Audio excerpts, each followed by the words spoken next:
What are we looking like? See, and then I stream on the afternoon because I'm like, I know Twitch be acting up, bro.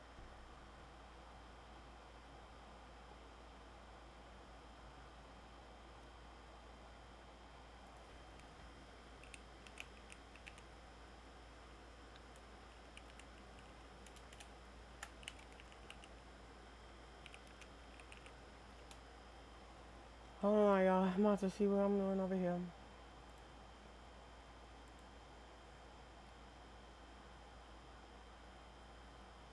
I'm back. My back. I'm about to log into this thing real quick. Hey, what y'all not gonna do is y'all not finna mess my stuff up like this, bro. I had to deal with Blerdcon all weekend. I don't got time for Twitch, bro. Not to act up like this, my guy. We're back. All right, back. So there was no signage anywhere. Like you will go upstairs. Did you lose money? Absolutely, absolutely. I lost gas money. Like, don't get me wrong. Saturday picked up. I mean, Sunday picked up. Like Sunday picked up, and I was able to make my table and maybe like half of my Airbnb back. But yeah, like I was out. I was out more, but it wasn't even about the money for me. Yeah, it wasn't. I lost my voice, bro, because I was screaming yesterday. I was mad yesterday. I was mad. I was hot, and I was trying to tell chat what was going on because I was like, "You ain't no way, ain't no way. You're a con that's been going on 5 years. I broke my back. $22 a day What do for you mean by that? motherfucking My Wi-Fi. back is broken. What's up, Glove? How you doing? What portion? Yeah, my voice is Spinal. vaspy right now. Like, I got no voice. Who you both, the old guy, intimidated the dogs. Final. What was the video after she said part 4? I'm gonna go back a little bit, but look at so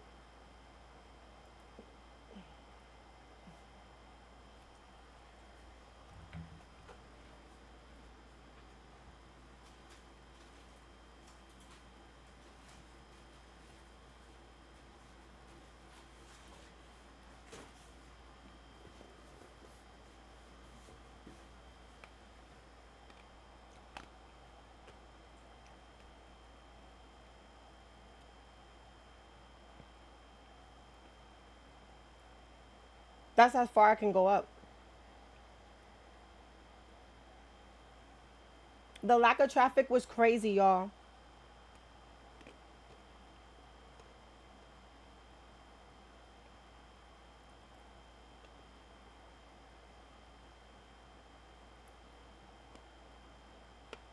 Yes. Yes.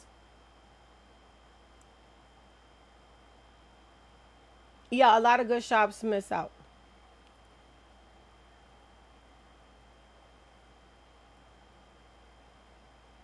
Bro,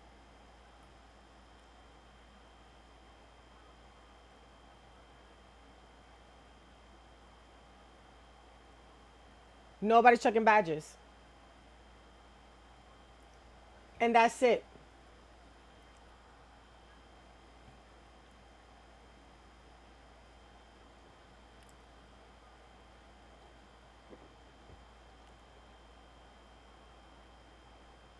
Exactly.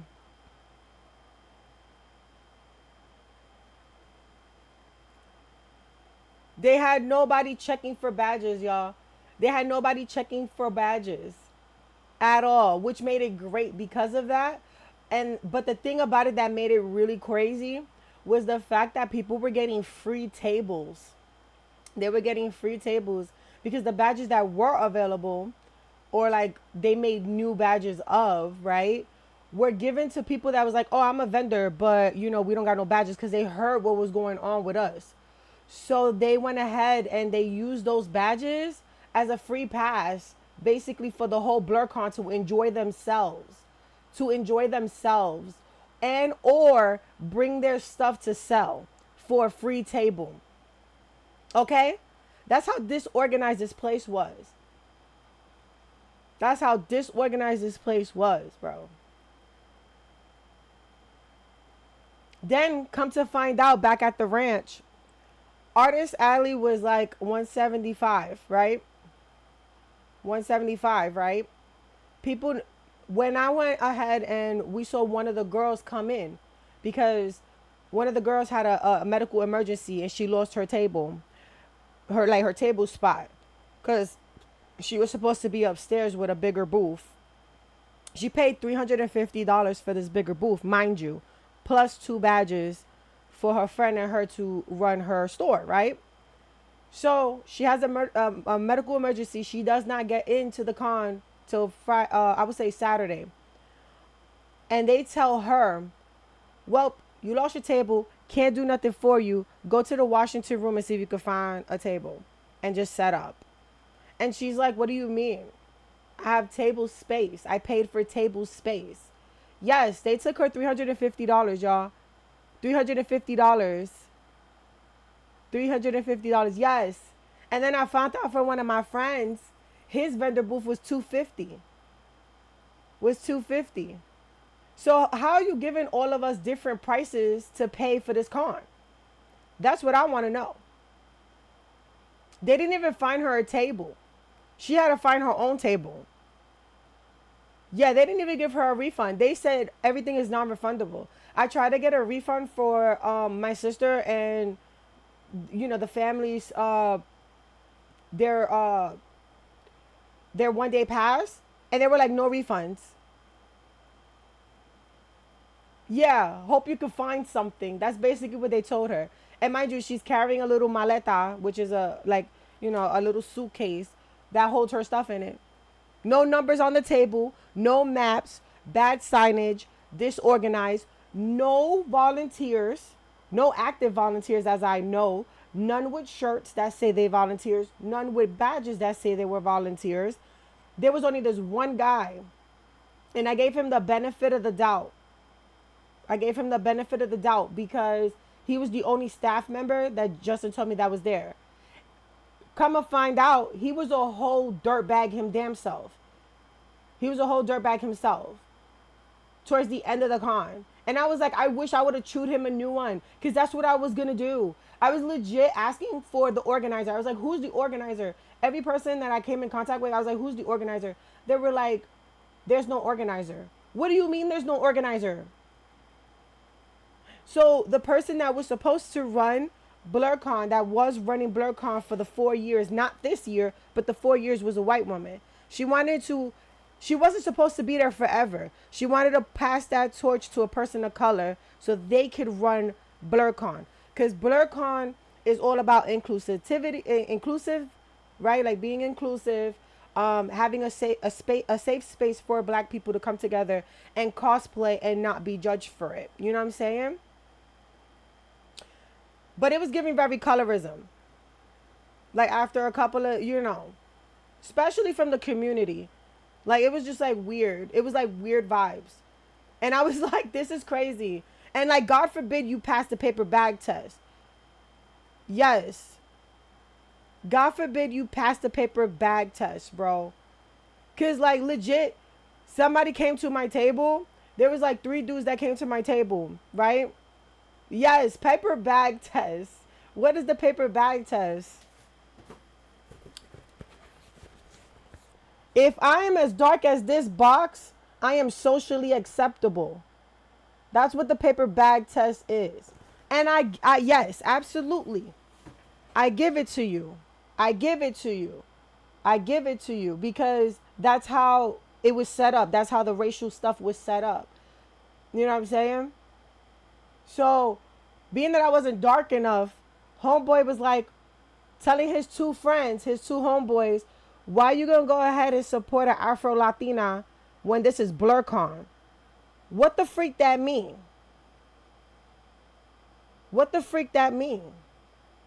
First of all, listen to yourself. Afro-Latina, what that mean? Black, Spanish person. We come in different flavors, bro. My dad is Black. What the freak you doing?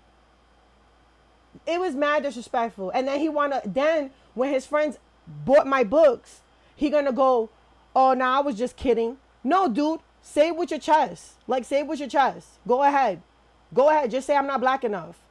Just do it. Just do it. You think I didn't hear it? You think I never heard it before? Like, just do it. You know what I'm saying? Just because I'm high yellow? Like, come on, bro. Kidding me, bro. Kidding me. Let's check the group chat so you can see that they allow the post. They allowed to post on their Facebook page. The group chat. Yeah, I'm gonna check with them to see if I can do that. It's the fact that you aren't 100% and they want to throw a fit. People need to, yeah, like for real, and like it's a space for it's supposed to be a safe space. It's supposed to be a safe space for everybody, for like all our people. You know what I'm saying? No, your group chat. What do you mean? Like, what does Marx mean? Stand for, like, you know what I'm saying? Marcus based, yeah. It's wild, bro. We're basically Marks. We're mudbloods. You know what I'm saying? Yeah, dude, it's crazy. It's crazy. It was giving colorism, and I was just like, I'm over it. I was over it. Like, I was legit over it after like, cause I like, it's crazy, bro. It's crazy.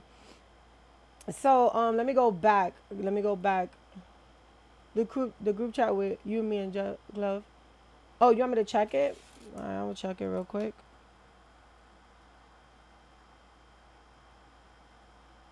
Yeah. Look it. Hear this out. Look it. This is it right here, y'all. Let me go ahead. Somebody named Destiny was like, I noticed there are more marks this year, and that's okay because we are African. We African Americans and Marks and Mark, and we are rocking with Mark because Mark was rocking with us.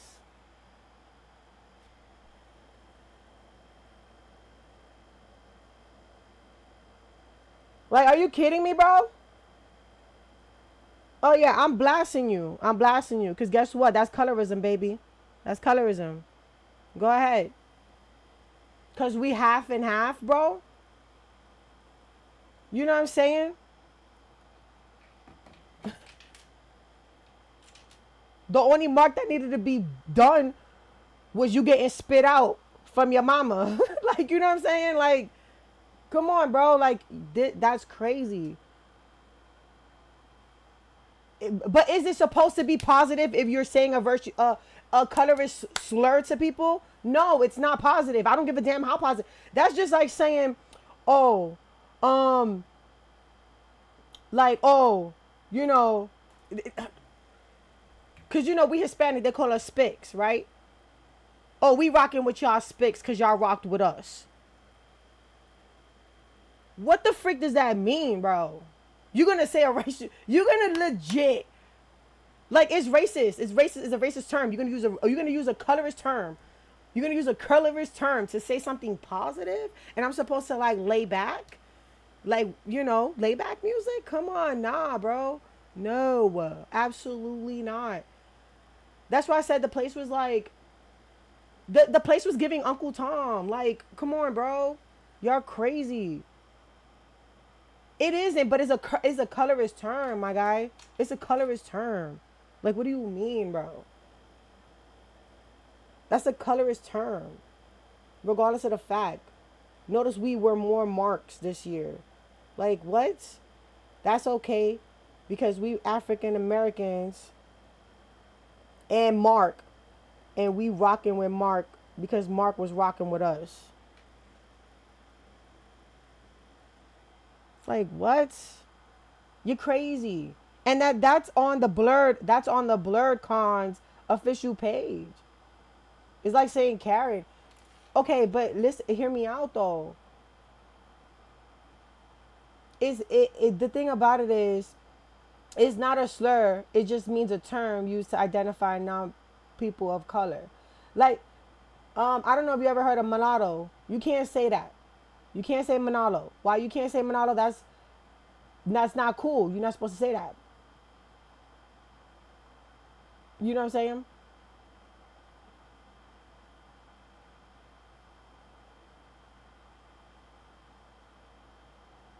No, you don't say that word. You're not supposed to. That's like, you basically calling somebody a mutt. Karen is a personality. Mark is a judgment of somebody's skin color. That's two different things. You know what I'm saying?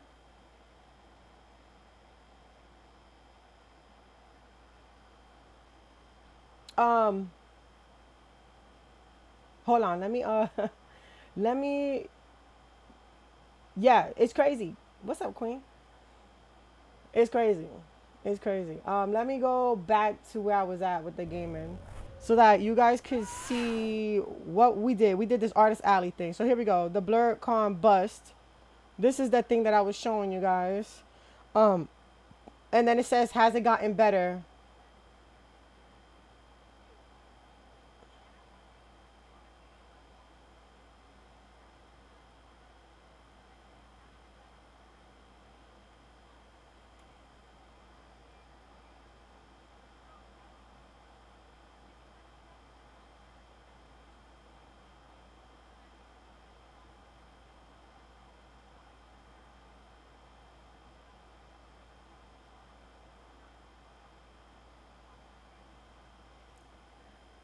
Right? So they were showing how, like, she was showing how, there was still people coming in, but not as much, but it was still people coming in because they noticed it. So this is what happened Sunday.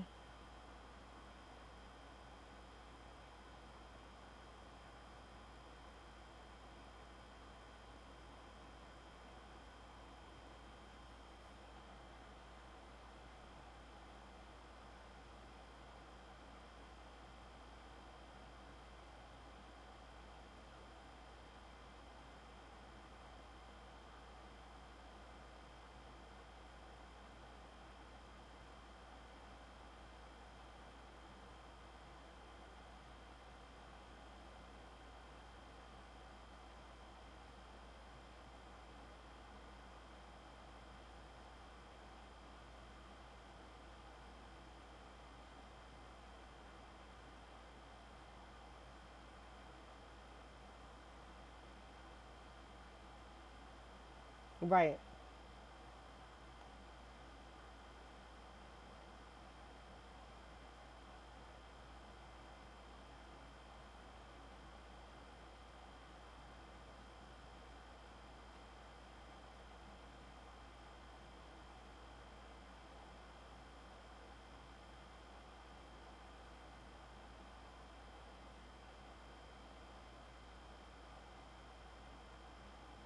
Look at the organizer, bro. This is what he looked like all day. A damn lollipop, my guy. This skinny tall dude with this motherfucking helmet. That's what he was. That's what he wore all that helmet. He wore the whole con. The whole con, y'all. Derek. Yeah, because nobody wanted to call him by name. I'ma say it. Damn it. Slender Man. He's just blending in and not helping. He was blending in and not helping. He wasn't checking on nobody. Look at him. Walking around throughout the whole convention, bro. What are you doing, my man? Clownery, bro. Straight up clownery. Blerdcon is canceled. The freak?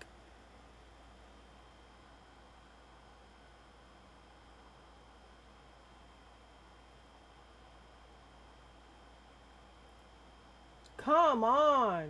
With the buffering. Listen, I'm about to complain right now. Report the issue. Report the issue. Report the issue. We're back. I just reported the issue because Twitch, y'all need to get it together, bro. You need to get it together, damn it. This is why I stream in the mornings. Do you guys have a storm coming? No, we don't have a storm coming. It's hot as hell. It's hot as hell. Like legit. It's hot as hell. We roasting like chicken. Do you guys have a storm coming? Nah. Roast up my chickens? Absolutely. I'm reading so many comments. One person said no one was at the first aid room. Bro, like, what? Yes. Yes. So, yeah, Mans was just not doing his job.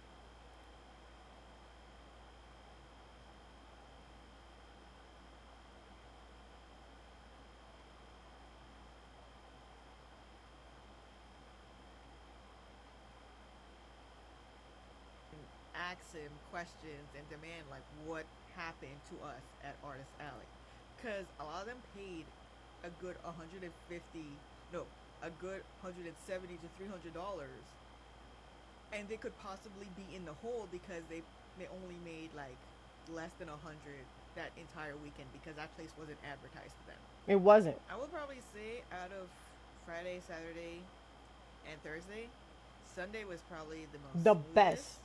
But I think that was just us just coming to terms with what we just had to deal with and just made the best of it when it came to Sunday. And this had to be the hottest The Blerdcon. hottest. Because it's ridiculous how the bathrooms had no AC. It was hot in there. And, like, I can understand the lobby area because they have that sunroof that just beams a ray of death down into the lobby. I can understand that section being hot. But it made no sense how very hot the bathrooms are. The water we used to wash our hands was boiling hot. It was effing miserable. I've been to several Blerdcons before, and I've never had the bathrooms be so hot, and like a lot of the toilets were like clogged, at least in the women's side, and the water being like burning. Everybody was walking around with one of those portable fans to cool off themselves, even in the artist alley section where I was, where it was like pretty freezing. And I found that strange how hot it was because I've been there at Anime USA and there was never an issue with the cooling system. I feel like when I walked around Artist Alley, there was never a spot where I was like, shit's hot in here, like they don't have the air on. Yeah. And That's next how year's bad it was. theme for Blerdcon is Thriller, and I hate that because this was going to be my last year. But the theme of it having werewolves in it, like that's Judgment Day. One of our main characters, Ace, is a black werewolf. But also, they made it so that BlerdCon is in March now instead of around June and July. And I'm wondering if they did that so that they could lessen the crowd. I don't know if they could lessen the crowd because um, the the cons previously took place during like summer vacation. So it being set in March makes me think that they're trying to not have it as crowded as it Yes. was, maybe not as They're hot saving money on as it was, air conditioning. and so they could, I don't know, maybe have a more organized convention if there's less attendees there. But Turns out Blurred has 5 year contract with the hotel, so they won't be moving till 2029. What the freak? It's in March, so it won't be as hot. That legit is the only reason. I think the hotel takes care of the AC. What the hell happened? Listen, I'm gonna show y'all a picture that my sister sent me about this AC. It was so damn hot. These cats makeshifted. They makeshifted an AC. Look at this bad boy. This is what the AC looked like downstairs where we was at, y'all. That's how hot it was. And that bad boy was blowing hot air. That bad boy was blowing hot air. You know the this kind of looked like some type of freak thing that's made in like Sims debug, bro. That's what this is, my guy. Look at the tripping hazards right there. Forget the AC. Look at the trip hazards under these people. And that thing that's on the side. You know what I'm saying? And this is supposed to be a convention. that we paying good money to sell, sell our stuff and like enjoy the people that come through. You know what I'm saying? Like I met some really cool people. Some people try to like play me, but when they found out like how cool I am, they kind of like went back to being cool, whatever. But yeah, really lame, bro. Really lame. What's up, man? How you doing, bro? Episode they made a fake summer. The episode when they made a fake summer, I'm deceased. Listen, Matt, my voice is kind of like raspy or whatever, so we're gonna have to deal with that. Cause I know we got D&D tonight. I'm just I was supposed to open some presents. Um, you in pain? Oh boy.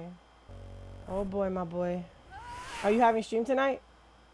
They just renewed the contract too last year, and ended up with their 5 years. So they re-upped for another 5 years. That's crazy. Yes, I'm excited to see yours, Autumn. I did something to my back, dude. You need to take a rest. I need to send you something. I got it. Oh, not you sending me things though. I don't know. This last one was pretty bad. Like if you're an artist as well as maybe an attender, you could say that it was pretty hectic. Nobody was checking badges. Nobody was checking badges. Um, and even if they were checking badges, you could lie about being VIP because none of the badges are different than one another. It was crowded. It was hot. For some reason, they made the exit of Artist Alley the same as the entrance. And that just screams to me that they did not have enough volunteers to have the exit like how it's always been on like somewhat the other side of the Artist Alley so that there's a good flow of people. But no, people coming in were the same way as going out. And Opal Lines pointed this out. I didn't even check on it because I'm not the type to buy that kind of merch. But Blerdcon kind of did Artist Alley dirty because before Artist Alley is even open or you could gain access to it, they made sure Blerdcon made sure to set up their shirts and merchandise in front of the Artist Alley before people even get in there instead of integrating it within the artists. Because you know how I've complained before about how conventions will do artists dirty about having merchants up front, not merchants, vendors or exhibitioners up front, and then us as artists that make a living off of this be put in the back. The reason why they was able to afford to have two hotels because you remember the Marriott you had to go get your VIP. I think some of the I think the people who are like staff was at the Marriott and they just used the Marriott like open space just to like be able to do that. I don't think that they was able to set up there. I just think that they had the Hyatt. Yes, and they did oversold, especially in tables.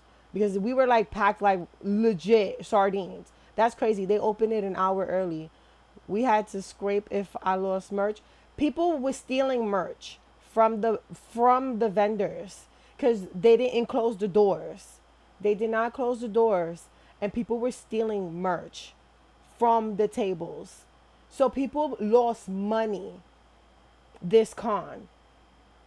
Listen, I'm telling you, the con, like every time I talk about this con, it gets worse and worse and worse and worse and worse. An event people test run, like, okay, we're going to stand here and we're going to stage artists to go here and this and that. Yeah. And that wasn't done. That's why I would have been packing each night.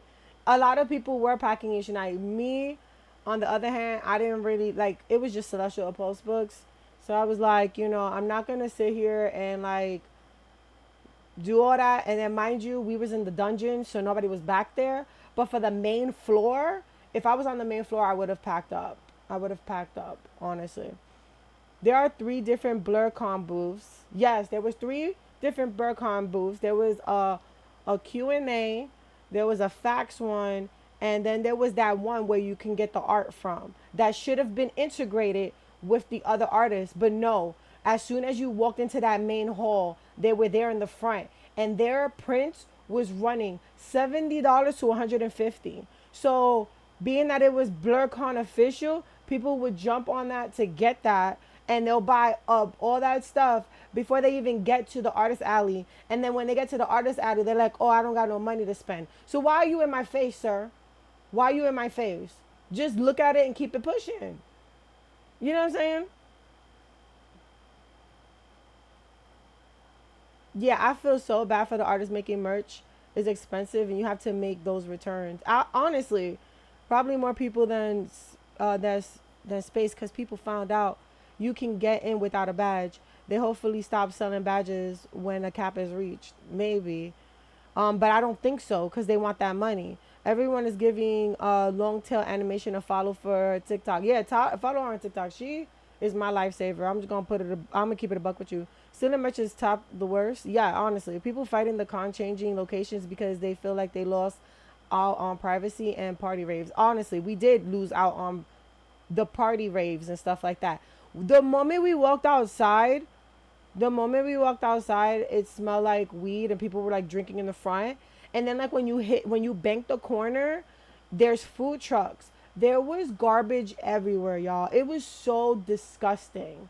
Like there was garbage on the floor. There was plates of food on the floor with the fork on it and everything. Bottle, it was blunt con, exactly, bro. Roll up con, bro. Because like there was food everywhere. There was things everywhere. It stink so bad because it was so hot, and the garbage was in the sun, just baking, guys. Like it was that bad. No home training, bro. And the crazy part about it, it had to be Blurcon. I don't. For all my people of color in the chat, I know you heard this before. Don't be cutting up in front of these people. Have your parent ever told you don't be cutting up in front of these people? You better not be acting up in front of these people now. Did we forget that rule? You know what I'm saying? No, like no decency, bro. No nothing. Like what are we doing? I started cutting up. If I was cutting up the way that I was cutting up, bro, I would have got backhanded, son. You know what I'm saying? You got us out here looking crazy. You got us out here looking crazy. It's blur, and out of all cons, Blerdcon. Like like whatever. Crazy. That felt like that's what Blerdcon did, because they had their shit up open for sale, I believe, before our artist alley section was open for the public. So they were already grabbing at people's money before we even had a chance to, instead of, everybody open at the same time, as well as have their vendors, Blerdcon vendors, be integrated with artists. But yeah, you're probably going to hear more about it. So you can still go to Blerdcon Yeah, if it's you're going to definitely be a white seller. folk. Like mine was Just white know that folk too, there's but big risk that you're going to be put in a shitty spot.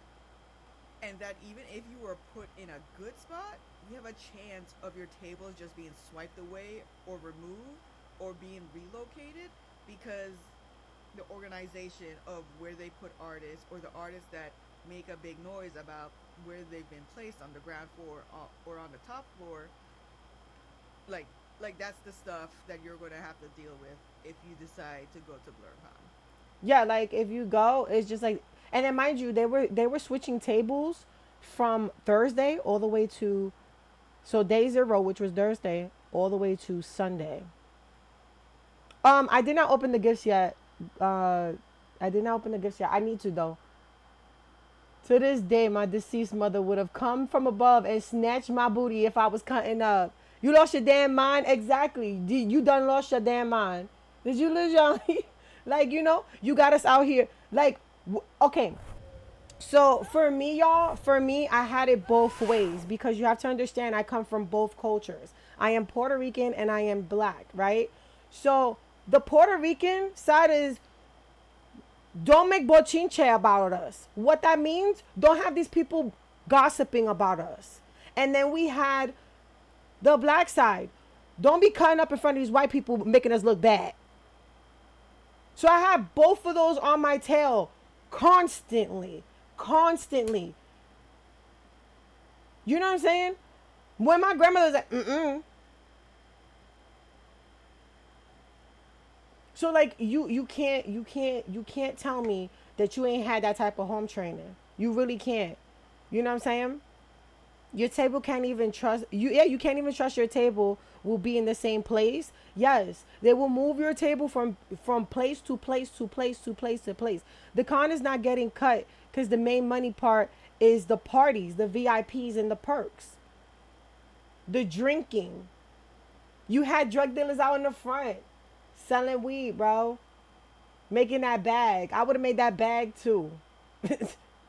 I'm gonna keep it a buck. I would have made the bag too.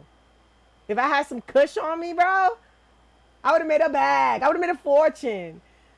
They were selling cups of liquor with this much liquor for $14. And mind you, this was like random people with like a bottle of Ciroc and like little daisy cups.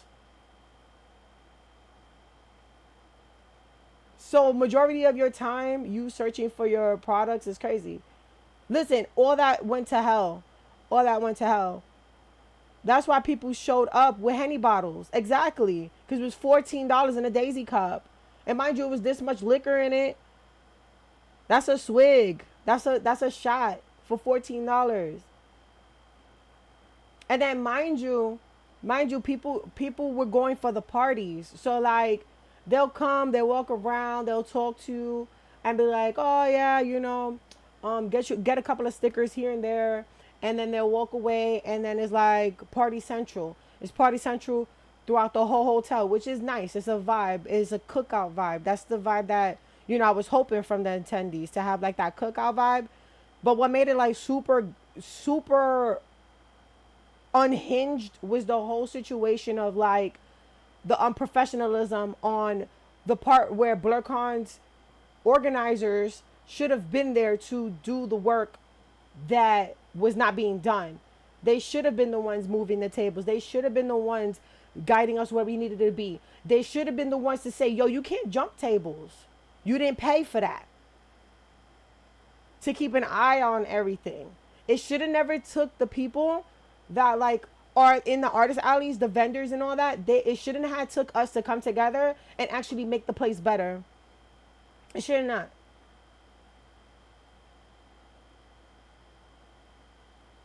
Honestly, the Wi-Fi was a hoax. The fact that we got the $18 one and it did not work, and then they were like, "Oh, you need to get the $22 one." They made it easy. They made it easy, like $44 off for you.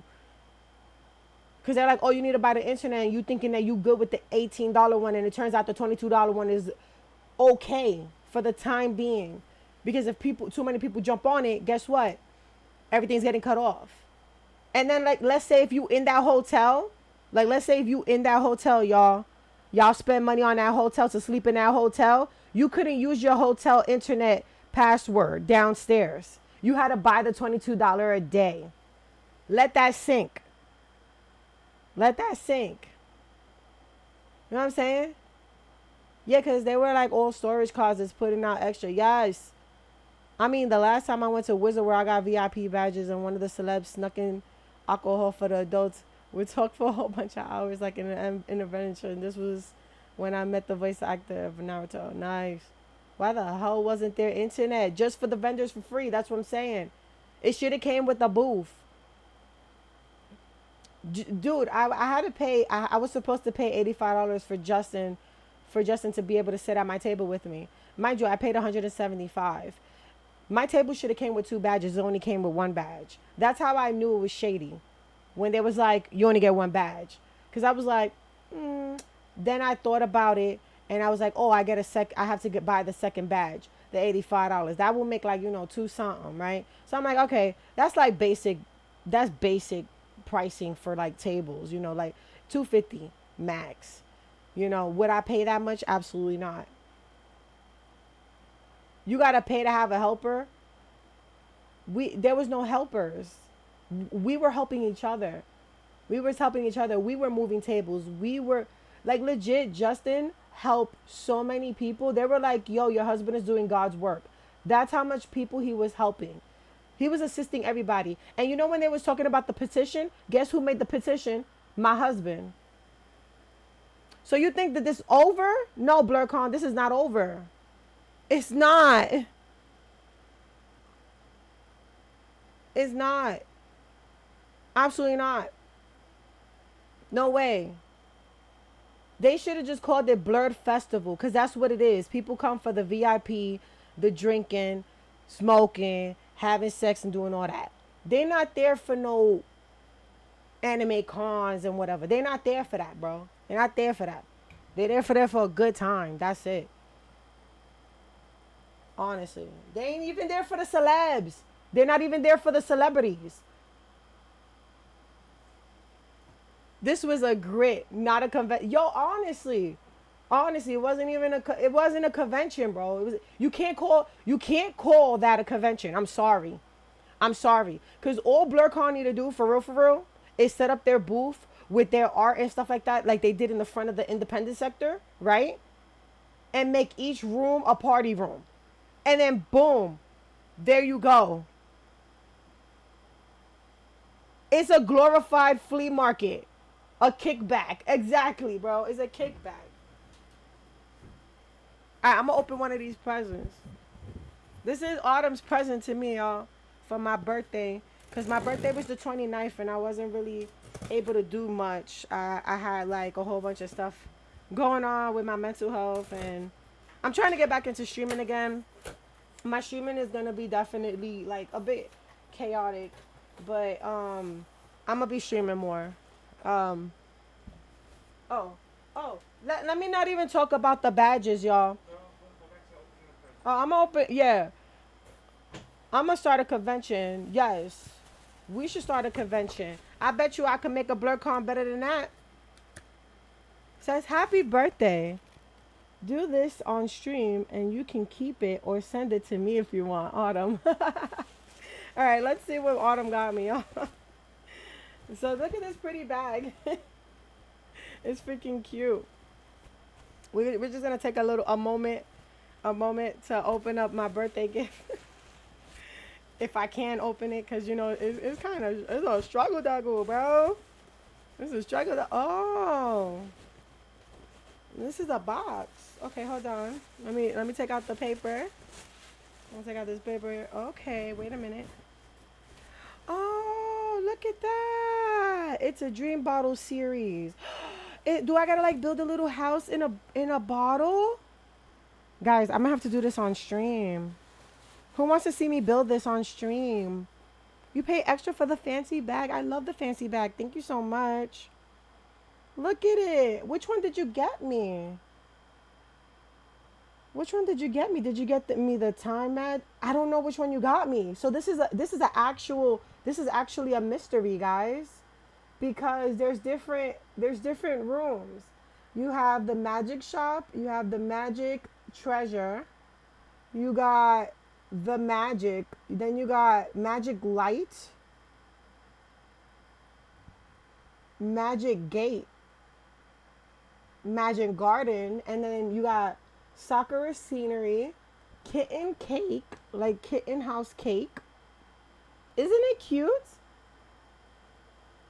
Magic house. So now I wonder what you got me. Now that's a surprise. Cause it says miniature wooden furniture home decor. It's magic house. It says magic house on the side. What? So magic house looks like this with all the books on it. See that? With like the books and stuff. That looks really cool. I have a magic bookshelf. Um, the magic book scenery inside. This is perfect. You want me to open it? I think I gotta build it. I think I have to build it. Let's yeah, it's a buildable thing. Yeah, look, it's a buildable thing. I have to build it. You guys want me to build it on stream? I could build it on stream tomorrow. That's kind of cool. And it comes with like all the little like the beads and stuff. Look at that. Comes with like beads. Yeah, we could do a little build stream. That'd be kind of cute. Like my nephews will be back tomorrow, I think. But we can like do something. And then this is the glass that's inside of it.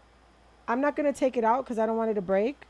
And then like they have like how to build the magic house. Look at the magic house. Ooh, this is cute, Autumn. Thank you so much. I freaking love this. I love books and stuff. I have a perfect place for it. I have like a little spot right here where my like router is at, and I will look at it every day. Like what? It's so cute and it has the little owl on it. Look at the owl. Look at the little owl, guys. That's cute. It reminds me of Gail's library. You see now, instead of the owl, you needed a little kitty, but maybe we can make a little kitty and put a kitty in there, huh? I think that'd be kind of cute. But they teach you how to make all the little things. Is there a specific glue I need to buy? Let me double check if there's like specific things I need. They have a little ruler right here, so you can like measure. You gonna have You gonna have Vest cursing on stream? No, I'm not gonna curse on stream. Okay, so use of assembly. Obviously, we need some sandpaper and we need an X-Acto knife. But how do we put the stickies on? Like, do they tell you what stickers we need or like what kind of glue? I have PVC glue or PVA glue. So maybe that might work. Oh, I gotta cut up these things right here. Like all these like little things to help build the thing. This is really cool. I really like this. I can't wait to build it. That's gonna be fun. I think it has lights inside. What? Or do I have to put lights? Because I do have some fairy lights. Shouldn't tacky glue work? I think I have some tacky glue, yeah. That's what people do. Okay, so tacky glue. Okay, I'm gonna have to find some tacky glue tonight, so that I can so I can build this bad boy. Cause I would love to build this bad boy on stream. That'd be dope. Oh, what is this? It's a little keep your what? Keep your gift a surprise. Unwrap your present before opening the envelope. Okay, so I did that. What is this? Oh, okay. This is like if you want to give the gift back. I'm not giving the gift back. I'm keeping it. Thank you. I am keeping it. I think tacky glue might work. You know what I'm saying? Y'all. I have another box. I have another box here. It has my name on it. That's about it. Ask me who it's from. I don't know. Ask me who it's from. I don't know. Ooh, look at this. The candle care, baby, for warm and wonder. If you got, listen, this is the candles I wanted, I think. It definitely is. There's so much stuff in here. Hold on. Dog, bro, it smells mad good before you even open the box. Hello? Y'all, why does it smell mad good before you open a box? Y'all. Let's go. The Blade of Frontiers. Bro, this smell mad good. Rosewood tonka, black amber, and cedar. Dude. This smell mad. This smell like Justin. Yes, this is Will's candle. It smells like, yo, it smells like my husband. Like on guy. Like that, like woody smell. That's hilarious. No, yeah, like that. It has like that wood. I can't explain it, but it smells delicious. It's like cocoa butter. Come smell it, Justin. Come smell it. It smells like your body soap. As soon as you come out of the bath. Does it smell like brimstone and regret? No, it does not. Yes, I could burn it when it smells like, honestly speaking, it smells like cocoa butter. It smells like cocoa butter mixed with like that like woodsy smell. Well, you stink now because you're sweating outside and you haven't taken a shower. So when you take a shower, you smell fantastic. And like, it is what it is. And then I got another one. Oh shoot. What? We got Van Papi's one. Oh, stop playing with me. Oh. What does Van Papi smell like? Oh. He smells like roses. And like a certain type of like tea. It's almost giving like, what do you call that? Oh, what do you call that? Tay, you remember that stuff that grandma used to have? It used to be like this alcohol type thing and you rub it on your skin and it smells like that, like, oh my God. Not a rose tea, definitely. But this is definitely rosemary. I could smell the rosemary in that bad boy. Um yeah, dude. Yeah, dude. This this smells like that stuff. No, this roses don't smell like boo boo. You wanna smell it? No, it's not Vicks. I don't think it's the Florida water. It's this thing that my grandmother used to use. It was an alcohol base. It was like an alcohol base, but it smells like it had some type of like it was like this plant that was inside of it. And like when you rubbed it on your skin, it gave you that cooling feel. Like it gave you that cooling feel. And she usually used it on her like her hands and her knees because they used to hurt a lot. It was not aloe. Guys, it was not aloe. Damn it. It's so bad when you have like cuz my grandmother, she's from the Taino tribe, so she is like she's indigenous and she used indigenous remedies and I cannot pinpoint what it is. It's not tea tree. It is not tea tree. It has like it's like a family to the tea tree, but it's not tea tree. I know what you're talking about. It's the mixture of herbs. Yes, that's what this smells like. You remember when Papa used to smell really nice? That's what this smells like. This smells like Grandpa. That's crazy. That's crazy. It might be eucalyptus. It might be that. The glass jar is the glass jar with a black top. Yeah, this is all glass. Yes, but yes, it was that glass jar with the black top. You remember it didn't have no label on it, but it was like almost what color was that bad boy? Because it wasn't blue. It was like almost like a yellowish color. That's what that smells like. However you spell it, eucalyptus, eucalyptus. However you smell it, but yes, tell you the truth, I can see him smelling like that. Yeah, I can see him smelling like that. Now this man, I can definitely see him smelling like that. Especially, my God, my God. Hello, Iris, you need to get this, girl. This is what your man smell like. He smell good. I smell like a crackhead when I hit the when I hit home. Yes, girl. Listen, you better get this bad boy. It smell like your man, girl. This smell like your man. I need the candle when I play BG. Then maybe he will approve. This one, I didn't need no candle for him to approve me. I walk in and he's like, "Oh, that's Vess. Hello, Vess." But it smells real good. I need a candle warmer now. This smells really good. I can see him smelling like that. You need to convince Juju to. Yeah, dude. If he won't do it though. He won't do it, guys. My husband doesn't cosplay. If he cosplayed, I will make another character just for him. We will role play so hard. The over the top candle warmers is fire. That's what I want. I want the over the top candle warmer so I can smell these.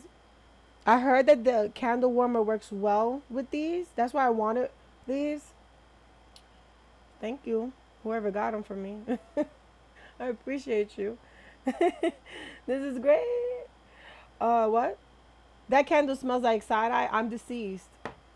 My husband doesn't cosplay either. Yeah, Glove does not cosplay. Tay, did you get that thing? $24 at Amazon. Is Have it drunk, not alcohol, of course. a A bear? bear. It smells mad good. You got the House of Mathera, Jahira, and Mint candle from the place called Planet Shift. These candles are smell good too. I haven't smelled the main companies yet, but the price kills me. You gotta send that one to me. Does it say where those candles are from? They're from Ashbourne. So these are Ashbourne candles. Um, then they give you like candle care, like a care guide. And it says at Ashbourne, our candles are crafted with love and care. But it is you who brings them to life with your warmth and support. Thank you for choosing us to be part of your lives and your home and your stories. We hope that our candles brighten your moment. Now, the cool thing about Ashbourne, they make sense on books too. So if you guys are like into, they call it occult, which is it's this one book, and they call them the Bat Boys. They make all their like smells. What is it called? It's that court one that everybody's been reading, and like it's a big series. It's like second best from Bridgerton series. Like Book Talk talks nothing but it, but it's like ACOATAR or something like that. Yeah, check them out. Their candles run like their candles are expensive. They're like $30, I think. Um, but yeah, dude, the mother freaking like. Can we talk about the graphic design on this bad boy? The graphic design is dope. Like I would wear this on a shirt just because. Yeah, a court of the thorns and roses. That. So the guys that's in that book, Ashbourne makes their sense. Yes, Matt, you and Gouache is right. In the video and audio is not syncing up for anyone. Hello? The design is sexy. The design is sexy. Look at this one. That one is killer. Like, what the freak? I would wear that on a shirt. I didn't know he was going to smell this great.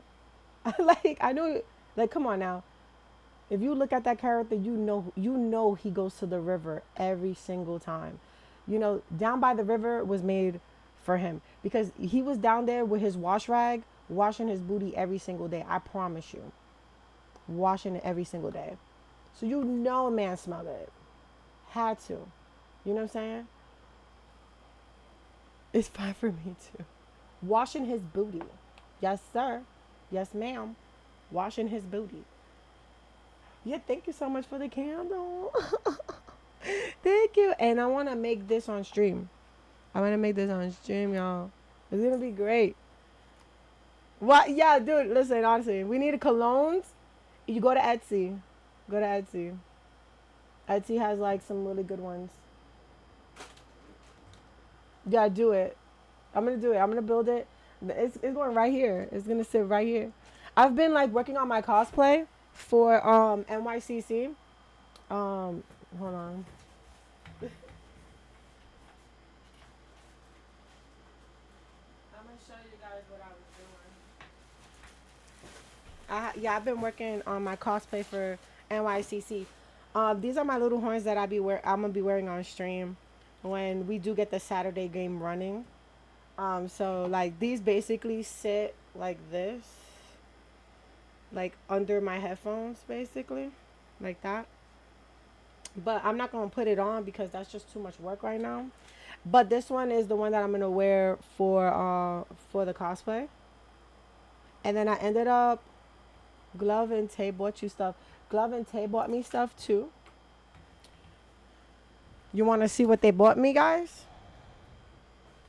Brow. They got me this poster right here. I gotta put it up. I'm gonna go to the store. I'm gonna go to the store later today.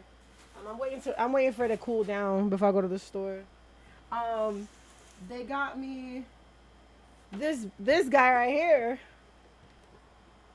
Look at him. Look at him. Yeah, ready to be upset. What do you mean? Speaking of Prometheus, just send me the character background for Saturday game. Ow. I'm excited. Yeah, I was ready to be upset. So Tay got me Tay and Glove. This is between Tay and Glove. So he's a Bahamut. Bahamut. He kind of looks like Zordy a little bit. Freaking love this dragon. Look at this dragon, guys. Dang, I thought they were gonna get you Van Papi body pillow. I'm deceased. We talked about your pop collection. I understand that. But you know, it is what it is. I got an owl bear. Look at the owl bear, y'all. The platinum dragon. Oh man. I got Edwin from Dungeons and Dragons. We're gonna find her one at NYCC. Yes. Van Puppy pillow for NYCC. Justin's gonna be like, get that dude out my house. They got me Doric. Look how cute she is. She's a tiefling like my tiefling. I don't know if you guys ever seen like my pops that I made. I made myself. So this is me. I made myself. So look, we got two tieflings, guys. That's so freaking cute. So cute. I love it so much. Justin's gonna ban me from coming over. Justin at this point is like, this is Vess's house. Your pop's still so darn cute. Thank you. We got Ford. She's the bad guy. If you guys ever watch Dungeons and Dragons, I'm not gonna have space to stay here. You're not gonna have space to stay here. I'm dead. I got Simon. Look at Simon, little wizard dude. I think he's a sorcerer though, cause me and Matt was talking about him, and I love his character. But yeah, he is so awesome. I have the rest of these because I did get the couple that I got. Justin got them for me because like he was buying pops and he got some of them for free. So yeah, I was able to get some because of Justin. Like he talks all that stuff, but you know, I don't know what's in the tin can, so we're gonna see what's in the. Add in 60 seconds. Yeah, he's a sorcerer. Oh. Whoa! Look what Tay got me, guys. Some dice. Look at these dice. These are dope. Hold up.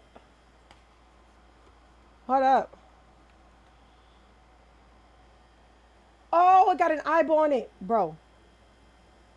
Can y'all see that? It's moving.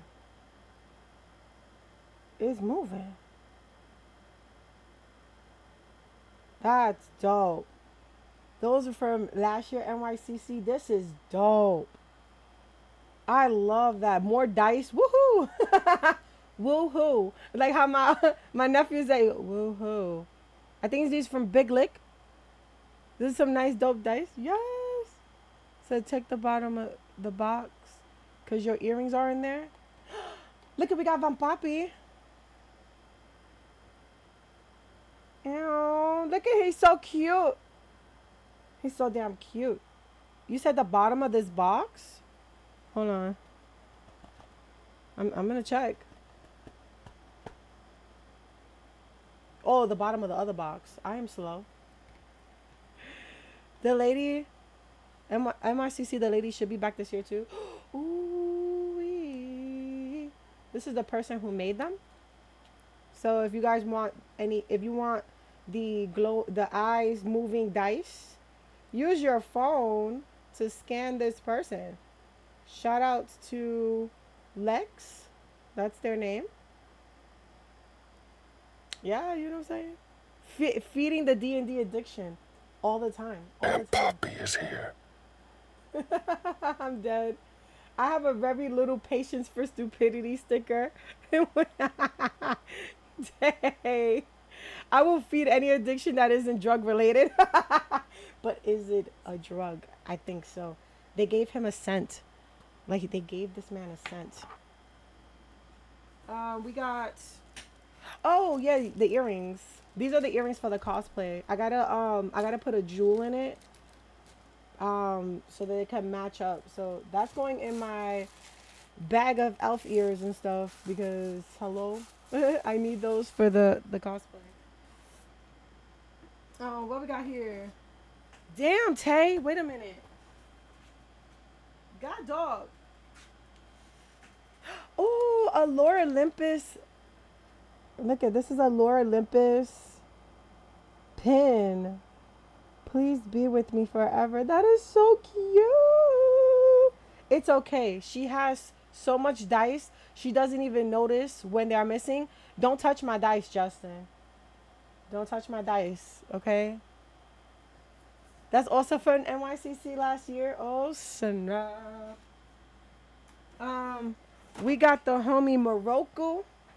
Justin, Justin, you remember we was doing the Inuyasha collection for you. We got Morocco. I got Kikyo. I have Rin. I have Jokin. I have Naraku. I have Shishomaru. Now we got Morocco. We have Koga. Koga. Vest, I swear on your mama, I never touch it. Listen, that doesn't make me feel better. That doesn't make me feel better. What do you mean? Not the mama. Listen, if she passes away, I know what you did. Look at that. Nobody likes her. Choose someone else. Look at Koga. Yo, honestly speaking, Kagome should have been with Koga. I'm going to keep it a buck with y'all. Koga he's husbando, like for real, for real. He treated her good. He treated her good. She was going to be the PAX queen, my guy. But Inuyasha had to, bro. He had to. He was like, I need you and Kikyo, sis. And she was like, Inuyasha. Like, get the freak out of here. She like a little toxic. She do.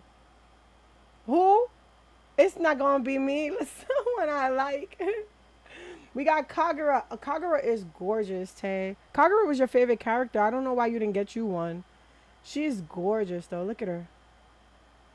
See, like I love how they did her eyes and they added that like you see how they added that like little wisp right here? It's so freaking cute. They did her very well. I know a lot of people like some people don't like pops and stuff like that, but did you watch? Yes, I did. Yes, I did. I think me and Justin Justin, was you watching it with me? Oh snap. Guys, we got to build another room. We have the office. Look at, we got Daryl. Daryl. It was okay. We watched it all. Yeah, it wasn't as good as Inuyasha. It wasn't like Inuyasha vibes, but it was nice to see their children. It was really nice to see their children. I was like, damn. Hello, Tay. I got a crossword puzzle from but we finished your office collection. I gotta build the room though. I gotta build it. It doesn't have to stay in the box. I want Daryl to sit in his little office back here where he took Jim's spot. Justin's gonna kick me out. I feel you. I watch it more for the nostalgia, honestly. That's what I watched it for the nostalgia. I got a crossword puzzle, so I'm gonna be like, It was at this moment that he knew. He fucked up. bye. I'm gonna be like Stanley. Yeah, I have a question, a lot of questions. Number one, how dare you? Juju is like cringing each time she pulls out. Like, we're gonna, where are we gonna put that? I'm gonna find a space for it. I have an off. I gotta like wait. I gotta wait till my room is cleared up, the guest room, cause I still need to design it. I put the pops up already, but It there's was at other this stuff. moment that he knew. I He can't fucked up. buy. How I bet myself? Well, time to fall free into the shadow realm. I'm just saying. Look at we have Dwight. Look at Dwight, y'all, and he's on his little computer. So freaking cute. The guest room gonna be Funko Shrine. No, it's the office shrine. So I have like pictures of the office that people gifted me or made me. So like Lexi's picture is up there. There's ones that I got from my sister-in-law when she went to a con and she saw like some of the art that was there. She sent me some. Tay sent me some like stickers. So I put them in behind like a glass. So like that's up on there. Like it's like I've been building that room. Juju, run! Look at this is Jim Halpert. There goes Jim. We have another room to build. I can't wait to take them out the box and build it. I don't think I should keep these in the box. Oh snap! My tower's getting big over here, Tay. You got my tower. My tower is getting big. We got Michael. Look at Michael, guys. This is his office. Michael, turn your head, Michael. Michael. Look at he's looking this way. You guys can't see. I can't do it.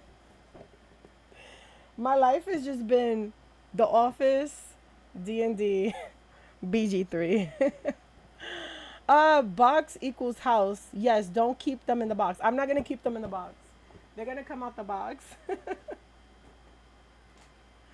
Because I want to put them together. I want to see what it looks like together. Oh, and then I think these are the pops that Tay sent so that I can do my customs with. Oh my God, it's going to be so great to do my customs with these. So this is the one that I was going to make the custom with. So I got to take this head off and put it on this head. But these are for the customs I'm going to make. I can't wait. I love making custom pops. It's just like, it's fantastic. So, I can't wait to do these. This is gonna be great. What? It's like a 3D puzzle and you could put them together. Oh, we're gonna build this on stream then. We should build this on stream. Remember to put them in a little Ziploc and boil their heads. Yeah. Put them in a Ziploc and boil their heads. Because when you boil their heads, they pop off real nice. Like, I didn't have no issue with making dirge vests. Like, dirge vest came out super cool. And, like, to pull off her head was dope. She has her little tail. I don't know if you guys can see her tail. See her tail? Oh, man. Hold on. Because it's looking at me. I don't want you to look at me. See her little tail back there? But she came out super cute. Super cute. Super, super. But I made her. Yeah, I made her and I made Vampapi. Where's Vampapi? Let me go get him. I made 2 Vampapis because I'm going to give one Vampapi away. So this is the Vampapi I made. Right here. But yeah, they kind of go together. Well, obviously they go together, but definitely. It's going to be interesting to put this head on them that I got over here. Because it's going to work out really well. Thank you. I made these. I made these pops. Yeah, she got me all these pops, right? And then she got me this big poster right here. So I got to put this poster up and then I got to put I gotta put the pops that I made, like these pops. I gotta put them up on the shelf above them, cause like I have this one area that I'm gonna like turn into my BG3 thing, and then I want to put my Dungeons and Dragons stuff there too. So like this is about to be like a Dungeons and Dragons thing. You need a gift, one to Neil, and be like, remember that. So fun fact, I'm going to NYCC to meet him, and I have two Astarians because I'm gonna give him one. So I have this one. This one is mine, and I want him to sign it. And then this one is his that I made. Tay's like the bestest mensch. See? They look the same. They look similar, but not too similar. Yeah, I'm gonna get this one autographed because I want it to be autographed. But this one is going to him. He'll probably show it off. The bestest mensch. Yeah, yeah. I'm definitely giving this one to him. But the way that I'm gonna do it is smooth because I'm not gonna show him that I have two. I'm just gonna be like, can you sign this Funko Pop that I made? And you know he's gonna go off. Maybe we don't know. He's gonna be like, damn, like you made that? That's crazy, right? And like it's gonna be a whole conversation. Where's the lid to this thing, bro? I lost the lid to this damn Funko. I need to buy another Funko box because this box is irritating as hell. I don't even know where it went. Because it has like two open areas. Are you going to record it? My brother-in-law said he would. So my brother-in-law is going to be recording it.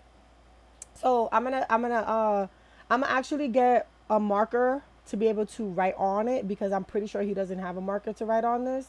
Because you need one of those like, like one of those pen ones. So I'm going to get one in red and have him have it like two vests from Vampapi and then like have him have his signature on it. I think that'd be kind of cool.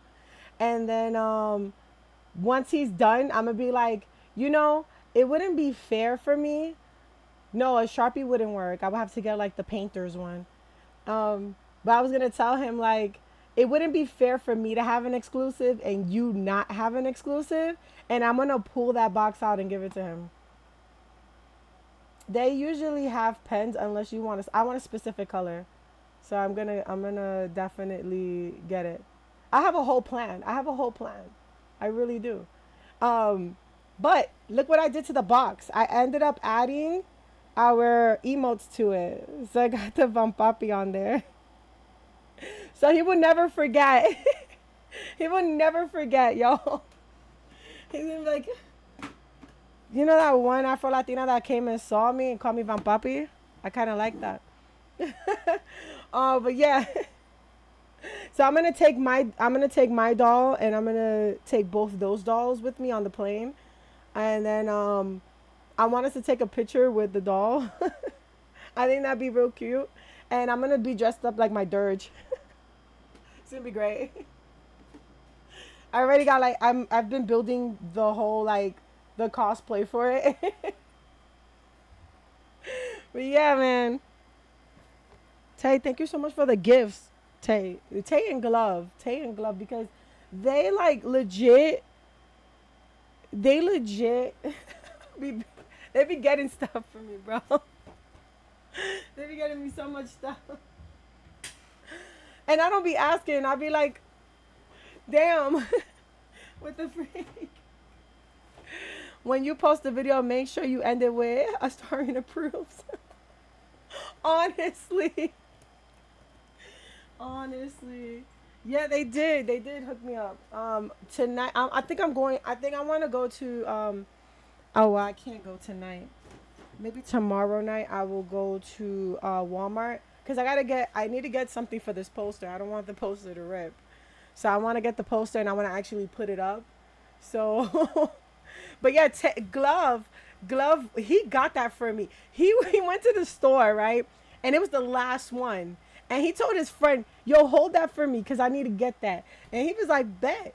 And legit, hold the damn thing for him. And I was like, Glove, what are you doing? He was like, I got a gift for you. I was like, what? So I was like on video call with Tay, and then he comes through the door with this big poster, and he's like, you know, welcome back to being an attendee for like conventions now. NYCC, here we come. I was laughing. Me and Glove leaving stores with gift for vests all the time. All the time. It's like the box kept getting bigger and bigger and bigger.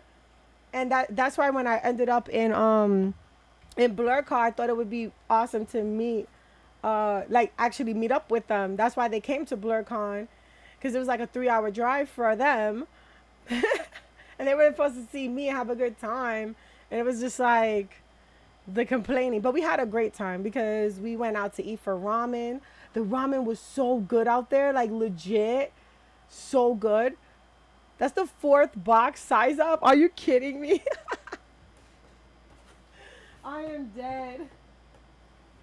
I'm trying to put them back in here because I know that my nephew, you know, our nephews is coming tomorrow. So let me like get this in there because I don't need them messing up my stuff. Well, then Walter was there, so it worked out. Yeah, we met Walter. He was dope. He knew the family, and they were like he danced with the mom. It was awesome. I did a little recording of that too. Hold on, let me see if I can get it. Let me see if I can get my phone. Where's my phone? Oh, my phone is hidden. But yeah, look, I'm gonna show you guys. Cause I did record it. Tay made me these. They were so good, Tay. They were so good. Like you, Justin liked the spam one. So me and him got one each.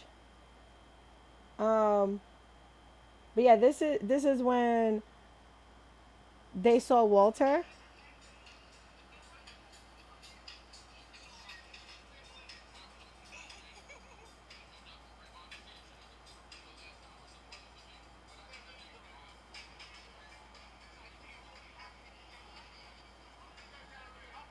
I got some video.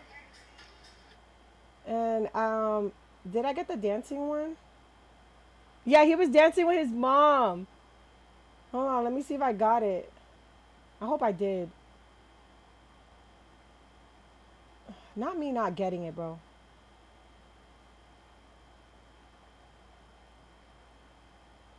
I didn't get it, damn it. This is the whole vendor situation. Like I was taking video of the vendor stuff because I am making my video. I am making my video and like this is like legit how we had to like walk to get to where we needed to get to. It was bad, yo.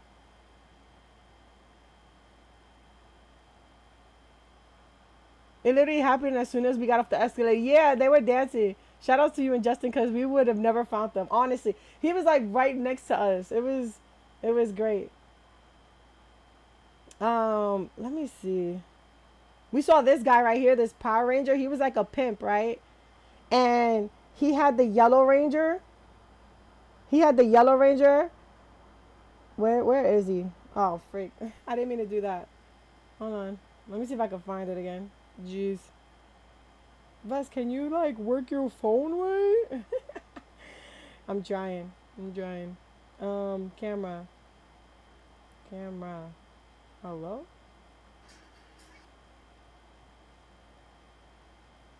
Listen. Images. Where's the images at? Okay, all. Yeah, so he had the Yellow Ranger, and his Yellow Ranger was like his one of his girls, and she was like legit patting him on the head, like rubbing his like if he was sweating, like you know how pimps sweat. So she was like wiping his helmet. Look at that. It was so freaking cute. And then he was playing that one song from Outkast. It was so dope. Um Trying to think.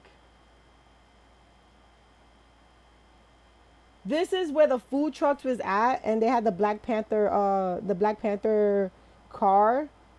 Now, mind you, you see how clean it looks, guys? The next day, it was trash everywhere. Even under the car was trash. It was crazy. Um, I'm trying to find. Oh, and then I found this lady with Sherry.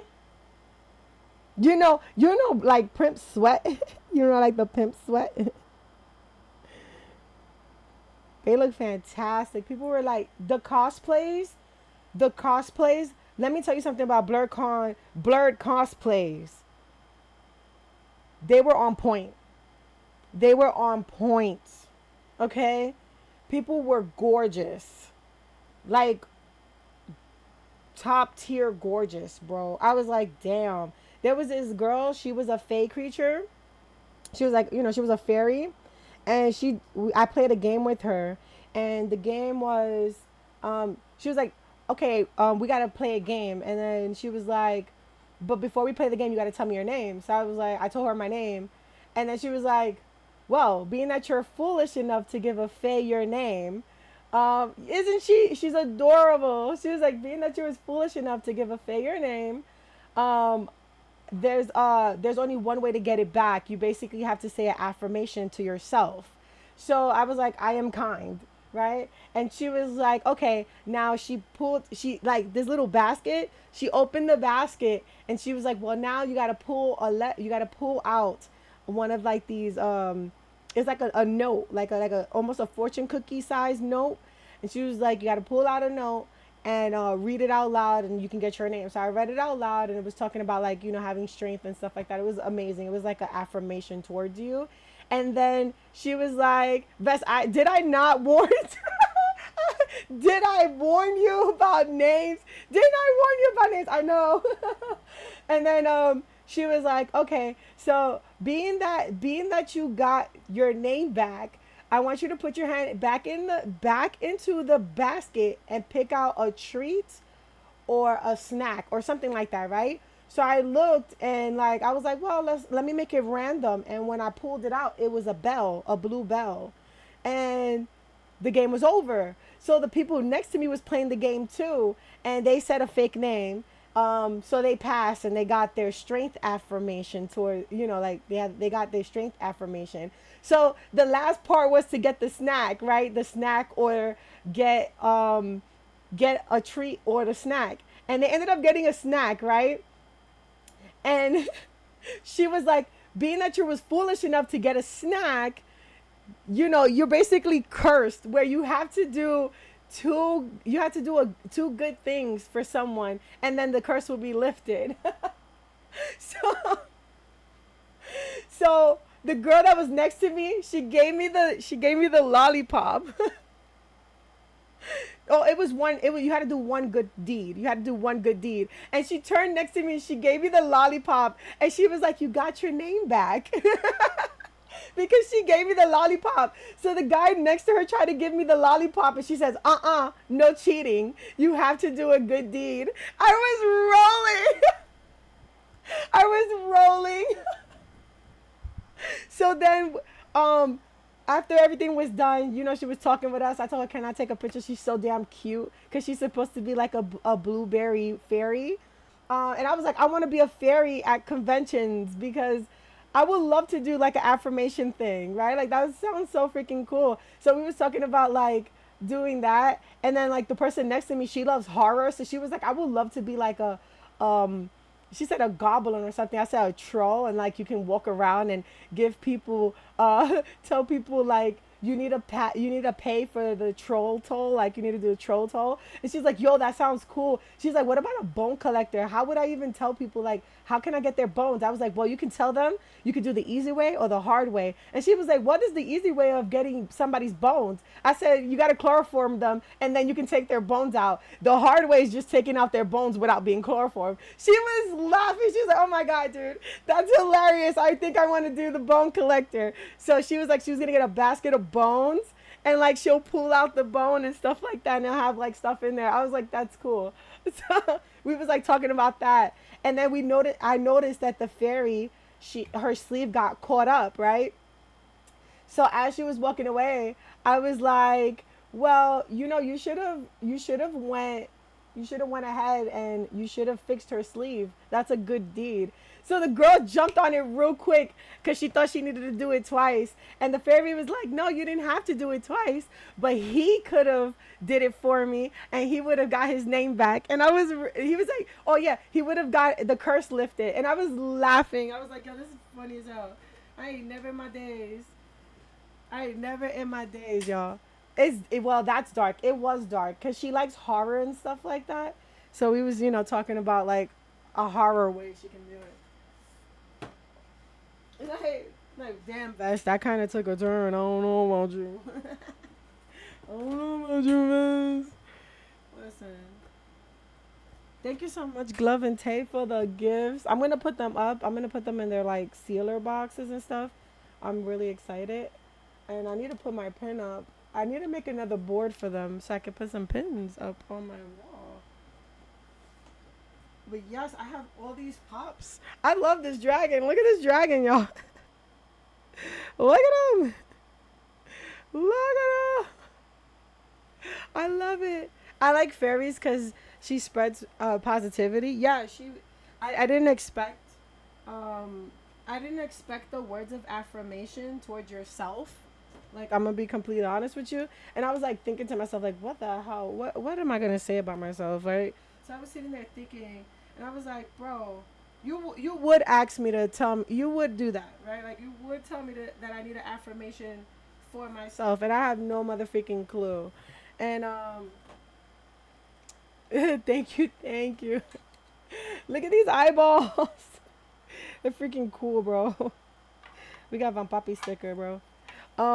But yeah, it was just like, I can honestly tell you what made the con a little bit better was giving up on the idea of like this is gonna be organized correctly, and then just having a good time with my booth mates and talking to the people who were cosplaying and coming to my booths. That was the highlight of Blerdcon, was just the people. You know what I'm saying? And sure, we got some weirdos that showed up to my stuff and said some really out of pocket stuff, but the majority of the people were just amazing and like really just, I loved it, and I loved the fact that we were like talking and like it was just great. It was a great experience to experience the people. You know what I'm saying? You made a good choice. She had some cool ones, but I thought the eyeballs would be more fun for you. I love the eyeballs. Like, I love how they jiggle too. You know what? That was Big Lick. Glad I made a good choice. Yes. Yeah, so boom. I've been making this cosplay. And yesterday I was able to get my my medieval outfit. So like I have like the pants. I have like this shirt, like the camp gear shirt. I have like the arm stuff. And then the cool part about it is I made this cosplay, and when we have our Saturday game, I'm going to dress up. I think it'd be kind of cool to just dress up for it cuz I'm using the same character. And I learned how to do my makeup. So I'm going to have the makeup on too. Me and my sister, we was actually playing around with how like I should do my makeup and stuff, and it came out looking really nice. So I'm excited to do the makeup part of it. Wow, that's terrible. Sorry, people was being out of pocket. Like, if you don't got nothing positive, yeah. Like, if you ain't got nothing nice to say, then don't say it. Like, you know what I'm saying? Like, just keep it pushing. Intrusive thoughts is not always the way, and like I've said mad stuff that was left field, you know what I'm saying? But never have I ever disrespected anybody in any type of way for them to feel like they're unsafe with me. You know what I'm saying? Because like that did give me a sense of like unsafety. Like, okay, so you don't see me as one of you, like F me. Like, like that's what it gave me. And I didn't like that at all. I was like, that's trash behavior. But it's okay. Because, look, I got this bag here. See, listen. I went to AliExpress because AliExpress is cheap. And it was a costume. I'm excited to watch you DM. Oh my god, dude.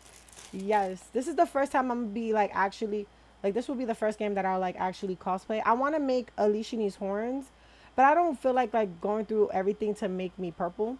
That's why I have a VTuber. But look at this little bag, y'all. This bag is cute. And like it clips onto your belt like this. And then like, you know, you put your little money in there and you tie it up like that. But serious, Matt, hope you can get to a point where you don't need them strong meds anymore. Yeah, dude. You know, I'm serious. I'm on some serious pain meds right now, but not so sure that actually remove the pain so much as just making you forget colors exist in clouds. Watch you in the shower. Are you streaming today? Because if you're in pain, I don't think you should. I think I'm gonna do a Meg Thee Stallion cosplay because the blue and pink hat. Yeah. Oh, what if you knit your outfit? What if you knit your outfit? I'm just saying. What if you knit it? That's got so much cool stuff. I'm so sorry I'm making you jealous. Listen, I was getting birthday gifts coming in, so I was like, let me open up these birthday gifts that people have been sending me still. I don't have my lightsaber. I sent that in to get repaired because the battery was kind of like wonky, and I didn't want the gift that Chibi gave me to go like, you know, just get worse. So I was like, let me send it in to get fixed. So hopefully they got it. But it takes so long. I probably have to. Yeah, you can pre-made. Yeah, you can buy it pre-made. You want them? You want them? This is I think this is for a sword, like this piece here. But I'm just gonna put it on just because. And then we have the belt right here. So this is the belt. And then this is the like the arm guards. So this is like the arm, like you put them on your arms. And I think it comes with like, I think it comes with the parts where you tie them up. If they don't, I'm gonna have to get them. I want them, but not as much as I want Vestas. I'm dead. Let's see. Let's see. I think they come with the, yeah, they do. So this like goes over your arm like that. Actually, it goes the other way like that. You know what I'm saying? Like that. Boop. And then it comes with this. This smells like, this smells bad. It's like, it smells like a fire. A fire, like a campfire. Weird. I'm going to be able to, I'm not going to be able to tonight. You're not going to be able to stream tonight? I really can't sit for long. That's fine. I think you should take that break. I'll stream today. I'm streaming right now. So you can hang out with us while we talk about my cosplay that I'm putting together. This shirt right here, this shirt is kind of like, it reminds me of the camp shirt. I got like a men's medieval outfit. I don't even know. It's see-through. Kind of looks see-through. It is what it is. But this kind of looked like the shirt. This kind of looked like the shirt from BG. Like, you know, the first outfit you get. This is it right here, bro. And then it comes with like this thing right here that you put on. How you put it on, we'll see. Not the pops. Like a campfire. Like the CAMPA FIR song.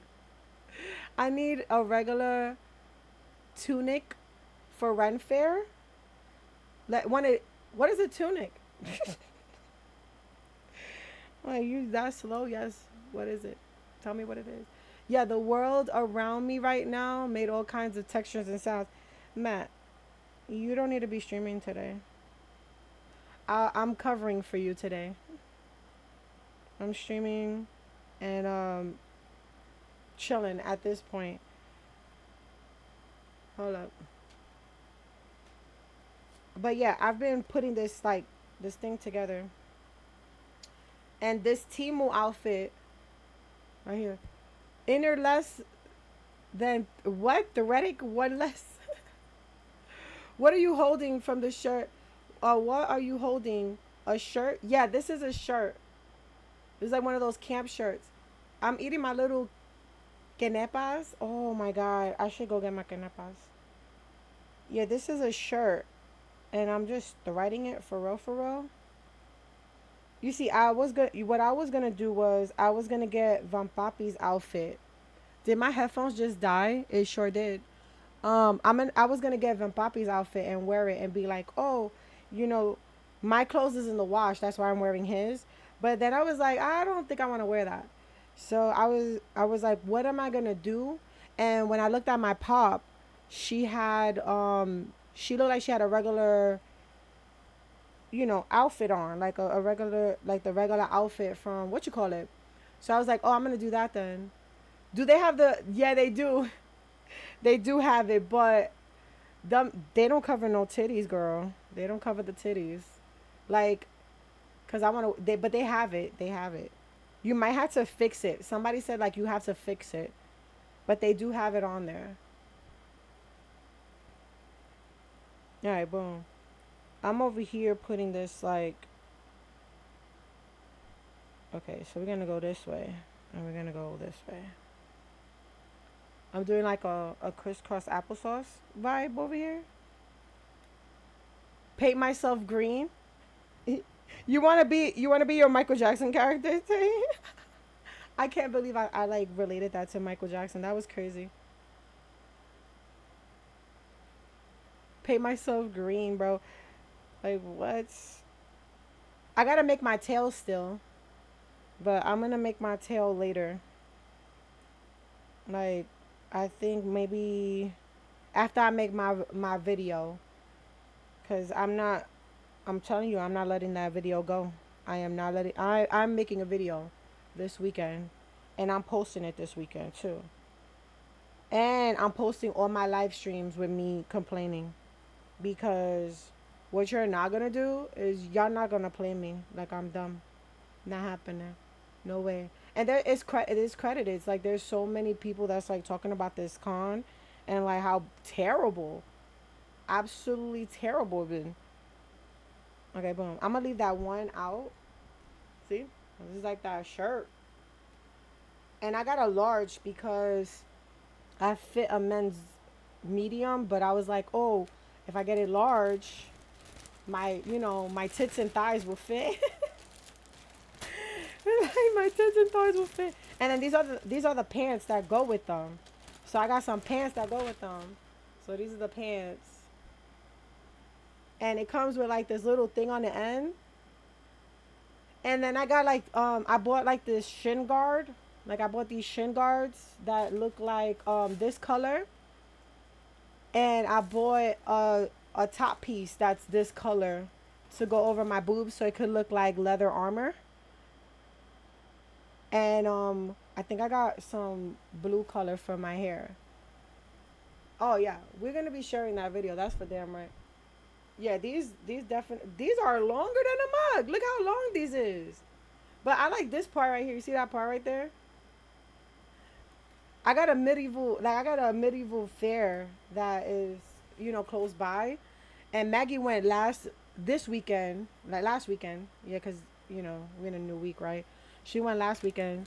She better take me again, bro, cuz I want to go. I want to go to that fair. I want to enjoy the festivities. I think I might cosplay that day and just go. You know what I'm saying? Enjoy the day. Enjoy the fairies and the mermaids. You know what I'm saying? It's gonna be a good time. A really good time. Look at me. Look at me over here, trying to pull all this stuff up together. We don't need this. My bad. You guys are gonna hear a lot of ASMR of these like crunching stuff over here. My voice seems like it got a little bit better, which is great. Renaissance Fair is one of my favorite places on earth. I wish you would have came sometime soon, so that we could have took you to the Rent Fair that's over here, or like the medieval. It's a medieval fair. and you can do like archery and all that. It's like really cool. Um, we went to it once, like me and my sisters and all that, and that's where I got my blades from, like my swords and stuff like that. I got them from there. And it was from an actual smith, like a blacksmith, that made them. I wish I knew how to sew. My friend would easily take that outfit and alter it to the point like what when I purchased this. Yeah, like I can sew and stuff like that, but like I think I'm gonna have to like take it in and stuff just to make it a little bit better. Oh goodness. Okay. So what I did also get, hold on, was this hair. Cause you know my girl got the blue tips, right? I didn't know that they were gonna come out this dark. So she got the blue tips, right? So I got this hair to put underneath my hair because I'm gonna have straight hair that day. So I gotta like actually like put it together. But you see that blue, and then I got this color blue, too. So I'm gonna be mixing it up together, so it could like it could kind of look like what it looks like. I got these pieces of hair for like no lie, $4. I got these bad boys for $4, guys. Crazy. And then I ended up getting this bag so that I can use it at the con. This was $1, which was great. But it's a tote bag. Yeah, so you're gonna peek the blue underneath. Yeah, I'm gonna have like, cause I gotta straighten my hair, and my hair is really dark, right? So I'm gonna have I'm gonna actually make a braid in the back so that I can clip those clips in so that they don't like come out, and then do the under part, right? And then just let my hair like flow up on top, and then use my horns, like have my horns for the rest of the day. You know what I'm saying? Like just chilling. But I got this bag here for when I go to the con, so I could put like all my stuff in there. So I have like this bag, and it's a tote bag, so it's like reusable. It's reusable. Yes, it's reusable. And I got this for $1.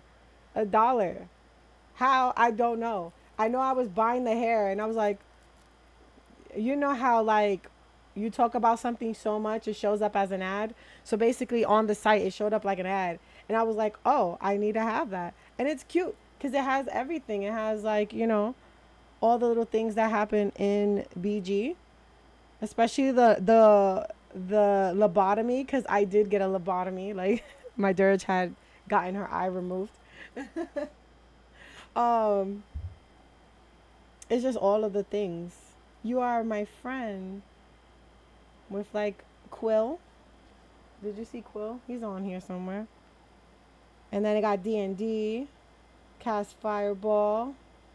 It's a really cool bag. So I was like, awesome. I have a bag for the convention. I can put the stuff in there.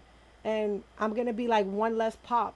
And nobody's going to rob me because I know they're going to see that and be like, oh, what? I appreciate it. I appreciate it. Thank you. That will be scaring me sometimes. I'll be like, I was physically talking about something and it pops up on your form like where, like here it exists. Yeah, because I was like, what is this thing that I can use for like I need something to hold something with, and I was like, me and my BG, I'm like, oh, BG this, BG that, and then I'm like, why is this site showing that? Like, you know what I'm saying? Like, why is it showing that? And all the while, it's because, Google's listening. Google is listening, y'all. So you're just sitting there like, oh, what the freak? This is not cool. How you guys been? It's been, like, honestly, it's been a long time. But I'm glad to, like, at least be able to stream a little bit from time to time. Again, it's just gonna be like me doing whatever. Look, I got Van Papi. He bites. It's cute. We're gonna put him somewhere. Tell me if you hear him move around. Tell me if he gets annoying. We just got him chilling at this point. Oh yeah, explain my Titter ad. They know that you're lonely and you need a good time. They know that your back hurts and they didn't want you to move too much. It was like, listen, I got the right thing for you. A vibrating butt plug. Yep, definitely. There you go.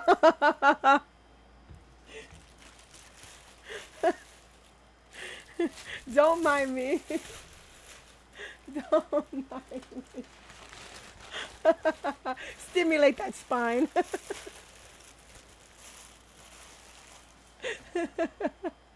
Spend a little. Give us a dime to stimulate that spine. You know what I'm saying? Oh, I didn't take a sip. I'm sorry. That's for you. Whoever. So yeah, I got so many gifts. That's amazing. I appreciate you guys so much. Like honestly, I did not expect any gifts at all. Like to even get gifts is like, wow. I use one, helps me feel good and move well.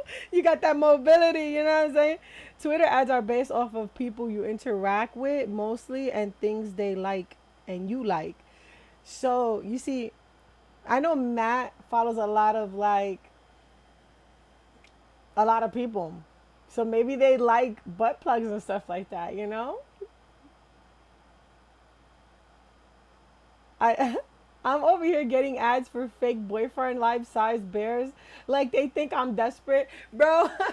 dude, dude. I was on TikTok right the other day. I was on TikTok, and somebody had what the freak this person got.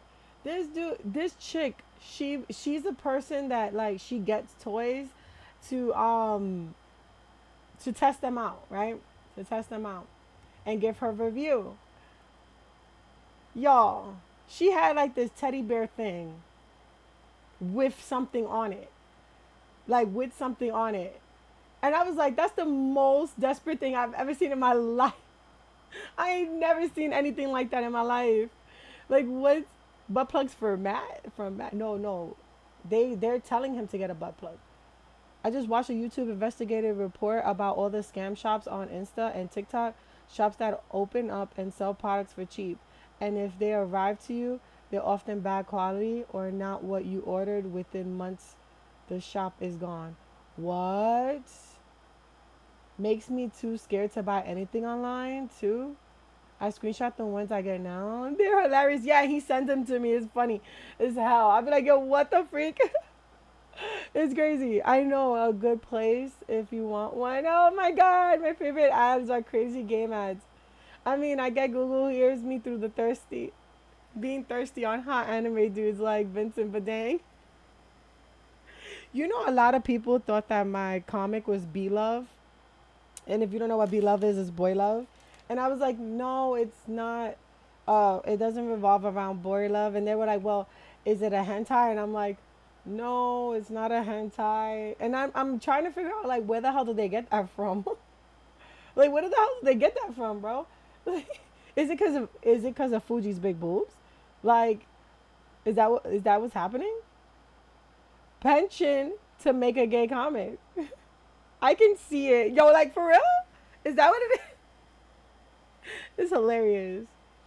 So I was like, I let it be. I was like, no, it's not boy love, but it's this. They'll be interested in like, yeah.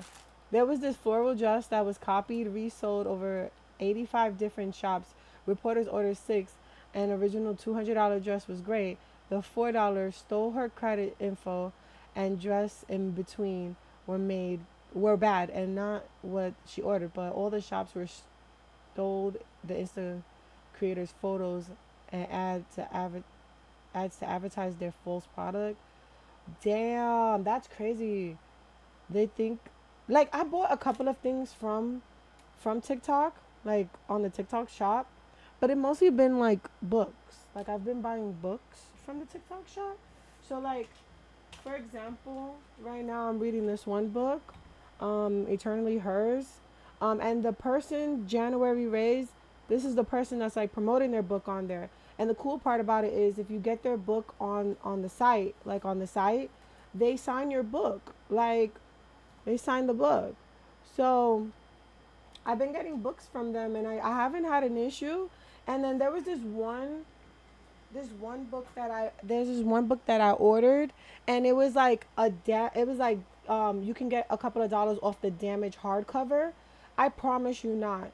That author sent me the book and it doesn't have no damaged cover. I don't know what the hell she's talking about. Like I looked that book up and down and I don't know what the hell she's talking about.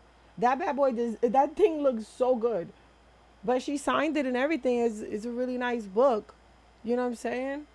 So like I don't know. Yeah, no, be careful. Definitely be careful. Check the website. Make sure they have no grammar issues, real content information. Make sure that they have real posts, like real posts. Like it's not the same post every 5 minutes. It's like, something different or it shows them making the product. Because that helps too. And then see if they ever went live because a lot of the TikTok shops, like if I wanted to get something from the TikTok shop, I would like look at if they're doing something live. So like with the authors talk about their books live and then like they show the cover and they like um talk about their plans for their books and stuff like that. Like it's really cool. Um so that's how I really like got into book talk and like you know, found out some stories that I love to read. And then like being that I wanted to find more um, black writers, like, book writers and stuff like that. It's such a pleasure to like find these people and like read their content because they make so good, so much good content. And it's like they're not in Barnes and Nobles and stuff like that. So it's like, so when do we get a PG gay fanfic? I got a little bit of it on my like on my coffee. If you go to my coffee, you can see it for free. Go to the Baldur's Gate area, and you should be able to see some of like the fanfics I made for that. I haven't been drawing ever since I got diagnosed, so I've been having a little bit of a hard time with drawing. So I'm slowly but surely getting there. I don't know when I'm gonna be like in full gear of like doing art like consistently, but I've been like yeah, I've been so everybody knows I've been diagnosed with PTSD, but I recently on top of the PTSD got depression and anxiety, so I've been medicated so that I can elevate my moods, and I've been going to counseling to get you know to help me through things. And it's been rough for me. Like I never thought I would be in a situation where like the world felt cloudy to me. You started your meds again? Yay, congratulations. I hope it works out. Um, but yeah, I've been taking my meds for that. Slowly but surely they have been helping and going to counseling has been helping a lot. Um, and like I'm basically like taking all the information and like what the counselor is telling me and like we found out a goal of like what's next for me and stuff like that. Yeah, it's rough. I never like in my years of existence I've been knew I had anxiety. Like I knew I had anxiety, but I didn't know that anxiety and depression go hand in hand. So I never thought that like one day I will like go into the spectrum of depression the way that I've been, and like it runs in my family. My grandmother had it, and she suffered really bad with it to the point where it didn't let her get out of bed, and that's where I was at. I was at the I was at the point where I didn't want to get out of bed. I didn't want to be. I didn't want to exist. It was like one of those like you know, and it's now that I can tell you that I'm feeling a lot like I'm getting through that fog. So like it feels like I have a fog around me, but I have a spotlight that I'm like going towards. So that's the breakthrough, and I'm hoping that like everything starts getting clear for me. But I have been drawing little things. Um, I don't know if you guys see my TikTok, but I start like I normally don't draw at cons, but when like cons are slow, I started like drawing at cons, you know. So this is what I made, and I was like playing around with my art style and trying to see if I can use like markers to be able to do it. So I might do something with them in the future. I think I wanna color them digitally, but we'll see what happens. Um, but yeah, that, yeah, I understand it's really hard, but it's not forever. Yeah, that's the thing. Hugs are super tight. So glad you get help. Thank you, thank you.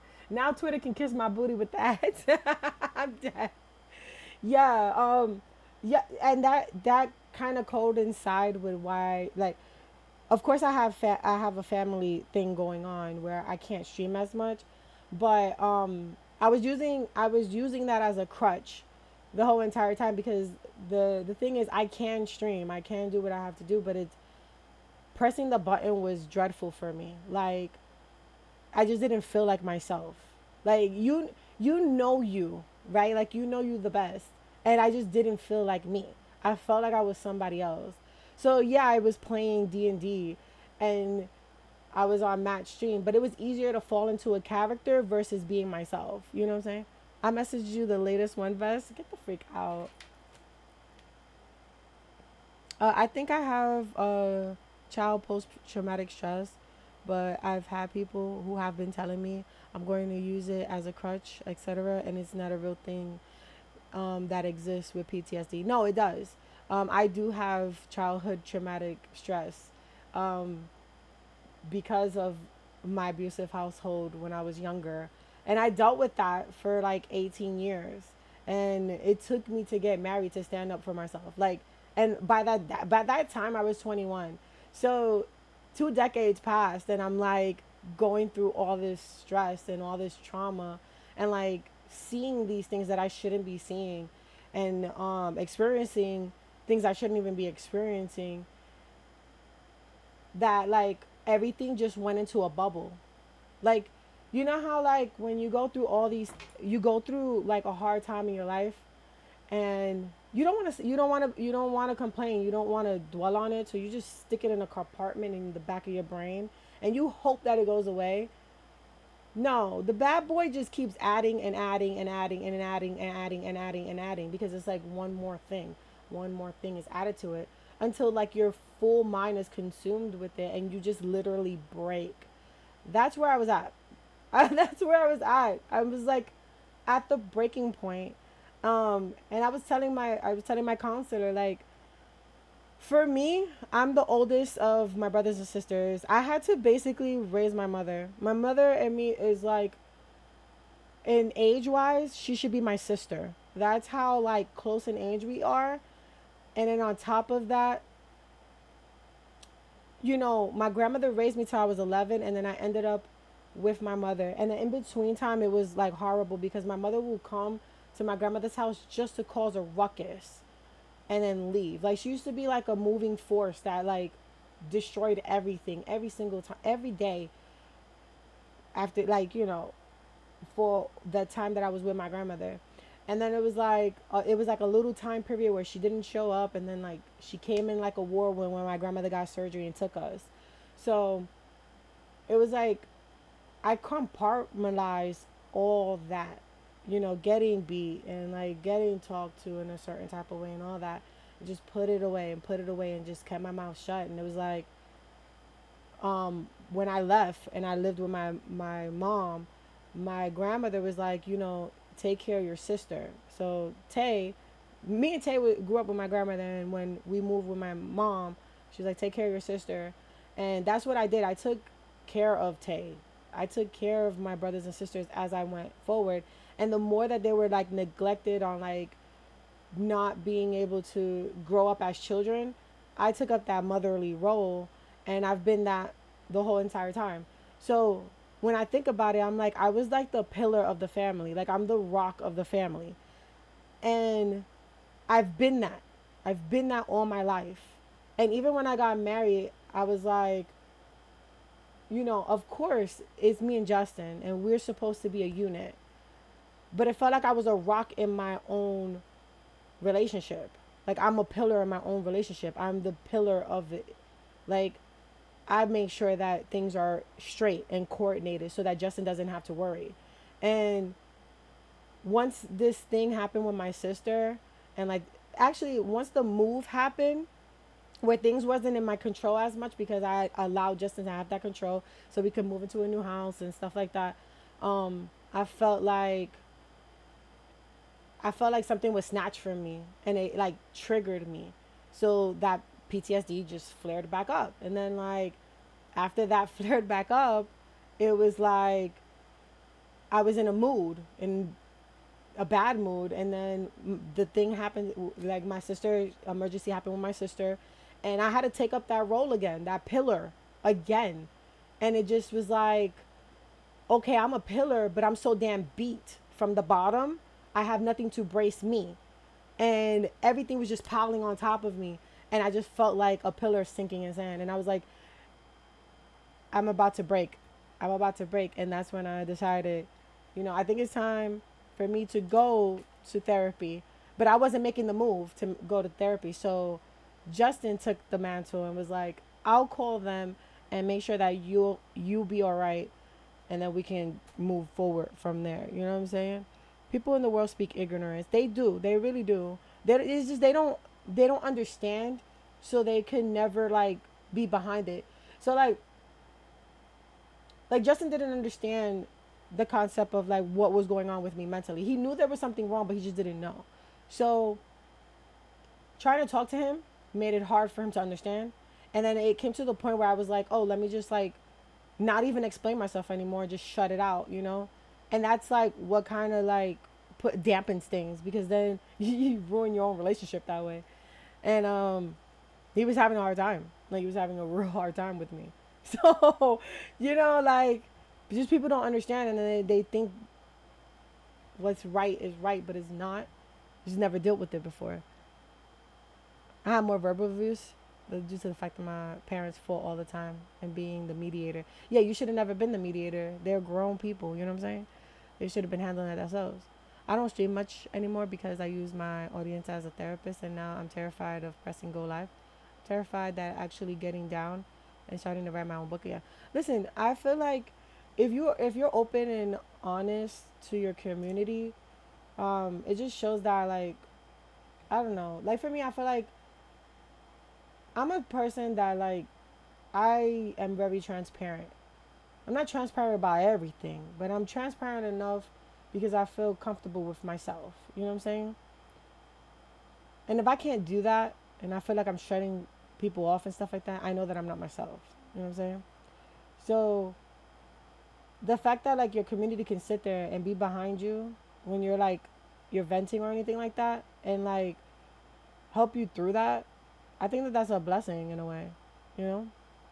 Yo, honestly, Tay, um, CPDSD is complex post-traumatic stress disorder. Don't let people discount it because it develops in childhood. It does. It really does. It's about more than single event or psychological response. So if anyone tries to discount it, that's wrong.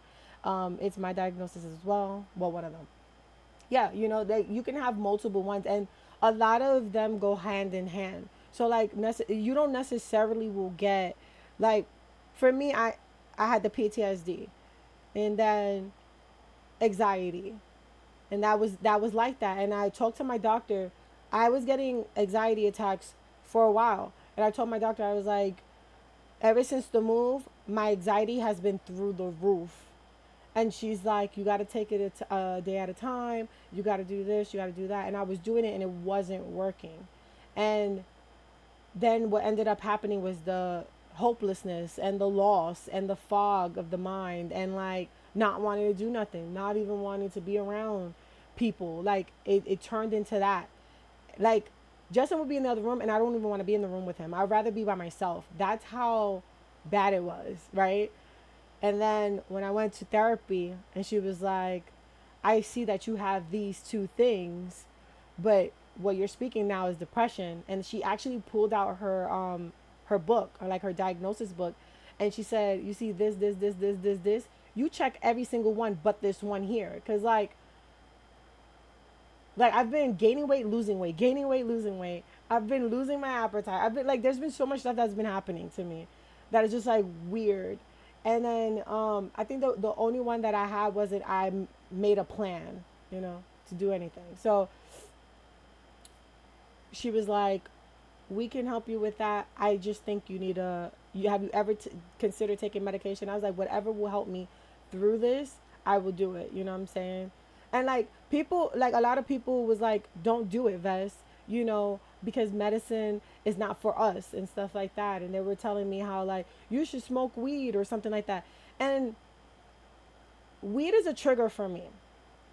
THC is a trigger for me. And the only reason why it is because of my past. Is because of how my mother used it. So I don't see it in a good light like everybody else sees it. And I try my best to, because medicine is medicine regardless, but I just don't want to take that type of medicine, if that makes any sense. I don't want to take THC. I don't think it's for me. It's bad enough I smell it and it makes my stomach turn. Like, it legit makes my stomach turn into a knot where I lose my appetite. That's crazy, but it's the truth.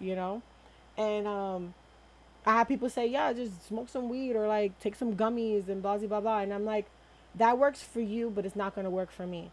So when I went to the doctor, she was telling me how like certain things can mess with your mental, you know what I'm saying? Recreational marijuana is not medicine. That's self-medicating and it's dangerous, you know? And that's the thing. Recreational marijuana has always been a thing in my family. You know what I'm saying? That's how I am about cigarettes. Yeah, about cigarettes. Cigarettes make my stomach turn. I cannot be around people who smoke cigarettes. It disgusts me. Like, but it's not the person and it's not the thing. It's just what's behind it for me that makes it like that for me. So I don't bash anybody with smoking. I just remove myself because I know that that's not what I want to smell. That's not what I want to be around. So I will remove myself from it. And if anybody asks a question about it, I'll be transparent. Listen, this is what I dealt with when I was younger. And this smell, it's just something that like makes my body react negatively. And I just can't be around it. It's sorry. Most smoking is a huge trigger for me for obvious reasons. That's why I'm never around my family when they smoke. Exactly. I'm never around people who smoke because it's something that is a trigger. And I know it's a trigger because it affects my body and I can feel it affecting my body. So I told them, I was like, I'm not doing marijuana. I'm not doing the THC gummies. I just want to do something different. And I talked to my doctor about it and she was like, yeah, you know, um, these things would affect you. And then, I was drinking a little bit and she was like, drinking does cause, like, help with like the ups and downs of your emotions. And I was like, yeah, but I do it occasionally. She's like, that's great. Like, it's an occasional thing. It's not something that's like all the time. And, we talked about that and I made it in my head. Being that I'm on this medicine, I'm not going to drink. I'm just gonna be nope, can't drink. Sorry. It looks great. It looks delicious. I would love to try it, but I can't. You know. Yeah, it's just a bad attachment to it. Exactly. I'm actually allergic to cigarettes and marijuana smoke. My eyes runny and swell up. That sucks. But yeah, I have a bad attachment to it. Like it was rough for me for Blerdcon walking out the door. Like walking out that door was it was like so traumatizing because it was like my stomach will hit a knot and it was bad enough that I was so upset with what was happening with the tables and what was happening with us that it just did not affect me right. I was taking my antidepressants as recommended. Like they tell you take 2 a day. I was taking one in the morning and one in the night, or like one in the afternoon because I had to take my Zoloft in the night. And I was like, this is wild. I've never experienced something that like does that to me. And I guess I'm more sensitive to it now because of like what, me trying to get myself back to normal. You know what I'm saying? With my hyperasmia, none of that is an option for me. Yeah, like, no. You shouldn't even be around dust. You shouldn't even be around dust. Like, those dust that like be in the air and stuff. Airborne shit, nothing around. Nope, don't do it. Um, but yeah, like going out of that convention and smelling weed, as soon as you open the second door, I was like, bro, and it slaps you right in the face, like so hard, and my stomach was just like, oof, and I was like, oh, I gotta get out of here. I can't think, I can't breathe, I can't smell, I can't think. So I was like rushing past the people like, and I will do this as I was going, and again, it's not to offend, it's just something that's with me, and I was like, no, I can't do it, bro, I can't do it. Or like when people like smell like weed and walk past me, I can't. Yeah, I don't drink at all.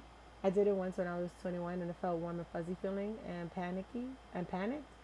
So none of that no more. Yeah, it gives you like the. So for me, when I drink, um, I usually get like one nice big drink, and that's my drink for the day. I don't like do like a lot of drinking, right? Only like if we're at a party, like Maggie's party. Maggie's a partier. She had us have a shot at the door, and then we had another shot for something else, and then it was a shot game, and then on top of the shot game, she had a shot punch. The shot punch was really good. I'm not gonna lie, okay? And this was on Halloween, and I was feeling toasty, but I've noticed I don't have a gallbladder, so I will feel the warm, fuzzy feeling and the lightheadedness, and then it'll go away, and I'm sober again, and I'm like, what the freak, you know, like what's happening? And it turns out I don't know my limit. So I'll just be drinking and drinking and drinking and drinking and drinking. I might get poisoned, you know? So now it's the whole situation. If I'm gonna go drink, I'm gonna drink one, I bought a martini glass. Like when we went to FSK Con, we went to the Mexican restaurant, and I bought like one of those like big martini glasses. Oh my boy, that thing was gooder than a mug. It was so good. Yeah, I never been into drinking. Tried for my mom once. I got 21 and I didn't like the taste of beer, and yeah, beer is okay. So, beer and liquor are two different flavors. Like with beer, uh, I don't like beer personally. Like it's not good. The only beer that's like really good is like maybe a Corolla or Modelo, but I'm not a beer drinker. I like liquor. I like Ciroc, Hennessy. You know what I'm saying? Like, and then you can mix it up with flavors, and it makes it even better. So like, that's what like how beer is disgusting in general. I know I would like the sweet stuff more, but I know I would be addicted, so I avoid it. That's smart. That's smart, gothic, because I am addicted to the sweet stuff, but I know my limit because my mom, like, my family has an addictive personality, and liquor is one of them. Yes, I want the hard liquor. But yeah, we have the addictive personalities, so I know not to go that far, if that makes any sense. I actually had to take blood pressure medicine and anxiety meds while working at Walmart. You know how, Walmart is terrible, especially with workers. I'm so sorry. Maggie's Halloween parties are not for the weak. It's not for the weak, and you need a steel stomach. If you need a steel stomach. I never drank, ate raw fish or fancy cooked meats. They were rules I followed while on treatment, and it's something I kept doing because I like scared to find out what will happen if my body to my body if I did those things. Yeah, that's why I decided not to drink, because I was like, I don't want to drink and then affect my medicine and then cause myself to, and I guess this is all in my head, but like just cause myself to fall out of what I'm doing to help myself be better. You know what I'm saying? I want to party with Maggie. Yeah, dude, Maggie's parties is lit. They lit. I didn't drink until I was like 25 because I had options about what alcohol does to people. But no, she had an opinion on that. But I had friends show me it can be safe and fun. It can be safe and fun. It can be safe and fun. But the only thing I would drink is my homemade butterbeer. Ooh, butterbeer is so good. At the Halloween party, is butterscotch schnapps and cream soda. It's a Harry Potter drink. That drink is so good. Maggie made a liquor form of it, and I promise you, You get tossed. Vest. Okay, so we know Vest. You're addicted to D&D and vampire some disease. Addictive personalities, you know. If I can't drink it or smoke it, you know what I'm saying? That's the life I'm living right now. Listen, my addiction to The Office was crazy too. So I love Harry Potter, but you found Butterbeer too sweet when I tried it. Really? Listen, it's really good. But like, put some liquor in that bad boy. Like, actually add some bit of that bad boy. Ooh, child, what? I'm telling you, Maggie is the it. She makes Jello shots, y'all. She makes Jello shots. She makes she makes shots that like taste like candy. By the time you're done, you're tossed, my boy. You're tossed. Best looks sad. Sorry, like I can't drink, I can smoke it. I'm a I'm deceased. I have Halloween drinks, be in the hospital, blood bags, and I'm like, Poppy would approve. dude, I do want a Halloween drink in a blood bag, bro. I do. That'd be so cool, bro. I think Maggie made syringes. She made blood syringes with shots inside of them, bro. Strawberry daiquiris, bro. Like, I was like, sis, what are we doing? And then mind you, this Halloween is gonna be I think Marvel versus DC. I think that's what it is. So I'm gonna actually make the Namor drip. Cause I'm gonna go in as Namor. You Cuckoo Clan, baby. I'm going in as Cuckoo Clan. I think I wanna make the headdress. I wanna make the headdress. I wanna make the chest plate. And I wanna make like the things on the side. I'm gonna be cold, but I'm Yes, gonna do it, queen. bro. I'm gonna do it. I'm gonna make that cosplay, bro. And I'm gonna show up at her crib. Dude, I'm having fun that day. I'm gonna talk to my doctor though. I'm gonna talk to my doctor and see if I could have at least a drink. At least one. But yes, dude. I've been planning it. Cause she was like, so what would you come as, Black Panther? Like she was like, oh, I know you, Vesh. You about to come in as the Black Panther. I was like, bro, on God, I might come as the King of Talakan, baby. She like, what? I was like, yeah, Namor. I'm gonna show up as Namor. She was rolling. She was like, do it, Vest. I was like, bet. So I'm gonna see if I can find the 3D prints to make the chest plate, the arm plates, and I think I gotta make the legs and the belt and the wings. And I'm gonna do that all 3D printed because my 3D printer's right there. Shout outs to Lexi and Raider. They got that for my birthday back in like 2019 ish, I think. And I've been using that thing religiously ever since I learned how to use it. Like, that's how I made these horns. I gotta make Justin's stratagem. So I'm gonna print it out and I wanna paint it on stream. I think that'd be kind of cool. Uh, Again, I'm gonna get back to Celestial Post, but I can't do it right now mentally. So I wanna, like, y'all have lit parties. We do have lit parties. Like, there was this one time. It's hilarious. It's hilarious. Like, just the games that Maggie comes up with, and it's just like, golly, how you be thinking about these? Wish I could get you a cooler gift this year. No, you have an amazing gift. I can't wait for the winter. Not even the winter. I can't wait for fall to come through because I'm wearing that bad boy everywhere. But we took no. That was a great, amazing gift. I don't even have that shirt at all. And I didn't even think that Vans Refrigeration had a logo. I was laughing. Like, I was like, Justin, look what I got. I can't wait to wear it. I want to wear it right now, but it's too hot. And he's like, just hang it up, Vest. Just hang it up.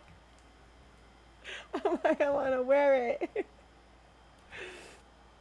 I asked my mom if she would dress as Storm or Jean Grey or one of those gals, and she said, hell no. I don't have the body anymore for that. Listen, Honestly speaking, I feel like you should love your body. It don't matter what size you come in. Cause in Blerdcon, there was some big women wearing some really lingerie.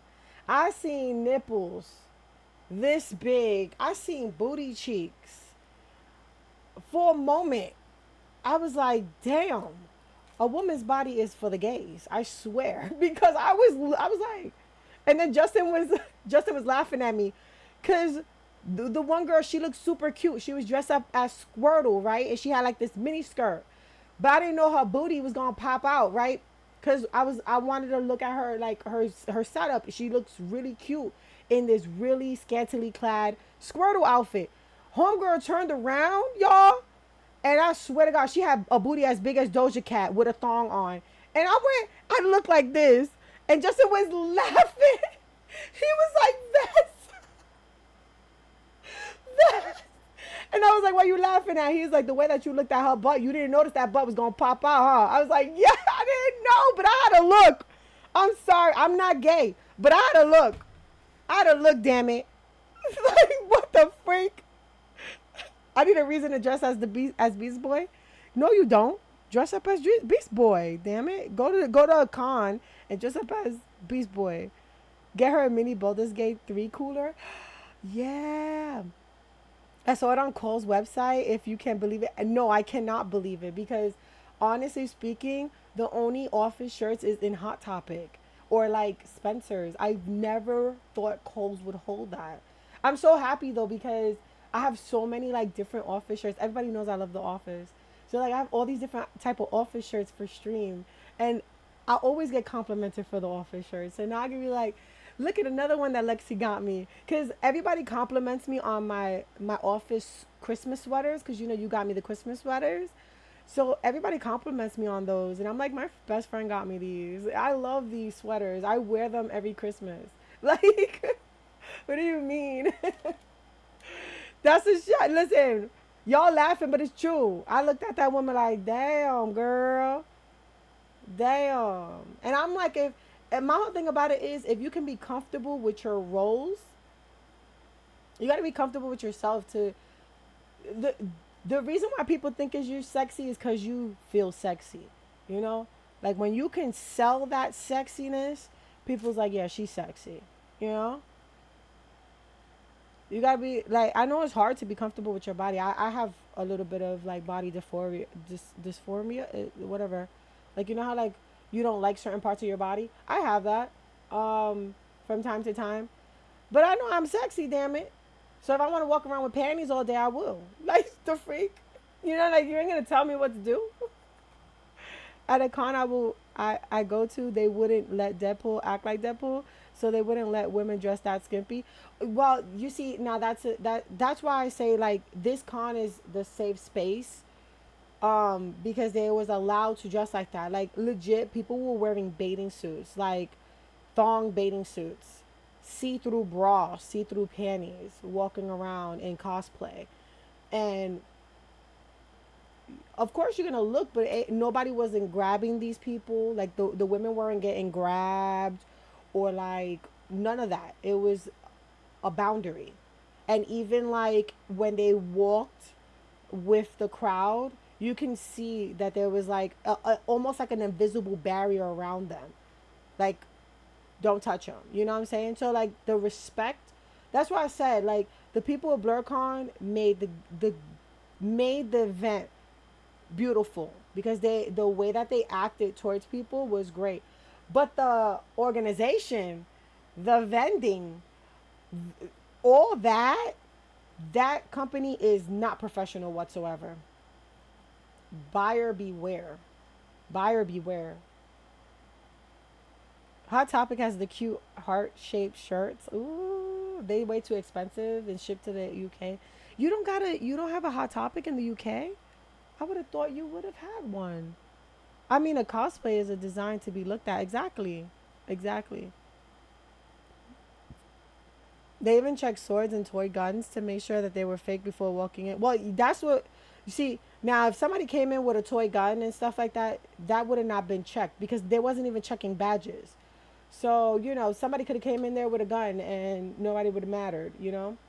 Um, so that's the only thing that I can say is very dangerous for this con is the fact that nobody's paying attention. There's no volunteers to help with nothing. There's not even security. So that was crazy. Well, I'm definitely not happy with my body, but I don't care what things. That's what I'm saying. Like, I know I have my little apron in the front, and I don't like my arms as much, but that doesn't stop me from wearing clothes that's like a little bit more skippier than I usually wear. But I don't go outside looking like that. I look like that in the house. But like if I go to the beach, I will wear a bikini in the beach. I don't care. Like the freak. You ain't gonna tell me what to wear. It's hot. I'm wearing a bikini, damn it. You can't put a lot of effort and thousands of hours into a cosplay just to hide it away and let no one see it. Exactly. Exactly. Especially if it's a bikini freaking cosplay. Like legit legit the girl was cute. She had like this like cute little top. Like for real. The only thing was the mini skirt was mini. The mini skirt was mini. But when she turned around, her mini skirt was like legitimately sitting on the top of her butt. And her butt was just there. Her butt was there. Like it was just booty. And I was like, damn, that's a lot. That's a lot of booty. You feel me? That's why I was like, I was looking at her on the side, like, oh my God. Wow. At least I got really good at faking it. Not you saying you got good at faking it. Mad. You should be getting muscles. Don't you like throw axes all day? I dressed up as Ursula for The Little Mermaid, and my mom took an old prom dress, added tentacles, and we tacked on my hair, and I looked like a Broadway, like Broadway. That's so cool. Do you have a picture of that? Very effective. Best was stunned. I was stunned. There was this one girl. She was like a bigger girl. Like, honestly, I didn't think she had a bottom. I didn't think she had panties on because she had an apron. What's an apron? An apron is like a belly that like hangs over, right? So you don't see the bottom part. So I was enamored with her bra because her bra had like these little flowers on it. But I was scared to look because it was see through and her nipples, bro. Her nipples, bro. I was like, yo, I can't even admire the bra because I know she's gonna be like, now this gay girl over here looking at my nipples, and I didn't want to be that. Just looking at the girl, I was enamored with her bra. It was just the bra was dope. It had like these little rhinestones on it. It was like black and it had like this netted thing, and then it came up like a triangle, but then on the sides had the string, so it kind of looked like one of those like BDSM type of like chest things. But it was just like I looked at it and then turned my head because I was like, I don't want to like, I don't want to look at her too long, and then she thinks I'm flirting or like trying to get one. You know what I mean? Yeah, I had to get stuff so I could start wearing skirts. Ooh, because I got the butt from my mom's side, so pleated skirts flare. Yeah, the pleated skirt was like sitting on her butt, so I could imagine that. So you wear like tight fitted skirts, like pencil skirts almost, right? Like me, I can't wear a pleated skirt because if I bend down, baby, not a short one. If I wore a short one, oh no, baby. So yeah, I don't. I got thighs and hips and stuff like that. I think I got that from my grandmother. I'm not too sure, but mm-mm. I can't wear short skirts because the last time I wore something short, my auntie was like, I'm about to see your panties if you bend down." And I was like, "I'm not trying to bend down. I just want to look cute today." She's like, "I get that, but I'm just saying." And then like when I sat down, like you could feel the couch underneath you. That's crazy. So I was like, never again. Never again. And mind you, I wear shorts with my skirts because that specific reason. Like, I don't want to show my booty. But now that I'm older, I'm like, I don't want to wear shorts underneath a skirt. Like, it's too hot for that. The freak. Yeah, I had to get stuff. Oh, wait. I wanted to wear those kind of skirts, but I avoided for some time due to that. I feel I got thick. You know, they do have They do have, what is those things called? It's like spandex almost. Like, so if you do wear a pleated skirt, you have to wear like spandex underneath, which sucks, but you know, at least you'll be protected booty wise. Like, you don't want your booty to just be like, I just out there. People just looking at your booty. Listen, I saw so many booties and titties and just everything. There was this one guy, he had no shirt on. His pants was like legit. If you went to go tuck his pants, you will see the top of his like pubic area. And he had like these sweatpants on. Like, you could see his stuff, and I was like, oh my god, I hope he don't stop in front of my table, because I was sitting down and I was like, I don't want him to be in front of my table, bro. Like, I'm scared that that bad boy was gonna be like see-through, because it looked like it was handmade, and he like was walking, and I was like, great. And then there was this other dude that came through, and he had boxer briefs. What is boxer briefs? They're like hoochie daddy shorts, but the part in the front is where the balls be in, right? This man had the biggest bulge ever, walking around, and people just looking at him like, what the freak? And he was dressed up in his Black Panther outfit. I'm like, this is crazy. When did Black Panther wear shorts like this? Never. Never. And he had like the little spots on his chest. I'm like, what is this? You look cool, but I can't take a picture of you. Gray sweatpants season is soon. It is soon. Yeah, I got one of those from Amazon. Yeah, like the spandex. That's what I wear when I like have short skirts or something, like you know, the one that's like frilly and stuff. But like majority of the time, if I'm gonna wear like a skirt or a dress or something like that, it's a lot longer. Like, my skirts like legit come up to my I would say like a inch, not an inch. I would say like 4 inches above my knee. So like, if I do were to bend down, you'll see more thigh versus that more booty. Because like the front part would be long, but then the back part is like hiked up a little bit. So like, yeah, we can't have that. Well, when I was running live action games at conventions, my costume one year was a traditional kilt. That sounds amazing. I've seen this guy. I think I forgot what was I watching. Was it TikTok? I think it was TikTok. I don't know if y'all noticed, but TikTok has been slowly but surely having people show their like genitals on there, and they do it in the slickest way. So this dude was wearing a kilt, and it was about kilts and like how airy they are, and like um women in Scotland or something like that. They usually like, or Ireland. I don't know where it was, but they said there's a tradition that they tell the man to pick up his skirt so that they can look at his genitals.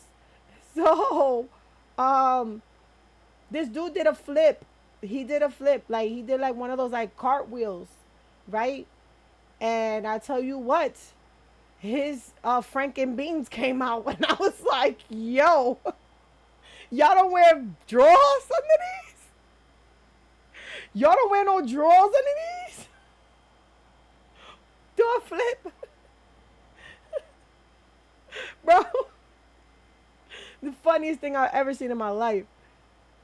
I did wear it traditionally, yeah, with no drawers on. Matt, you fresh. Waiting for that man's username. I don't know his username. I don't like. He was just showing different people doing kilts and stuff. I had to switch right off when I saw his Franken beans. I was like, whoa, whoa, on TikTok, and the video was getting so many views that nobody was like stopping it. I was like, wow. I don't know if y'all seen that girl with the glasses on.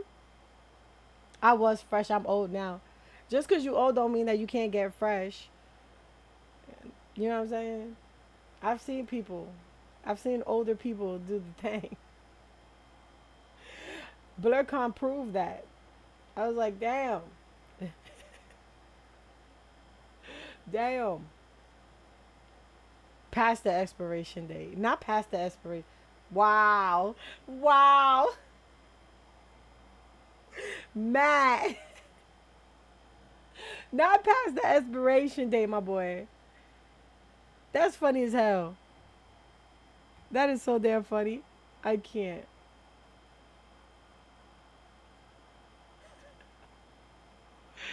Listen. Oh yeah, there was this girl with shades. She had like shades on, and she was recording herself, and then she did something like she looked down and her titties were out, and she looked up, and then did like a little wink or whatever.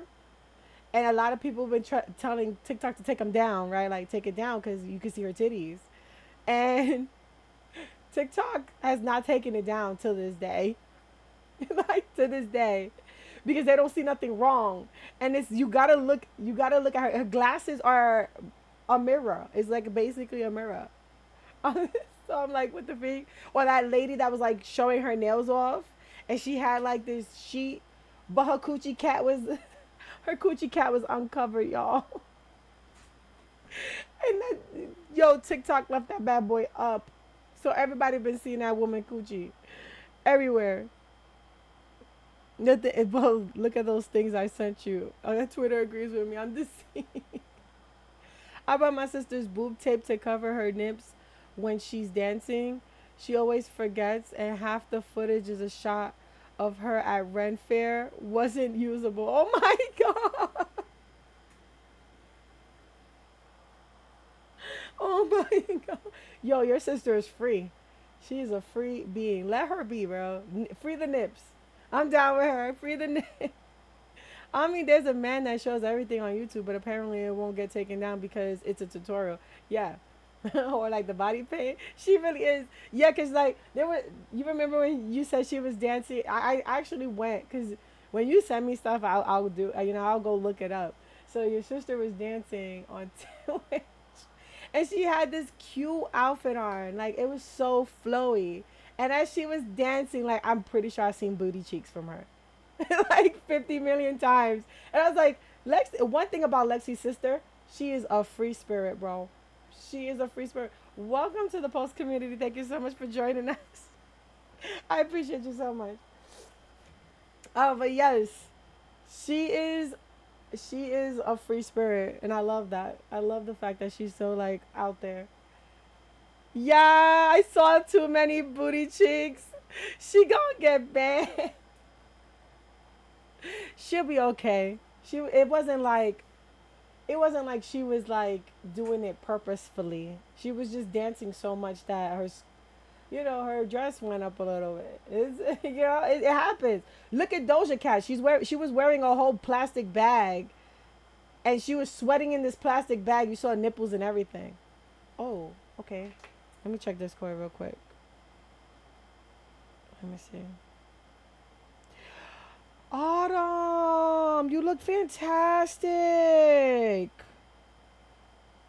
You look great. That's dope, Autumn. X trying to tell me something. Not the Viagra. Got the Viagra. I'm deceased.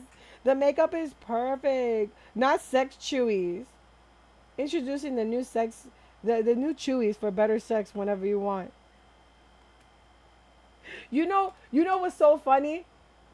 Somebody was like, I saw this post that said, if we're taking women's rights for having an abortion, we need to take away Viagra because if you got a limp penis, you should just stay limp. I was rolling, bro.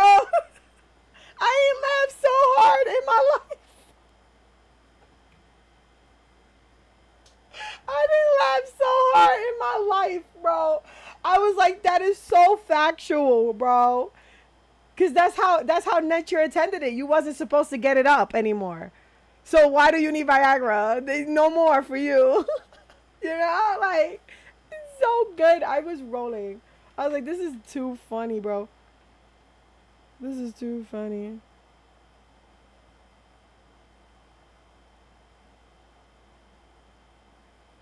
Damn, Tay sent me so much information on like what people were saying for this thing.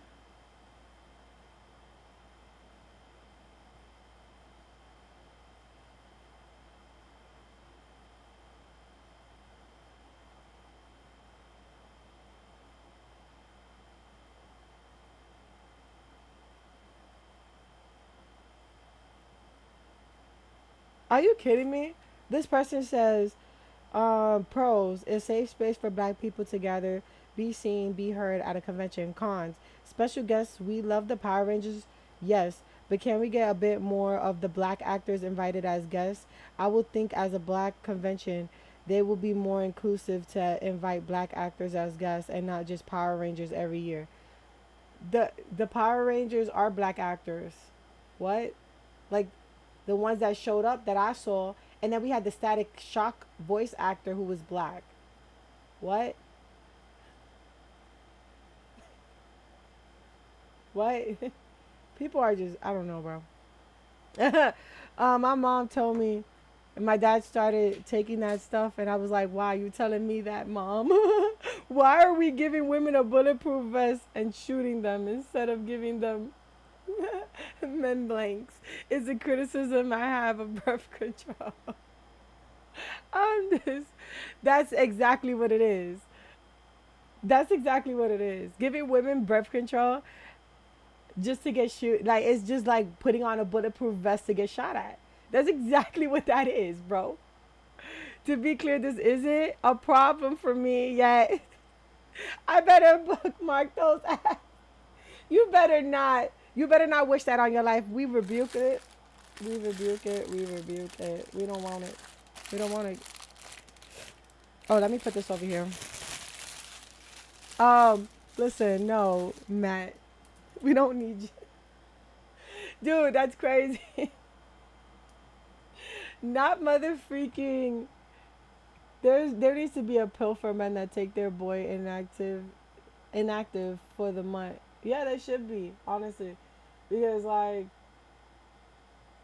that's a lot, you know. Like we like taking a pill every single day and then how it messes with the hormones so bad that I heard that if you take there's this one birth control that if you take is like a shot or the one that you stick in your skin. I heard if you keep that on longer than a year, you can actually become infertile. So it'll be harder for you to have kids when you like you take these type of medicines. It's like crazy. So like let's say if you wanted kids in the future, you probably wouldn't be able to have them. I mean, no matter how hard I try, I can't get my boyfriend pregnant. You better go adopt. We need to adopt some kids. Since when, Matt? Since when? Why? Why are we doing this? Oh man, dude, yeah, it's crazy. It's been crazy. Yeah, but never doing the Blerdcon. Yeah, you remember that one? Look at this. This is the badge they gave us, y'all. And it doesn't even say. It doesn't say vendor. It doesn't say artist alley. It just says full weekend. Full weekend. And then that's the thing. You see how like it says inclusive and stuff like that?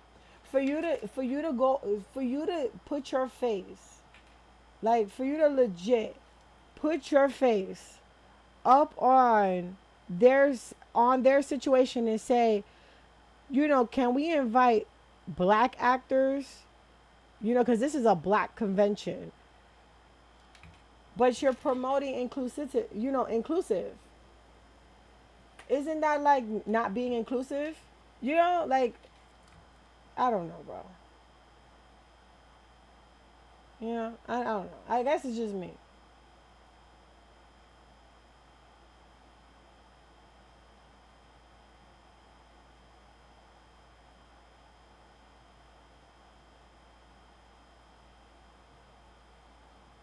I don't want any kids.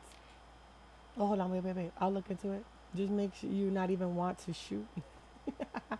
It took the expensive route and the coast of NHS. I don't want any kids. I don't think I can because my shark week turning into months and a year a year straight getting an ultrasound Wednesday before they give me the pill and or going forward. Yeah, and you know the crazy part about the pill is a cover up. Like it doesn't address the issue. It just covers up the symptoms. So like when I was diagnosed with PCOS, which is polycystic cystic ovaries, um, they gave me the pill to basically stop my bleeding, and it just didn't take away the bloating feeling. It didn't take away the hurt. It didn't take away none of that. It felt like it amplified it. It made it worse. So when I finally purged my body of it, and I was like, screw it, and then just decided to eat things that didn't affect my flow, that turned out to be a lot better than getting the pill. But like again, the pill helps. It just is. I hope that they take the initiative to check you fully before they like write you off, because I felt like I was written off the whole entire time when I was going through my PCOS. Like I was written off time after time after time, to come to find out the reason why I'm going through what I'm going through is A, I'm anemic, B, I have a vitamin B deficiency, and I don't be in the sun as much as I used to be. So that's another effect. And you know, I wasn't working out or anything of that nature. I wasn't like, cuz when I lived in New York, I used to walk everywhere. I used to be active. I used to do a lot of things. I came and I lived in Ohio to like stop all that. So my body went to hell. Like let's just be real, my body went to hell. My body was so used to just being a certain type of way that when I switched that way, it just went wrong. It would have been cool to get a voice of Darth Vader and Mufasa. Ooh, but they would have had. You see, Autumn, they can get black voice actors and stuff like that into the con, but they can't at the same time. You know why? Because the place is too ghetto for that. You think the voice actor of Mufasa is gonna come down to do a signing if mother freaking the people that the celebrities they do have there doesn't even make money? No, he's not gonna waste his time. So like people don't think about that. You know what I'm saying? Like if you don't take care of your vendors, they're not gonna come. So I'm pretty sure people's like, no, we are not gonna go. I couldn't even find the celebrities. The celebrities was under the escalators. They were under the escalators, y'all. I mean, it is a solution, but it's not a good one. It's not. It really ain't. Oh, I see, Matt. That's not a solution. Shouldn't take away the sex drive. Yeah, it shouldn't. I want to meet Keith David. We couldn't even find it. Yeah. They use that room as food additives in military of the urge for soldiers. I'm anemic with an iron deficiency because I'm always, yeah, and they think my weight is causing my problems. That's what they always say, like it's your weight.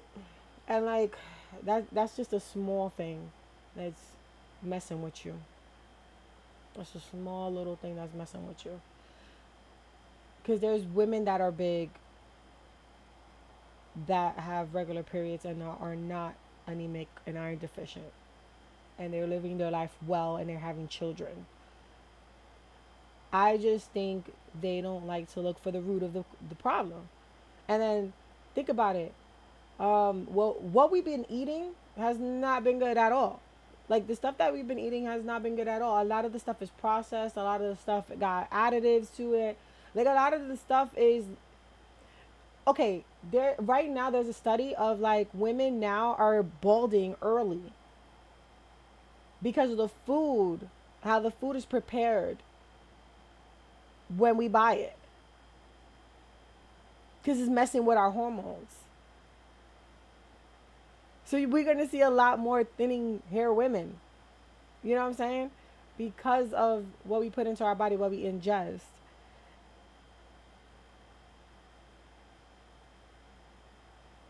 James Earl Jones. Plus, I don't like James Earl Jones. He's going anywhere at 97 years old. Oh my God, he's 97. I didn't know. Like, if no one takes care of me, then why would I waste my time and money being in the con? That's what I'm saying. Like, if you're not gonna take the time out to take care of your vendors, of your artists, and your celebrities, there's no point of us being there. Just make it a Coachella and call it a day. I just recorded some James Earl in my Discord. He did. American companies pump sugar and dangerous chemicals, so they overcharge you for medicine expenses later. Exactly. The FDA is like the FDA. They got their hand. They people got them in their pockets because especially the medical people, because like all that metformin and stuff like that, um, like all that medicine, they want you to get sick so that you can be taking those medicines. 90% of American food is crap. I wouldn't be allowed. It wouldn't even be allowed in Japan. It wouldn't be allowed over this overseas because like there's some foods that we have that the UK don't even got. You know what I'm saying? Like when I have UK pulses buy stuff from my store, I legit pack them a goodie bag because like they don't have Reese's Pieces, they don't have lightsabers, they don't have Starburst, they don't got none of those. So that I'll be making a real big goodie bag and I send it because they don't have that stuff. And then they'd be like, "What the freak is this?" And I'm like, "Oh, it's this Franken bean, like bacon beans, or like lemon heads. None of that. None of that. They don't got none of that. So they eat better than us. I heard in the morgue when they burn our bodies, we smell like sweet roast. We smell like a sweet roast because of all the sugar and additives we have in our bodies. That's crazy. Think about that. I honestly love Japanese treats. They're much less sweet, but it's so yum. Oh my god, have you ever had the cluster ones? It's like a little pound cake and inside of it is like that little cluster inside of it. Oh my god, those are so addictive. Or like the little drops of candy that's like coffee. I put that on, like honestly speaking, I put that on my throne because I was like, yeah, son, like absolutely. Those are good. Like I saw the Korean ladies, or have you ever had the Korean drinks, like their liquor? Oh my god, that rice wine is so damn good. So damn good. It gets you tossed, but it's good.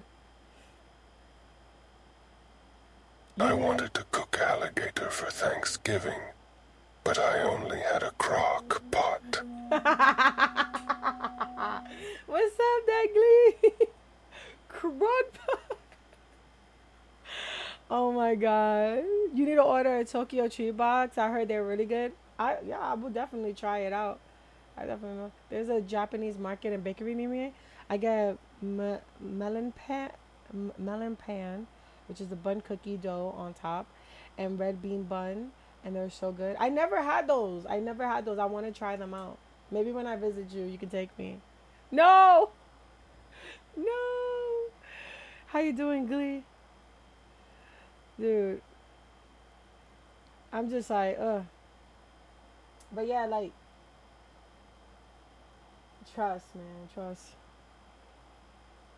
Those things are really good. Yeah, but this is the reason why I was on keto for so long because of like everything that I ate legit was killing my body's ecosystem. So I was like, yeah, I think it's not you know, I think it's time to like not do this no more. Not eat like this no more. Um but now that I'm not on keto, I eat smaller amounts. So like let's say if I get something sweet, it'll just be a small amount of sweet or like it'll be an occasional sweet versus like having like a big, you know, sweetness. And I do want it like that though. Like I'll be wanting a big piece of cake. But yeah. When you visit me, it'll be the best day of my life. I want to visit you so bad. And now that I'm not doing cons no more, I'll be able to save up money to actually go see you. So I'm excited for that because I'm taking a hiatus from doing conventions. Like Blerdcon solidified, I need a break. So definitely taking a break. You need a self care box with those treats, Lexia. Right. Slim, nothing much, just chilling, grinding. Yeah. They say they only stay fresh a couple of days outside the freezer, so that might be tough. But I can bake them for her myself when I visit. Oh, you know how to make them. I need to eat something. Hello? Yes. You definitely do.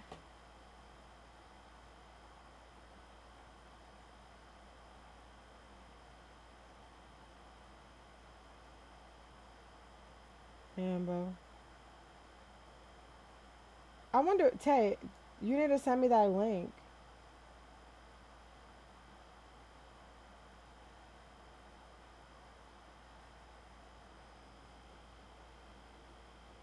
Bloodcon probably caused the burnout for you. Well, the thing about it was, um, ever since I was like, ever since I've been feeling the way that I've been feeling, it has been rough.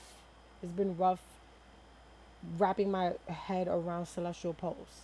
Like I'm gonna continue it. I'm gonna finish Celestial Pulse, but right now I don't want to touch it because I know that it's gonna be bad if I do, especially in the headspace that I'm in. So I was like, I need a break from conventions and like actually take a moment for myself.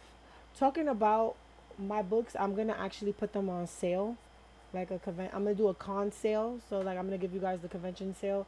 If um if you haven't got the books, I'm gonna do that. But yeah.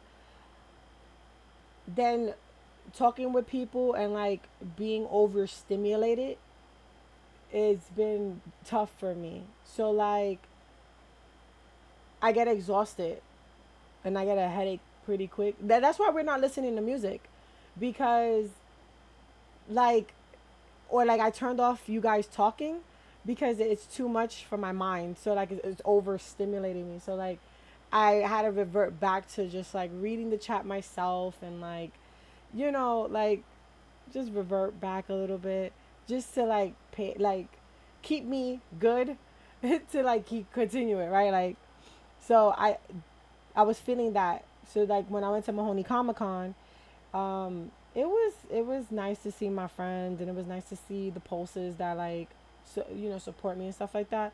Um, it wasn't a good it wasn't like a I didn't make a lot of money that day. I made like maybe 15 bucks. It was a home con and I felt overstimulated. I was there and I was just sitting there. There wasn't a lot of like foot traffic and stuff like that. And I couldn't like bear being there. So I was like, okay, I feel like this and this is not good, especially if I want to be in the the con atmosphere, because you have to have energy for it. So then when I went to Blerdcon, I was skeptical at first because of the fact that I didn't have a confirmation. Y'all, I did not have a confirmation. I had to fight to find out how and where and when and all that, where I had to be. Because they are so disorganized, they couldn't even tell you what was going on. But regardless of the fact, I was already skeptical as is, but I was a little bit more excited because I was gonna see my sister. It was gonna be Blerdcon, so I was like, "Oh, I'm gonna be with my people. It's gonna be great." But when I got there and everything started happening, like even driving in the city rose my anxiety and stuff like that. And then like when I was driving in the city before, like it rose my anxiety, but at least I stuck through it. This time I couldn't stick through it. I had to take one of my just in case pills because I was like panicking. And then when I had we get ourselves situated to get situated, but we never got situated. And after like fighting and trying to be an advocate and trying to like make sure that my booth buddies were good, and trying to check on other people, and then like I was sharing an Airbnb with my friends, and it was kind of rough for me to even spend time with them like that because I love talking to them, but I was like tired after an hour or two with them. And I would like walk to my bed and lay there for a little bit, and then I'll go to sleep. Like I'll nod myself off to sleep. So like I would tell you no lie, my friends were up till like 3 o'clock in the morning. They would wake up at like 9 and then, go in on the con, like enjoy the con. And I would like legit, what's up, Ron? I would legit come back from the convention, go out to eat with my friends, sit with them downstairs for like maybe an hour, and then I will go upstairs and just hide upstairs. Like I will go upstairs, take a shower, lay in the bed, and just stay there. And I'll be like scrolling through TikTok and just like trying to unwind until my eyes get heavy and I fall asleep. And it was like that, but it was because of the mindset that I was in. Like I was overstimulated, and it was bad enough I was having a hard time in the con too. So it was like it's so weird how much your brain affects you physically. Like how worn down it makes you feel. Like I never like I always been a happy person. Like, like happy and like wanting to talk and wanting to be around people. Like I've always been that. Like even like getting head pats and stuff like that. Like, when I have my nieces and nephews play in my hair and stuff like that. Love that. But right now, to not even want that or crave it or like that's crazy. It's different for me. Like it's like, what do you mean, Vess? Right? Like, yeah, self care is important. You're not obligated to do anything you can't handle. That's true. That's why I'm okay with you pausing on commissions. Yeah, I pause. I pause on the commission, but like, let's say if you like, I could finish your commission, Autumn, with no issue. But I'm taking a break from, like, I can do my commissions. I'm just taking a break from the whole overdoing it, like overdoing my like overdoing what I do. So like um when because I want to get back into streaming. So yesterday I streamed for like 2 hours, 3 hours. Today it's a little bit longer because like I did miss you guys.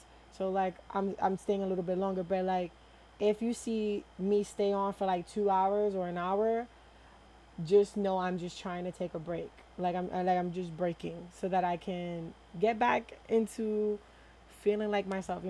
I feel your best. I feel like I'm in the same boat. Yeah, I don't know what's going on.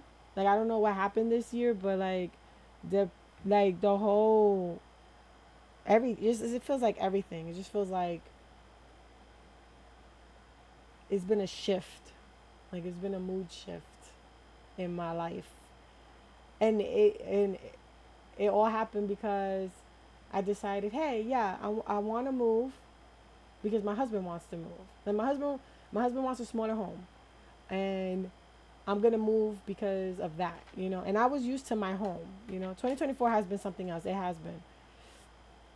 Um, so like I was like, okay, I do want to move. I don't want to move, but I will move because my husband wants to move. He wants a smaller home, which makes sense. We don't have kids, so like, why do we even need a big house anyway? To collect junk. That's basically what it was for. So moving wasn't an issue. It was the process of how we moved that was the issue. So what triggered me was when we was moving and Justin's brother was moving on top of us moving. So he was moving in while we was moving out. And that didn't feel right to me because I felt that I should be able to move all my stuff out before he can move in. And I know like his circumstances was like a certain type of way, but that's just like I'm a creature of habit and like organization. So when organization does not go right, and I'm like, what the hell is going on? This is not what I agreed to. It hit me hard. And it hit me so hard that it pushed me back into like that whole depressed and wanting to be by myself and stuff. It is hard because you can mix up your own stuff and forget something. Yeah. And it came to a point where like it came to a point where like if they found something and they were like, "Oh, it's mine," I was like, "Just have it, bro." I think because I didn't even want to fight with a little kid about anything, or I didn't want to fight about what's mine and what's yours. So I was like, "Just have it, bro. I don't care. I'll buy a new one." That's basically what it turned into. After a while, it turned into, "I don't care anymore, bro. Just have it. Enjoy." And it was like I was vocal about how I felt, but I just didn't feel heard. So that's another thing that re- put me back into the PTS mood, and because I dealt with that in my past of not being heard. So it me feeling like that, that's when things went wrong, and that's when the emotions hit the way that they hit, and I was like, never ever ever ever thought I'd be like mentally fogged and not want to do nothing, and that's exactly what happened. And it like I did one commission, uh, while I was in that funk, and I tell you, it was the hardest commission ever. It was the hardest commission ever, and the reason why it was the hardest was because I was in so much of a mental fog. I could not process what I was doing with my hands, and if it just felt wrong, like I shouldn't be doing this because I know what I'm doing, but I don't feel like I know what I'm doing. Like I couldn't think while I was doing it. So like I had to come up with this pose. And I came up with the pose, but I didn't like the pose, so I scrapped it. And then um, I used the same pose that the reference had that the commissioner sent me, and I didn't like it, so I had to scrap it. And I was like, "Damn, what am I gonna do?" And then um, I found like a way to get through it by like taking a picture of myself like in that pose, and I was like, well, if I tighten up this area and this area, it would look nice like a chibi, and it worked out. And the commissioner was like, oh, she looks like a goddess, she's beautiful, but I was praying every single day that she would like it because I was like, I'm having a hard time, and it was one emo, and it took me a week to create. It took me a week to finish. So I knew that like drawing was that was a different beast, bro. It's because of you, Vest, that I started getting help again because you said all that stuff and I think that's me all my life. I don't even know who myself is outside depression, anxiety, and ADHD. I'm glad that you decided to get help. I'm glad that I inspired it. Cause tell you the truth, the person who inspired me to get help was Tay, because Tay was like, I'm not feeling great, and I feel like X, Y, and Z, and she's like, again, there's nothing going wrong in my life. Like my life is a great life. It's just I'm feeling this way. And when she told me her experience and like what had happened at work, um, I was like, I'm feeling like that now. And then like even to be so like I was like I'm feeling like that now, and then I started like thinking about like how I've been feeling, like especially like around people I love, and I don't want to be around them, and how like I was feeling dreadful. I was like, maybe I need to get help. And then I said it out loud enough for Justin to be like, I'll get you help right now. And he called them and was like, she used to do counseling before, but the other person dipped on her and blah blah blah. Like we went through it, and they found me somebody who's like almost my age, which was great. And that person found me somebody that because she had asked me with medicate like to get medicated, would I prefer a specific gender? And I was like, for right now, can I just have a woman? I just want everybody to be a woman for right now, because like I had a bad experience with a male doctor. And she was like, perfect, I got the right person for you. So to even be heard and like going through that made me feel great. And then slowly but surely I was able to like get back. But what made things like it's a slow process. It's a slow process. So like even drawing this little drawing right here for my birthday, this drawing here took a lot out of me. Just to draw this. Like what the freak? I had to look up a reference. I usually could do this without a reference. but I had to look up a reference just to get her the way that I needed to get her. And like there was like these little things I was like meticulous and like trying to like fix and stuff, and it was just like but I like the fact that I wanted to do it, right? Because like I didn't want to draw. So now that I'm getting the want back, that's what makes it feel better. Like I know that I'm progressing, right? So when I went to Mahoney Comic Con and I started drawing, when I drew Will and Astarion in like that realistic way with my pens, um, it took me the whole day to draw them. So like I drew Will on Saturday and I drew Astarion on Sunday. It took me a whole day to draw them, but I didn't have that feeling of like block. Like it was just like it was like look up a reference and just go with the flow. And that spark of going with the flow came back and I was like, great. I'm feeling that back and I love that because that's what I'm the person that goes with the flow and like does these things and does the little details. Like that's me. That's me. That's my when I do art. But after I was finished with that drawing, I couldn't jump into another drawing. I had to stop because I was exhausted from like even thinking and like doing an art piece. So, yeah. And I know that I regressed from Blerdcon cuz I wanted to draw something and I didn't want to draw something. I'm lying to you. I wanted to work on my 3D Funko Pop because I'm learning Blender, and I'm trying to make like this certain Funko Pop that I want. And when I was going to Blurcon, I was working on it, and then I stopped when for a little bit because I was like kind of tired, and I just wanted to look at the scenery. Like I wanted to just look outside and like see the trees move and stuff, right? Because I just felt like that's what I wanted to do. Um, but I have not touched that. I have not touched Blender since Blurcon. Like since I was at that driving. And mind you, I want to touch it again. In my mind wants it, but my body doesn't. Like is rejecting it. So I'm like, I know I regressed a little bit, but I'm gonna get back to it. I promise. I'm so hopeful that I'll start drawing way better. Yeah, I hope it works out. Like I hope it works out for you where you feeling like I could do this. I want to do this. Let me get to it. You know what I'm saying? I feel like that all the time. I haven't been able to be myself actually since high school. I'm 30 now and I've been happy. I've not been happy for all over 10 years.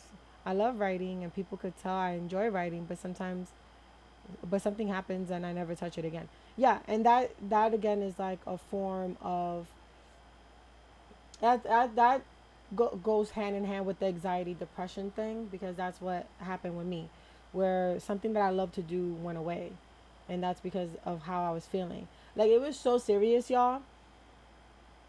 I'm not again, just to be clear, I'm gonna finish Celestial Pulse, but I didn't want to do it. I didn't want to do it anymore. I didn't want to finish Celestial Pulse. I was over it. I was like, I'd rather play video games and be a gamer streamer than an art streamer anymore. That's crazy. That's crazy. Like, listen to that sentence. Just saying that is weird. But that's how I felt. Like, I was like, I'd rather just like play video games all day and like interact with my community and that's it. Like, what? I am so hopeful. Oh, I read that. Hopefully you have taken as much as a break you need. Yeah, I'm definitely taking a break from the con.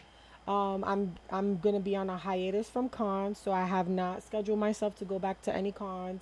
If I get paid to go to a con, sure. If I end up at FSK, I'm not getting a table. So like, I already made a plan of like how I want to do the con thing. I'm not doing cons right now. I'm taking a break from that, and I'm taking a little bit. I'm taking. I took a big break from Celestial Pulse. Right now, I still need that break because I don't want to start back Celestial Pulse in this mindset. So the I'm gonna take that break, and I'm kind of excited because now that I think about like everything that's going on, it's crazy because again, I don't feel like doing these things, but um because I haven't felt them for a long time, like ever since I moved. But now, like right now, I'm inspired to write, and I'm inspired to write Vincent's side to everything because I feel like what I'm going through right now might have been something he might have dealt with. So I'm really excited to tell his side of the story when that time comes because you got to remember issue issue 10 is the breakthrough, and then issue 11 we focus on Vincent. So I'm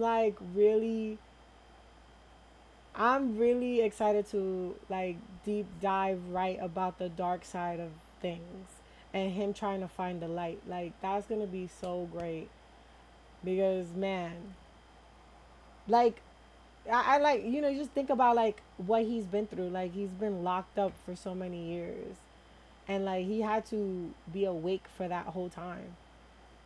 What? Like that's tragic. Like that's trauma. So like I'm really excited to like write, give the expressions, give the faces, so that you could feel like what he will be feeling, right? Yeah, I hope you get the spark back, Autumn. I would say definitely take it a day at a time. Like that's what my doctor has been telling, like my counselor, she's been like, yo, take it a day at a time. Like, so I think about it like waves. Like when you're in the beach, you get hit by waves. And like you know how like when you get hit you stumble a little bit and then like you stitch straight and then you get hit again. Stumble a little bit. You gotta take it like that. You gotta take it a wave at a time. You know the wave is coming, but you gotta brace yourself.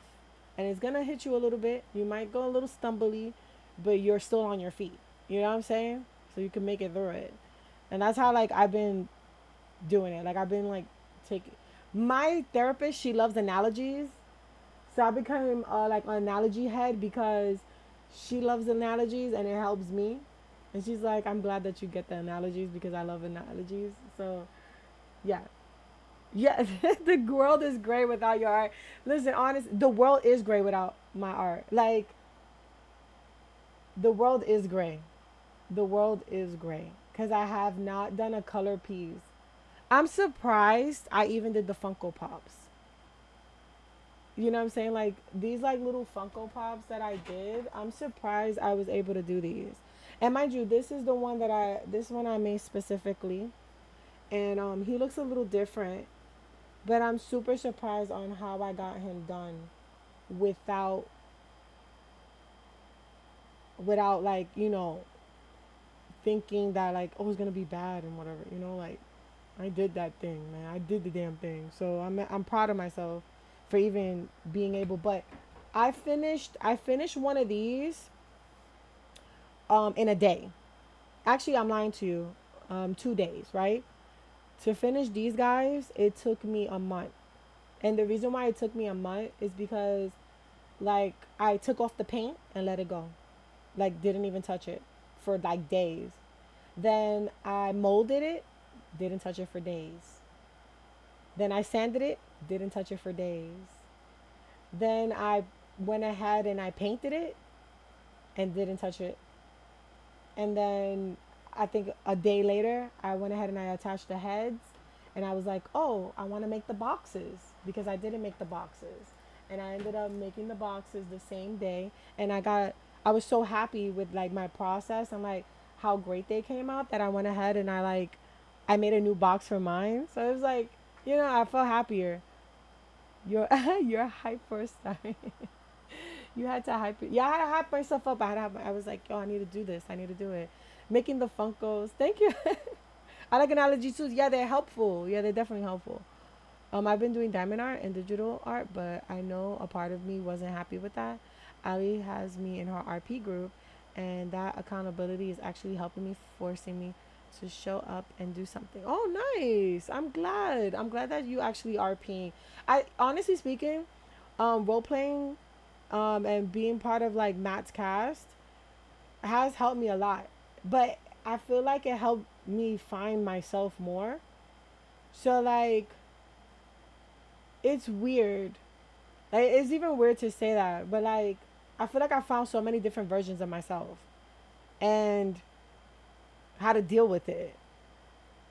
And then like when it came down to where like I felt myself going down the way that I was going down, I instantly knew that I was different because I knew I it felt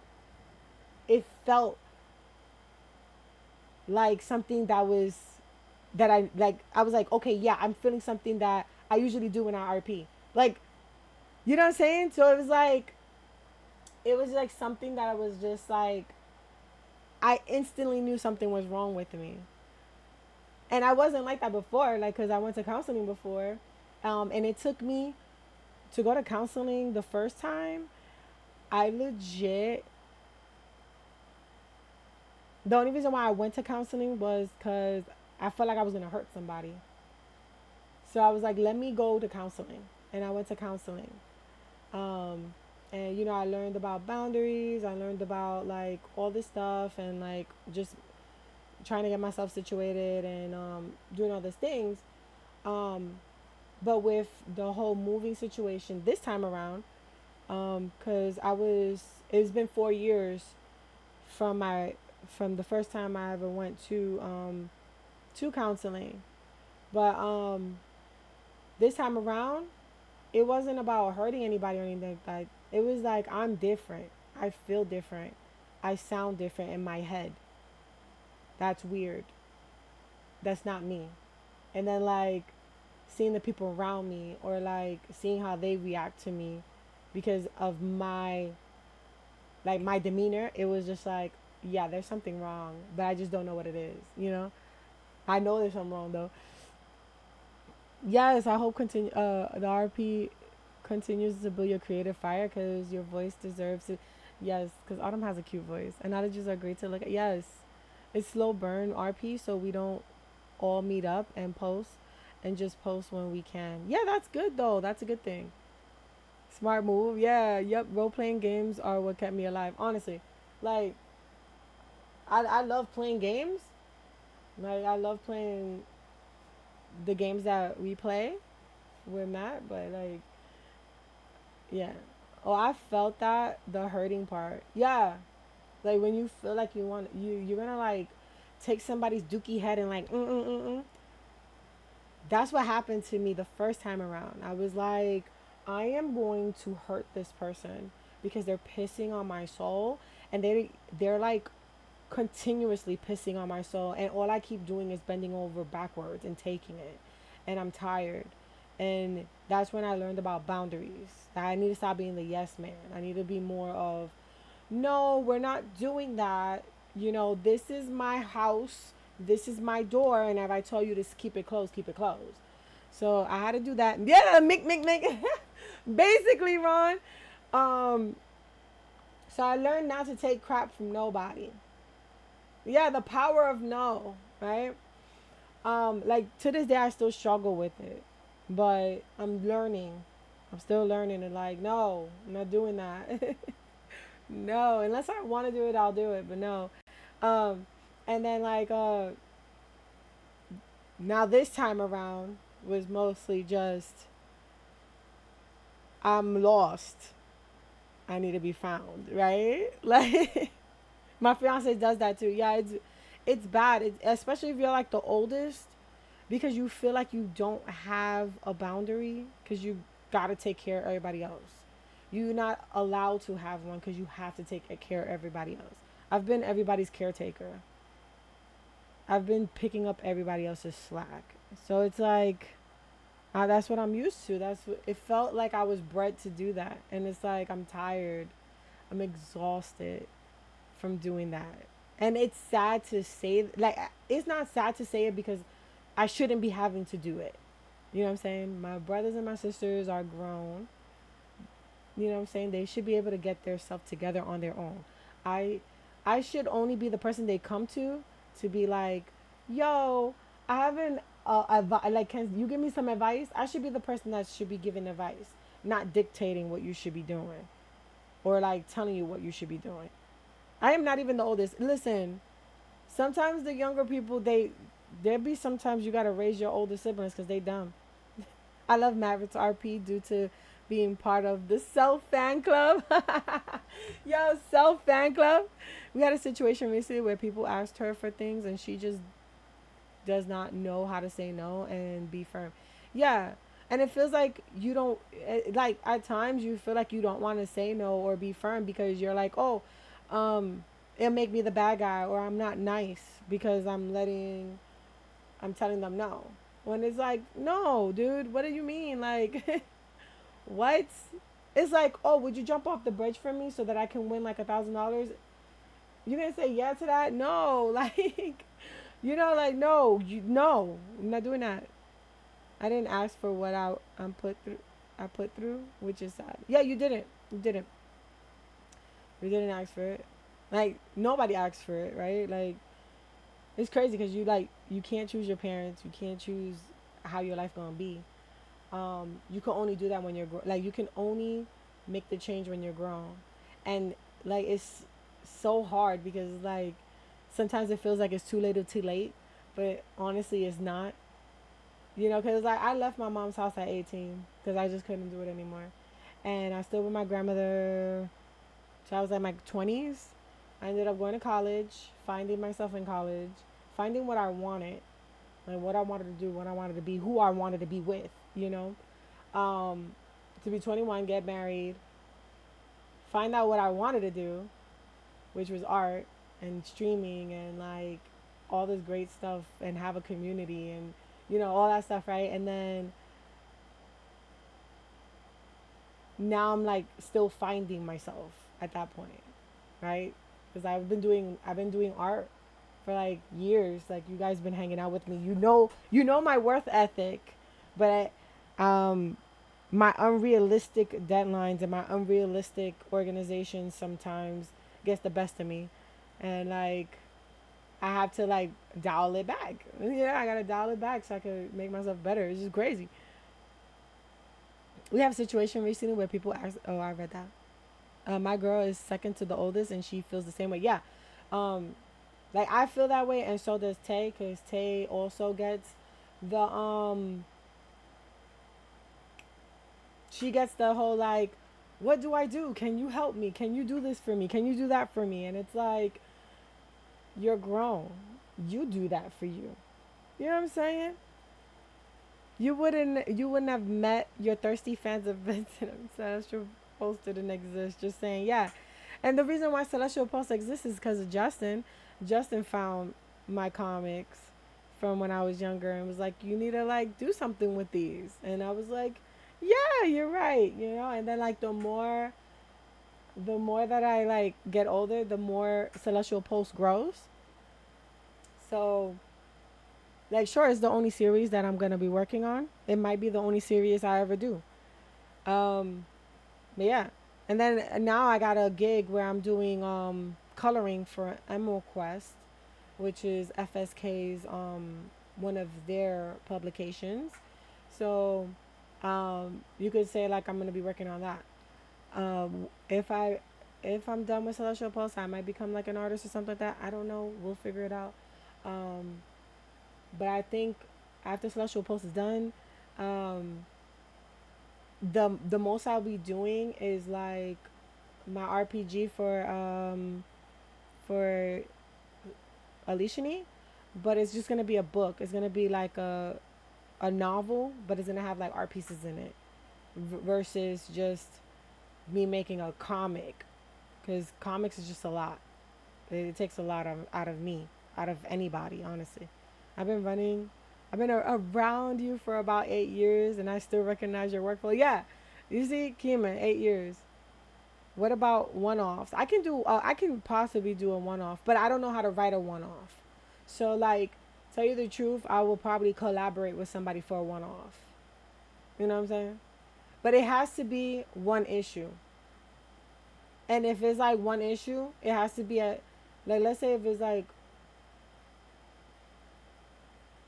like a volume, maybe. Like if I can get like 5 chapters in that Bible, yeah, sure. Yeah, Matt, I sent you my stuff already. You already know. You already know. I am not done.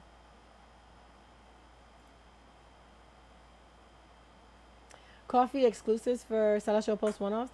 Well, tell you the truth, I would show you guys like what happens after Celestial Post.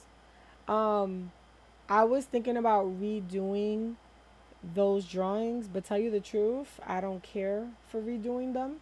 So I'm gonna actually give you guys my hand drawings of those when Celestial Post is done. So, like, if y'all ever want to, I think, I don't even know what I would call it, but it would be like what happened after the aftermath of everything. And I think it'd be kind of dope for you guys to see that. You're starting issue 2 this Friday. Ooh, congratulations. I'm excited for you. Yo. Listen.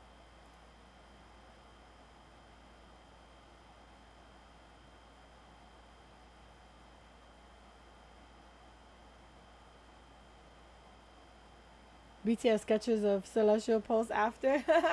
BTS sketches. Dude, you in these BTS. You love BTS, don't you? I noticed I got the his book today too. Quality was real nice. Yeah. He used he used the comic people I told him to use. They have amazing quality. I freaking love their quality. Oh, Sticker Mule. Sticker Mule. Count your mother freaking days. Because the whole situation is I just go to you to get stickers. I don't go to you for your propaganda. So the whole situation of them contacting me through email talking about some come get a shirt for $4 to support Trump, get the hell out my stuff. I'm not using y'all no more. You don't use my email like that.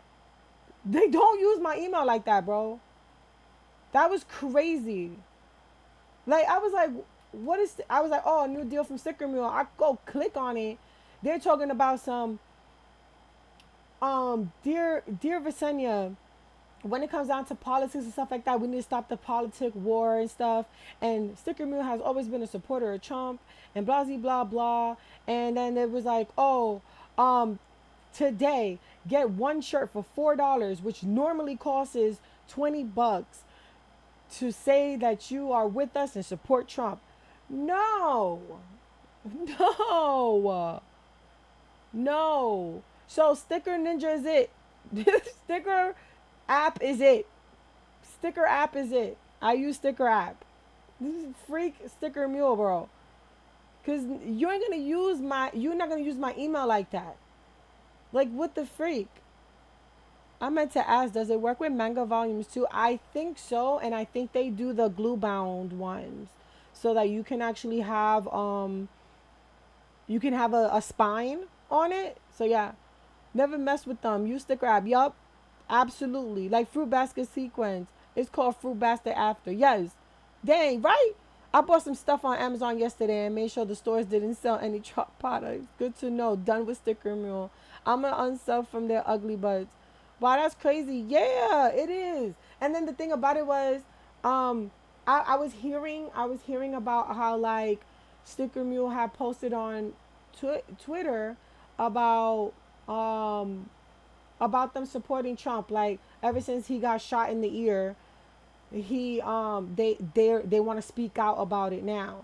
And I'm like, bro, why are we talking about this? You a whole company, a sticker company. Like what? So boom. What ends up happening is I'm like I just like not even think about it anymore. And like I get a couple of emails and I'm like, what is these emails for Sticker Meal? I'm thinking they're deals, right? Of course they're deals, but it's deals for propaganda at this point. And I'm like, are you kidding me, bro? So I'm like, I'm done with y'all. I'm not dealing with this.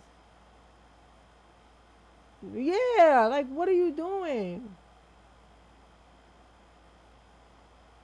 To be honest, To be honest, this whole presidential thing feels like NPCs. Like, they all feel like NPCs at this point. Like, I'm pretty sure we could run without a president. Like, let's just quit it at this point. I checked out of politics, like, I can't even tell you when I'm just like over it. The only thing I care about right now is like when we got to pay extra taxes so we can have like better things for the schools and the parks and more resources for like women who are being abused and stuff like that. Like, I love that. I love doing that part of the politics. But the freaking back and forth with this whole Biden and Trump bullcrap is like exhausting, bro. And they're both NPCs, guy. They both NPCs. What's an NPC? They're just there. You know what I'm saying? They're just there. I should take my business elsewhere. Yes, bro. Sticker app. They take long to ship your stuff, but if you ship it a month in advance, you'll get it the time you need it. Sticker app. Okay. But yeah, like, oh my god, dude, I'm so happy. I'm so happy that they said something now so that I can like I had to unsubscribe to their damn form thing because I'm like, y'all keep sending this crap and I don't want that in my box, in my inbox. Like, I got other things to worry about. The freak? Agreed, right. Yeah, they really made me believe that anybody can be president. Anybody can be a crackhead could be president. A crackhead can be president, bro. And then my whole thing about it is if you don't have, if you, hear me out, if you have a record and you can't vote, what makes you a president?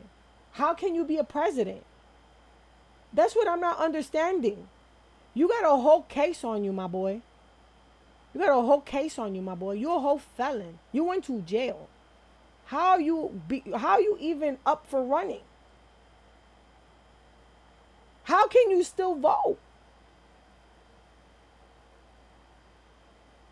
You know what I'm saying? And it's the money. Money talk, BS walk. That's what that is right there. Money talk, BS walk. Keeman for president. I believe it, 100%. Keeman is a national treasure. Keeman for president. Like, on God, bro, I felt like writing an anime person's name on the ballot. Like, you know, mother freaking. Let's find a character, y'all. Let's find a character that everybody likes and put them in as president, for president. You know what I'm saying? Because he was never actually sentenced to jail, I think is like technically where he has to spend at least one night in jail. Yeah, Gojo for president. Wait, he's no, dude, no. Still, Gojo for president. Put his little face on it, on the ballot.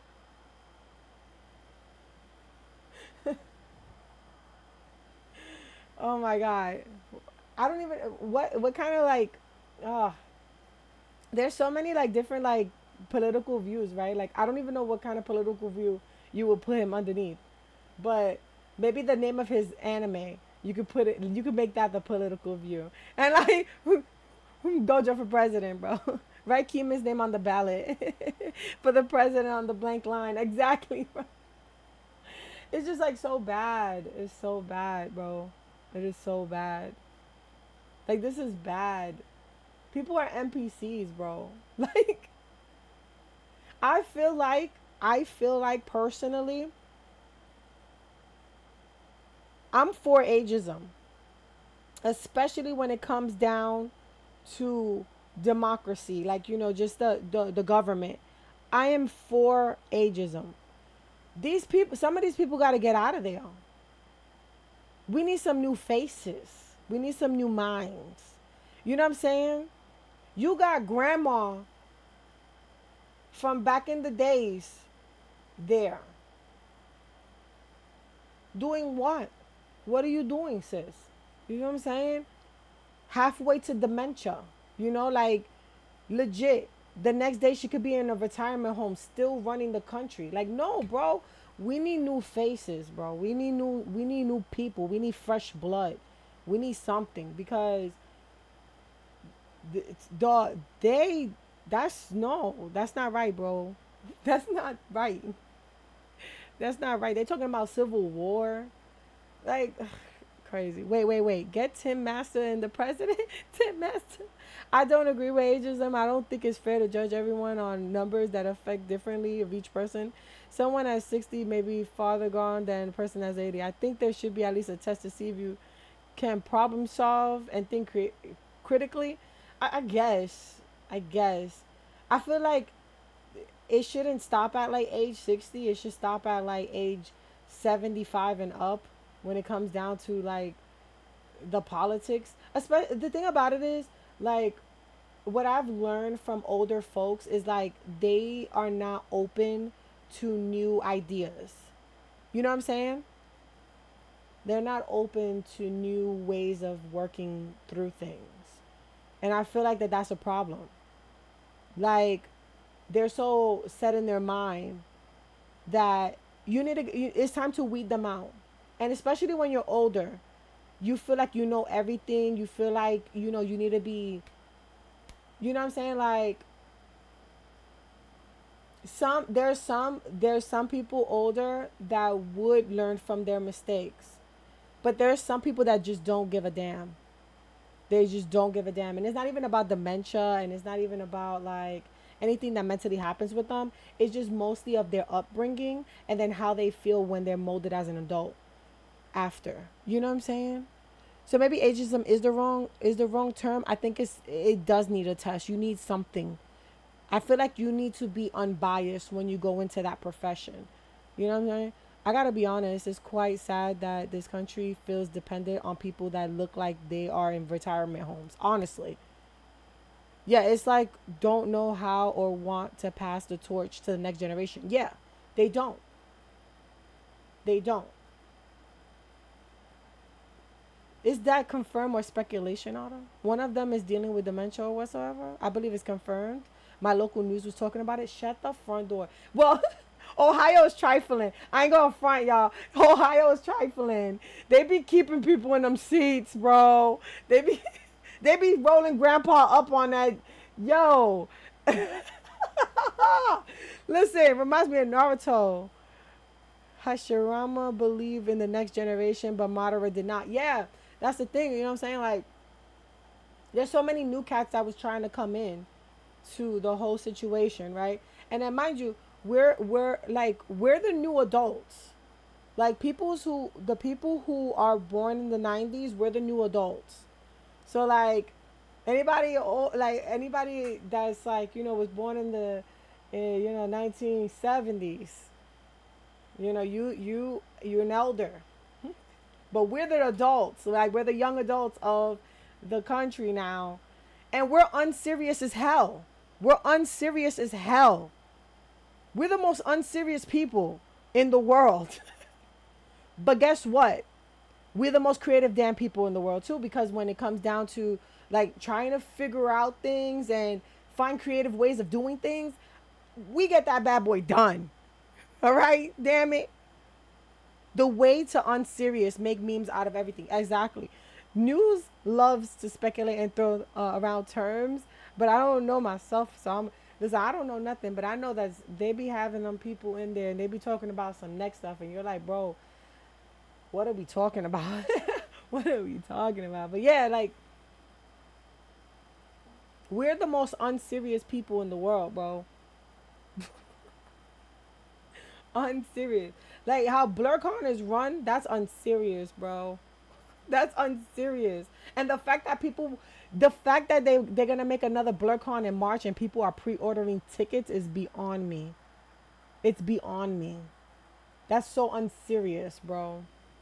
Trump ain't got shot, but 3 minutes, he already on 50 covers. Listen, he there was like this man was in his car singing many men wish death upon me. Lord of my homie, I can see. There 50 Cent. He did like a tour It had Trump face on it, bro. I was rolling. We the most unserious people in the world. I tell you what. Unserious, damn it. Uh let's everyone vote Green Party. Oh, Green Party, I've heard of them. But nah, I'm joking. It'll split the vote and it'll take anyone. Yeah. That's the problem. Is the problem is you can't vote for anybody else because it'll split the vote. That sucks, bro. I'm surprised. Yeah, we can't be serious. Never. That whole thing is fishy. I'm not even I'm not a conspiracy theorist either. Because my whole thing about it is Secret Service, hear me out. The Secret Service people scope out the place fully. They scope out the place fully. He's a former president. He has Secret Service on his tail 24/55/7. You feel me? For that man to get up on them containers and shoot out the way that he shot out,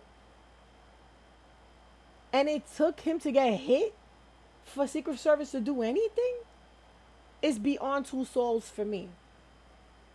Now again, I'm not saying that he didn't get hit because he clearly did. You heard the shots, you heard the people screaming. But somebody was like, let him take the shot. I promise you. Somebody said that. Let him take the shot. Somebody did. Somebody had to. Unless that, or we need a clean house for Secret Service because they trash. It's one or the other, bro. It's one or the other.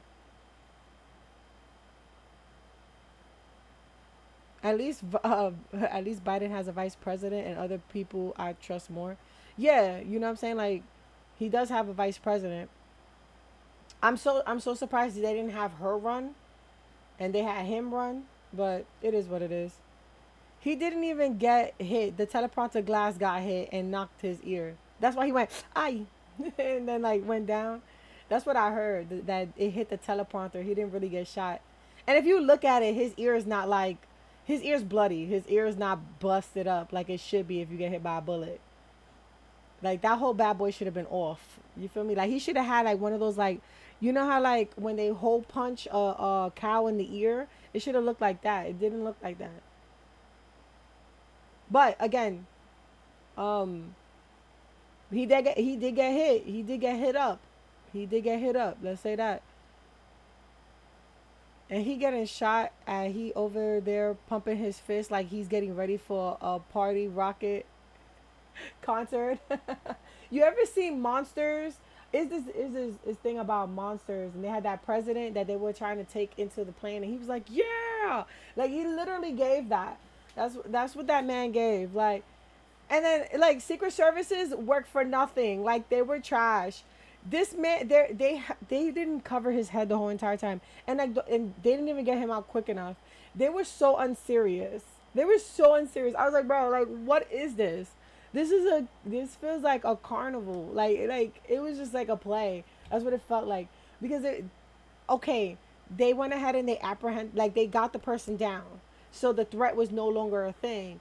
But you got my man, he got shot. He should be going to the hospital. Like they got the dude cuz racist grandpa, he was paralyzed, so they picked him up and yanked him up and put him into the car to take him to the hospital.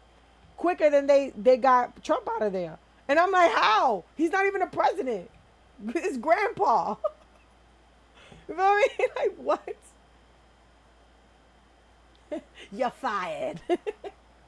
You're fired.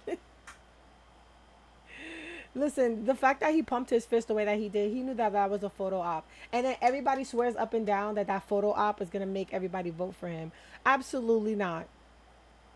Are we supposed to feel bad, sir? You wanted guns. You got guns. Like, you got guns. You can show up to the rally with an AK-47 and nobody will bat an eye. Because that's what you said that you was going to give these people. Guns and their stuff. You know what I'm saying? So, like, this is what you wanted, Trump. Like, this is what you wanted. You wanted it, bro. And you know what was so ironic? You know what's so ironic? Behind him was like a chart of like immigrants and their violence. For him to get shot by a white man, that cracked me the hell up. I'm just gonna be completely honest with y'all. to get shot by an American white of the white man's. That's funny as hell.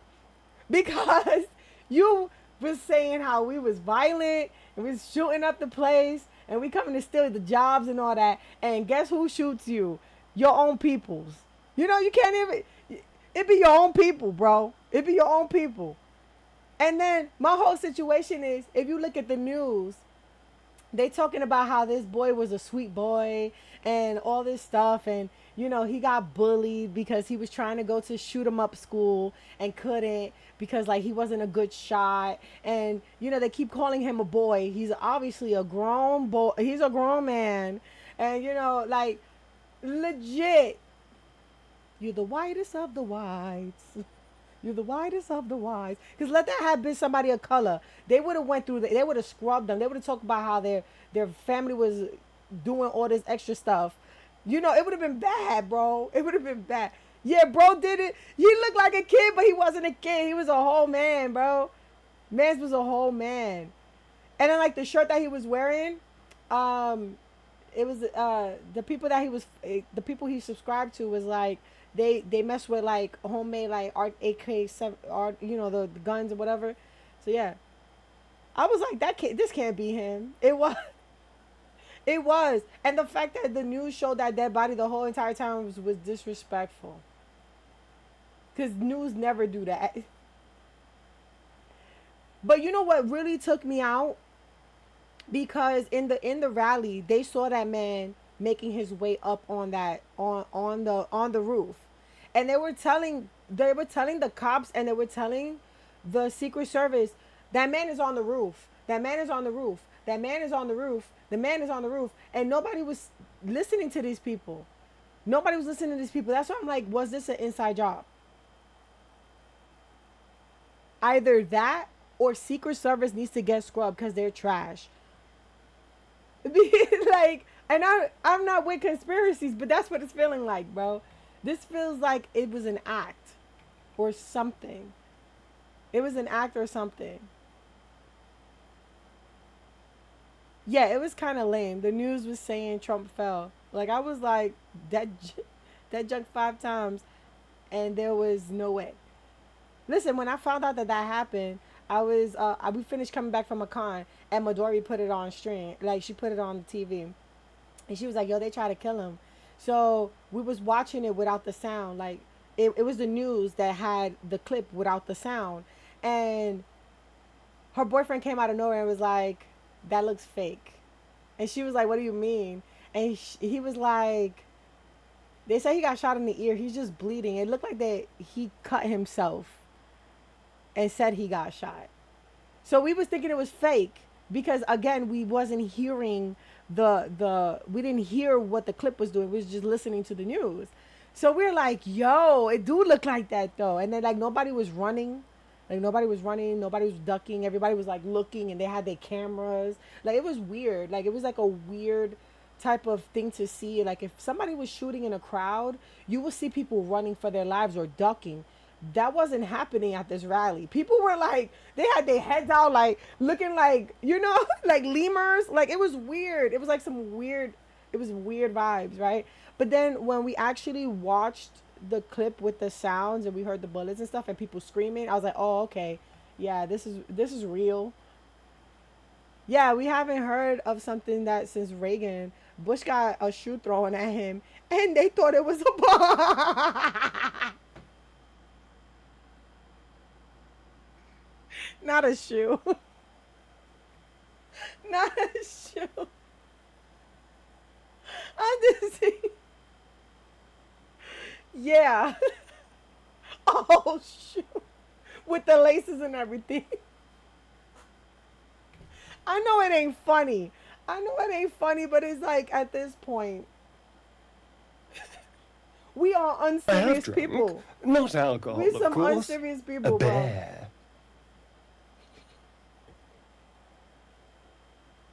Black TikTok been off the chain too. I don't. The way that they said this conspiracy theory with the ketchup, it was like, I gotta show you guys it. Hold on, let me go get it real quick. Oh my god. Oh my god. Let me see if I can find it. Let me see if I can find it, bro. Is this it? We're the most unserious people in the world, bro. It had me rolling. Oh my god. Do I gotta... That closet, that's the closest somebody got. So Secret Service is definitely trash right now. That's the... He was close. He was close. To shoot from where he was at, he was close. My news compared it to Martin Luther King. Are you kidding me? And I'm like, wait, what? How? Let me tell you something. Ohio is trash. Ohio is trash. Pennsylvania is trash. The way that these people go Republican so hard is crazy. Like, so crazy.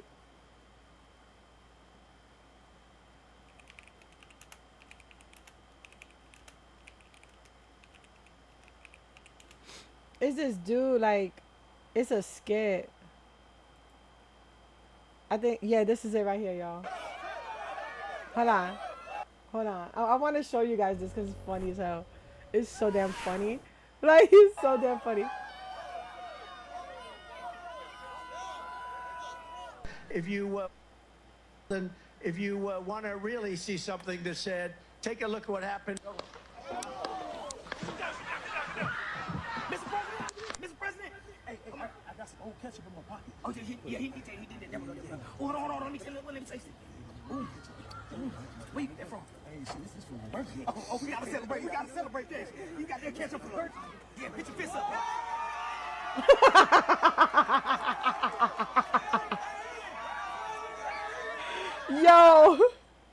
Yo, the most unserious people ever, bro. We're like the most unserious people ever, bro.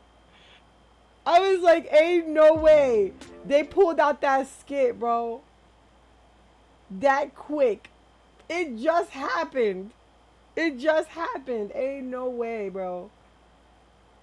I'm getting ads for sticker app. That's hilarious. Unserious as hell, bro.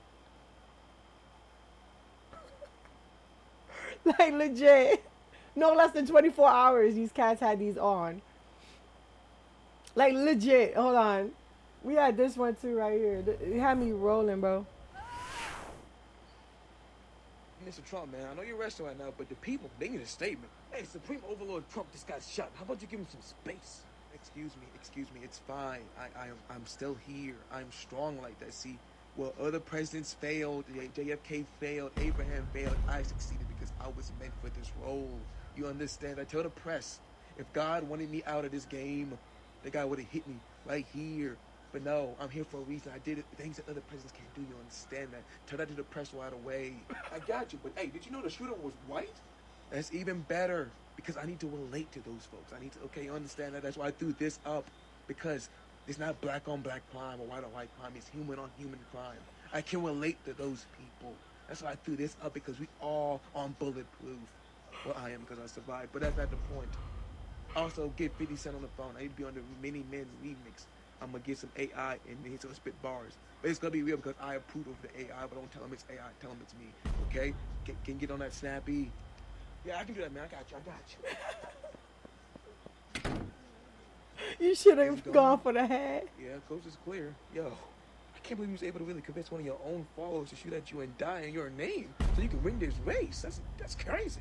That's the beauty of having a fan base as supportive as mine. If I told them to take a bullet for me, they would, and that's what happened. And guess what's gonna happen now? Those polls are gonna go up, and I'm once again gonna be president. It's all going according to plan. Now turn that song up. I'm in my zone.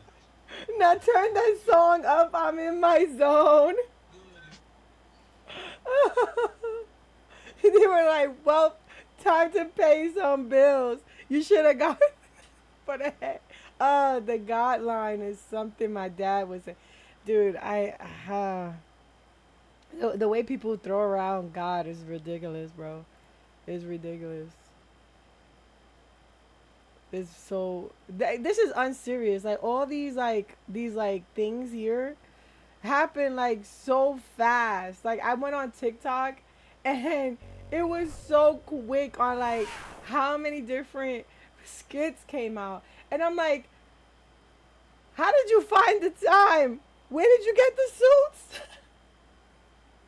Like people was like, yo, you know that funeral suit that you got for auntie, blah blah blah. Go put that on real quick. We're about to act like we blah blah. Bet they went ahead, rushed up and did that. Cause ain't no way, ain't no way, ain't no way. You know what I'm kind of waiting for? I'm kind of waiting for, cause usually when people do that type of stuff, they have what is that thing called? Um, it's like a letter, but it's not called a letter. It's something else. It's like their reasoning behind what they did. What the frick is that called? Bro, they were getting dressed like firefighters. Honestly. Manifestos. Yeah, I want his manifesto to come out. I want to know what he was thinking. Cause you know, with those type of shooters, they normally have a manifesto. Especially when they take their parents' gun, which they got legally. They got manifestos. And then you know what's crazy? They said that they found bombs in his car. What was his plan? What was his plan? That's what got me.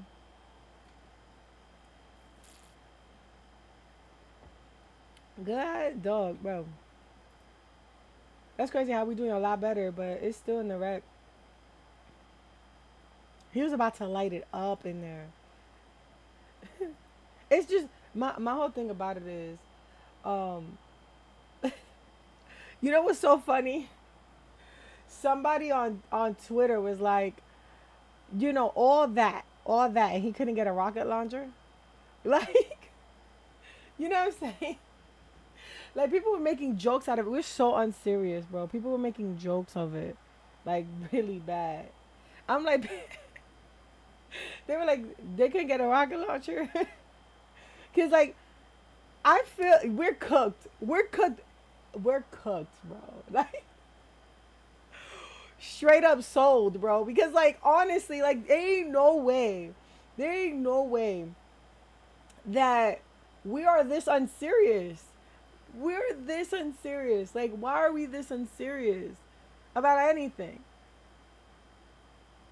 You know that old lady that was on the news? It was like, and what you think? I'm supposed to give an F about that B? Well, I don't. Legit. Somebody skit that in after the news. And I was rolling. I was like, ain't no way. Crispy, well done. All before Thanksgiving. Dude, when are we when is voting season? Like, ain't that coming up soon? Like September?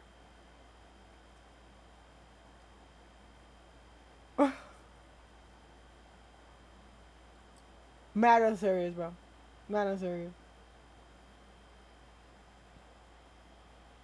November. Before oh man. It's gonna be interesting to see what happens. Like what's next, right? All right, you guys ready for this one? It's gonna. Bro, what the freak? I'm going to show Oh, you how to have make you things guys look wet. have you guys been watching TikTok? I've been watching tutorials, right? You're And gonna this take the color is what and make it into a darker hue. this is what they've been doing lately. And on its own layer, you're going to draw a curve around this object where you want it to look wet.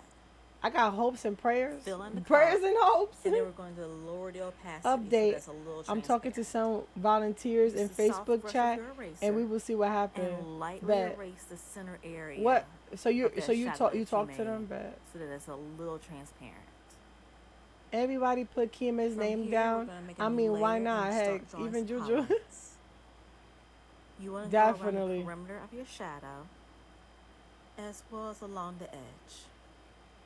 Include a few more highlights around your object, including some more highlights around the shadow area to indicate dripping. Ooh. Then from here, you can either lower your opacity a bit or change your layer property to soft light.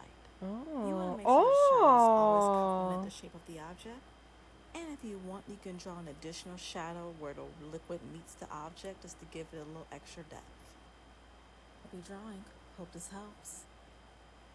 I'm going to show you how to make things look Oh. wet. That's pretty cool.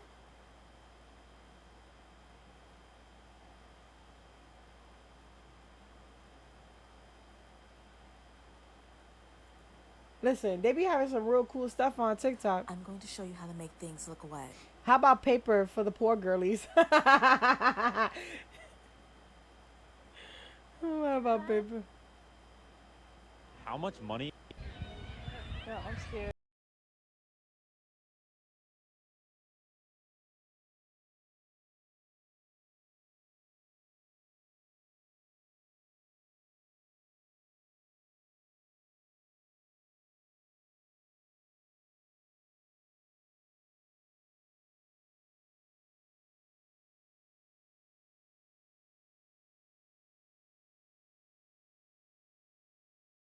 My head, right?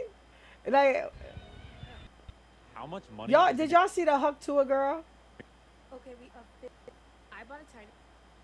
This is just some like birth control for anyone that maybe. Queen Charlotte, yes. I hate it. Listen. Airdropping edited pics to people on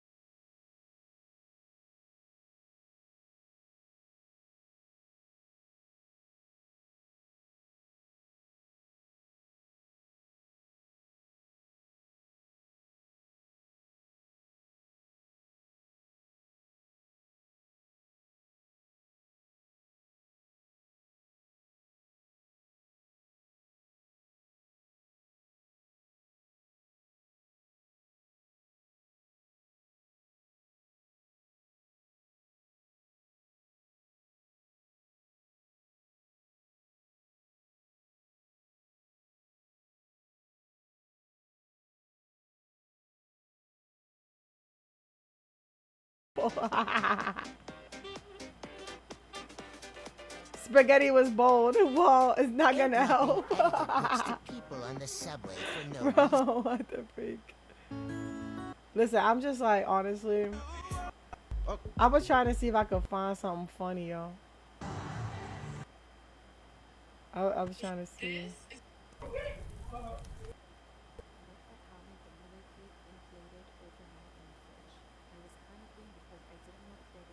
Oh yeah, I was trying, like, I was like looking at these people do these type of things on like cake baking and like using fire to like like get the paper, like the parchment burns and then it shows the thing underneath it. That girl is famous for imaginary salivation. I'm dead.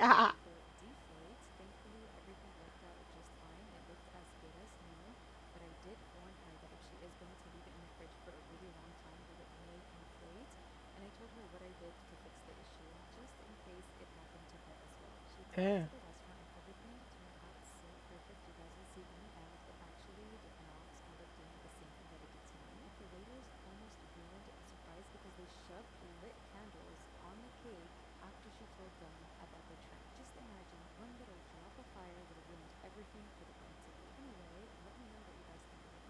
That's cool. You saw that cake? What Listen, would you do in I'm this telling you, situation? I've been The like customer contacts me watching and says, people hey, I'm make. about to come pick up my cake. And I start freaking out because I don't have a cake order for this customer. So I go and look at my order sheets. I'm panicking and I see that the cake's not due till tomorrow. And so when I tell her, she goes, oh, I'm so sorry. I forgot to tell you I moved the date till today. I have several What? other orders. I don't have the cake made. So I'm like, I'm sorry, I can't make this happen. I start feeling really bad about it, that this kid's not going to have a birthday cake. So I decide that I'm just going to make a miracle. I like and make watching this cake people happen. make She's very shakes excited. and She mix says, drinks. thank you so Yeah. much. And I tell her I'll call her when I get the cake done. After not eating, taking any breaks, stressing like crazy, I managed to make the cake. I contact her and she doesn't answer.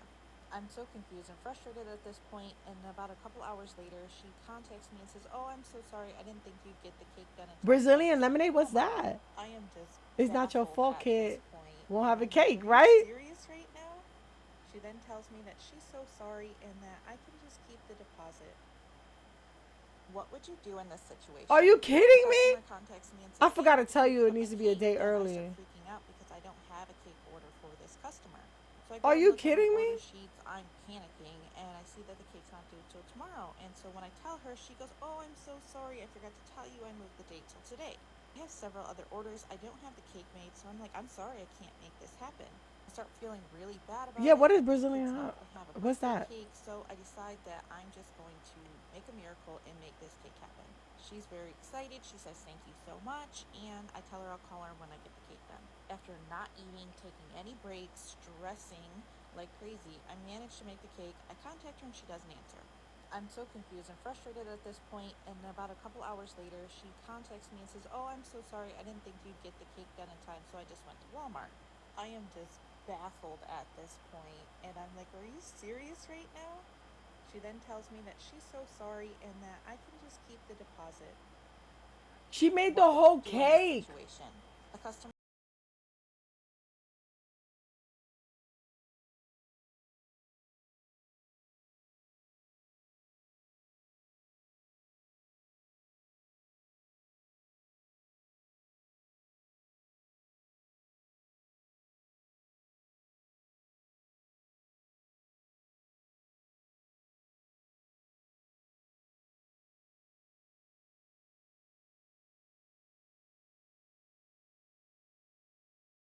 Me, bro. Oh, damn.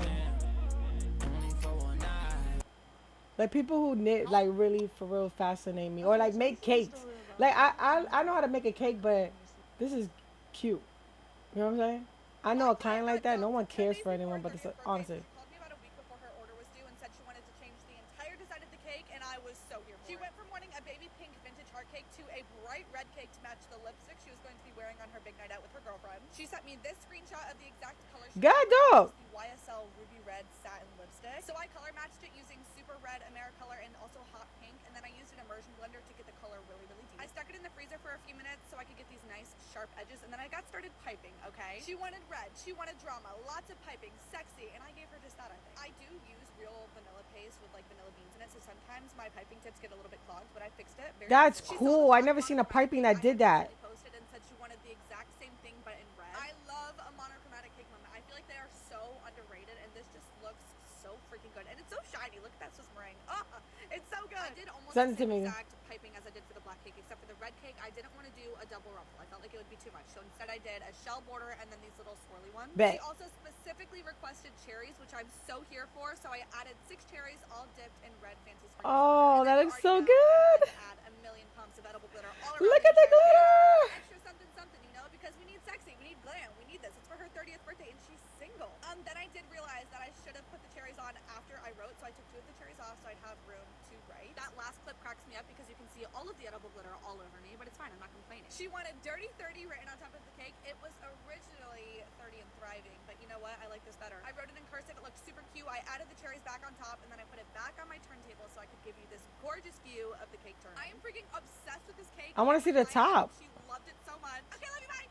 My client got done. I didn't get to see the. I didn't get to see the top. About a week before her order was due and said she wanted to change the entire design of the cake, and I was so here for it.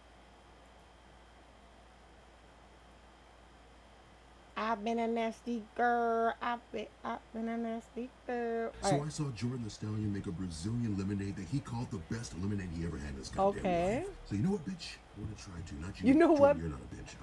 I'm saying I'm calling the general public a bitch. So you split all these 4 limes by 8, right? Your knife skills are atrocious. Your mom is atrocious. Then I'm going to take these limes, put them in a blender, with the peels and all, apparently. Take a can of sweetened condensed milk. Hey, sweetened condensed milk is good. Cup of water. Like a half cup of ice. Wait, with the skin and everything? And then you blend it until smooth, I think. The skin and Then everything? you sent to strain it over ice. Fuck.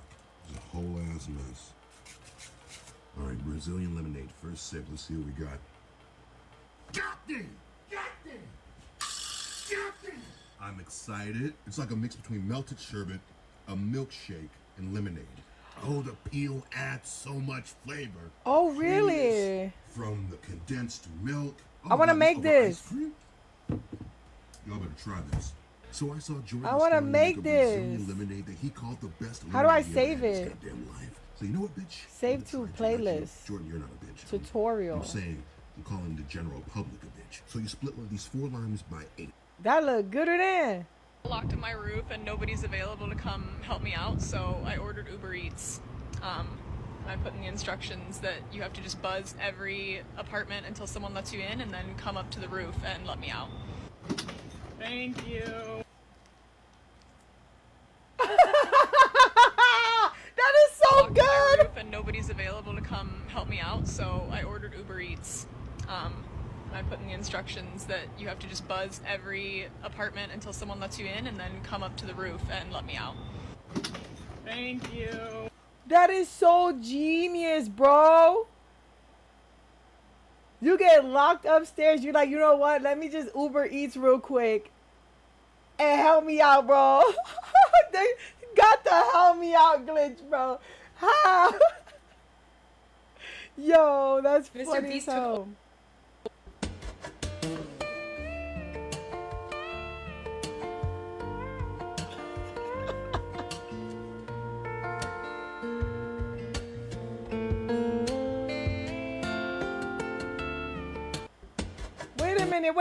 Wait a minute. I didn't know you could do that with a guitar. Like he's tuning it as he's like he's strumming the strings. Did y'all peep that?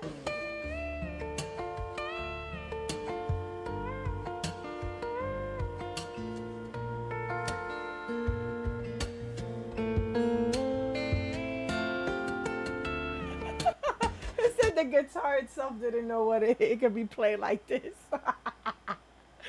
Yo. Ain't no way, baby.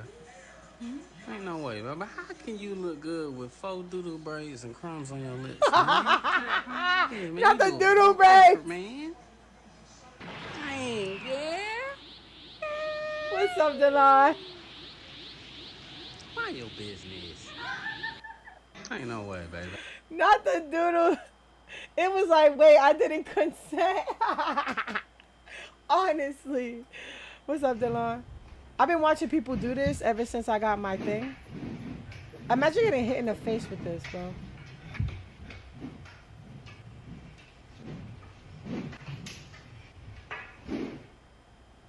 That was dope. Do it again. Yo, that's crazy. She out here really doing the damn thing. Yo, her thigh muscles is crazy. Y'all see her thighs? Look at her thigh muscle, bro. Them indentations, you know she run track. Some guy cleaning up the house after she did that. Right.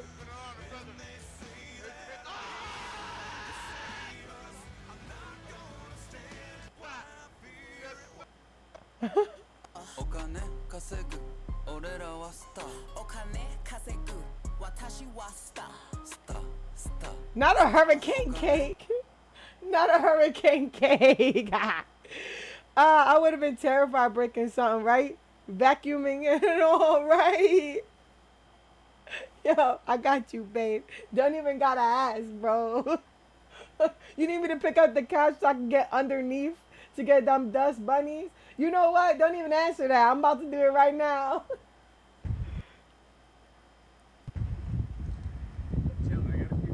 Nah, man, you're good. Just take off walking. I'm not good. I got a few questions. You're a public servant.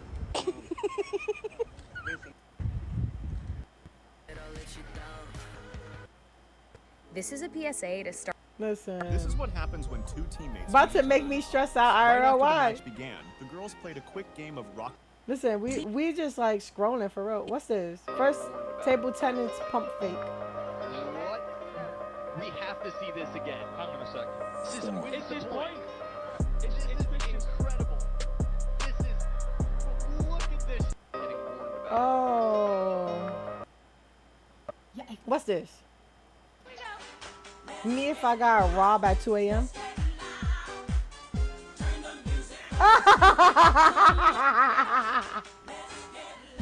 Bro, a life life size painting yourself is crazy.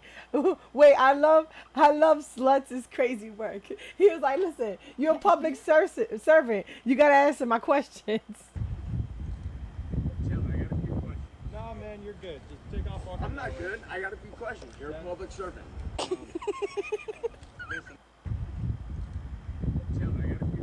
Nah, man, you're good. Just take off walking. I'm not good. I got a few questions. You're a public servant. It's the whole, you know, you a public servant. You gotta answer my question. Listen. Hey, Barbara, watch this. Beak beneath, then back on my feet. Huh. Now treat me. What? He gets a treat for that? I'm a pigeon-toed parrot, and I can do better. Watch this cartwheel. Treat, please. I think I threw my beak out. Hey, Barbara, watch this. Beak. Listen. I got a few questions. You a public servant. Unless you forget. The kid. Yeah. Yeah. Yeah. Yeah. You're Yeah. Yo. Fuck is you doing? What you doing, dickhead? The kid. Yeah. Yeah. Yeah. Yeah. Yeah. Yo. Weird, bro. All right, so here's the purchase I was so wrong about. See, 4 reasons why. Did y'all know honey? Dude, I'd be like, The bitches are tripping. I was waiting for RKO out of nowhere. Erase that. Lady, Lady, are you crazy? Whoa, whoa. Lady. Hey, lady, you're crazy. Erase Lady. Lady. Fucking move, bitch. Oh! Fucking no, you can't hit me. Yeah, call them. You hit me. I got you on camera hitting me. I got you on camera hitting me. You saw how she ran? Yeah, nice assault on camera, right? Oh, you need me to share this for everybody back? Lady, are you crazy? Whoa, whoa. Lady. Get right, Karen. Hey, lady, you're crazy. Erase Lady. Lady. Fucking move, bitch. Fucking no, you can't hit me. She ran like a GTA character. I got you on camera hitting me. I got you on camera. She did though. Bitches are tripping. She's a straight NPC. What? Hold on, I got you. I gotta redo this. There's so many things I haven't said in the Starian voice that I really should do more of. It's Britney, bitch. Do you know what I mean? Free Britney, yo. Yeah. There's like a radical shit I haven't said in the Starian's accent that just sounds better. It's Britney, bitch. I'm deceased. Now I want the whole song. Oh my god, you gotta think of more shit for me to say. I'm still Jenny from the blog, you know. What? Sorry, I told you. I'm still in the Jenny first from the interview. blog. I mean, she gave me The darling cells.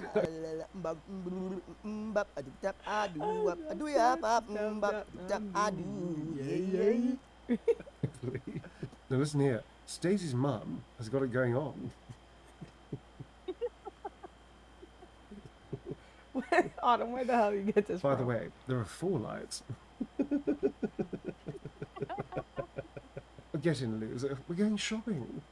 I'm Slim Shady, the real Shady, darling. Okie dokie. It's Britney, bitch. I'm deceased, bro. I'm really, really sorry. I didn't realise that it was... Why are you laughing? It's not a funny situation. It's just apologising. Why? Really, really Why sorry. he looked I just didn't like realise him? that it... Cause he's I'm proud of you. You know that. I He's hope the you motion do. caption also. So like, I'm proud of you. not you only know is he that. the voice, but he did I the hope you do. motion for him. I'm proud of you. You know that. Broken. Wow. I didn't know that. I just, you're telling me now for the first time. When you're out with your children and someone feels the need to let you know you have your hands full. I didn't know that. I just, you're telling me now for the first time. You know, I hate when people state the obvious. Like, what the freak you talking about? Oh my god, I almost died. What? Yeah. Man, look at man, hell no. Hell no. My kids asking me if they can go outside in 100-degree. Bro, he said, babe, let's take a picture. Honestly. But I've gotten to the point, you should know this too. But Me involving more of my friends in my problems so we can all be traumatized together. Dude, honestly. Oh, Lexi, Matt said we're level 16 now. We gotta thank Chibi. What Chibi do? Cause I don't know what she did.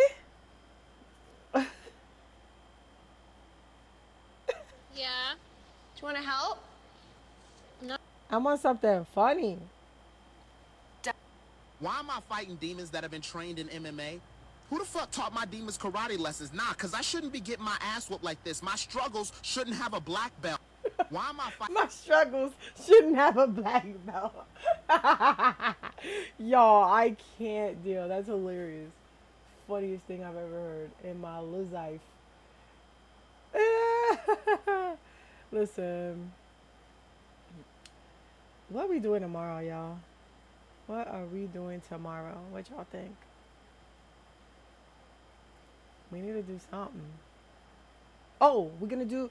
I'm gonna go get some little. I'm gonna get some tacky glue, and we're gonna make this house. That's what we're gonna do. We're gonna make this little house right here.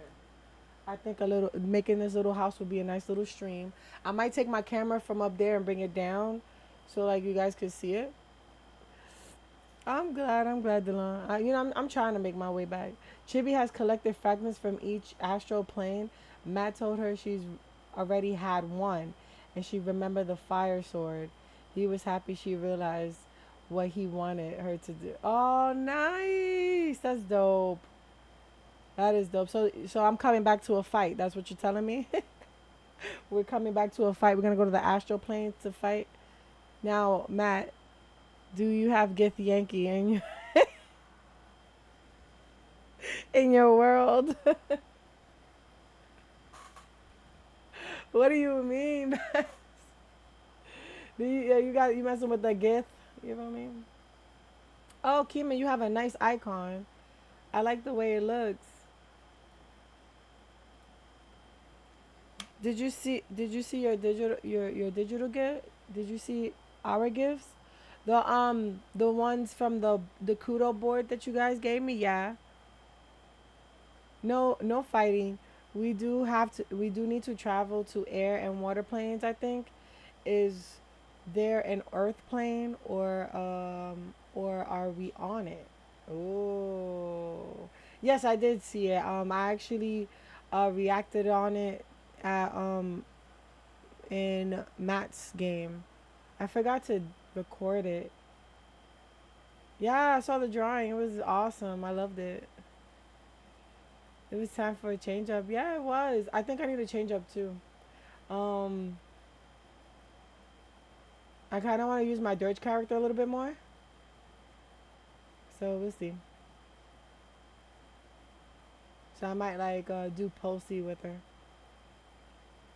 Yeah, you suggested the change. That was a good suggestion. That was fantastic. Listen, I know today was just me like just talking and stuff like that, but you know, it was just I wanted to open up the rest of the gifts that I had, and then show you guys what my sister got me, and my cosplay, because that's what we did too. Yeah, but I still, I think, I think, I think people are still sending me stuff. But if you did, I will open it up on stream. Like if you're still trying to send me things, open up a stream. I got candles. Uh, so yeah. But yeah, I got to see you live live today. Yeah, it's fun being live. I'm glad that my voice came back a little bit, even though it's still raspy. I'm glad that it came back and I got to chill with you guys. Like I really do miss streaming. I really do miss it. So it kind of sucks that like I haven't like I haven't been doing it, but I'm gonna try to come back tomorrow. It might be like something random, so definitely hit that follow, and I should be here tomorrow or something like that. I don't know. I'll figure it out. Um, today I was supposed to actually be on at like 1, but I took a nap and I was gone all till like 3 o'clock. So I was like, damn it. I wanted to hang out, and then my voice went away, and I was like, damn. But yeah, it was awesome being back. Definitely y'all be safe. I love y'all. I'll see y'all tomorrow, hopefully. Just keep an eye out for me. Raspberries. Shout outs to Anya for the raid and the new posters that joined our community, and Trivix. I appreciate ya. I love y'all. Be safe. Bye. We're gonna go to Kiki and show him some love. Our raid calls post nation. So I'm gonna post it in chat. All I gotta do is copy paste, put it in his place.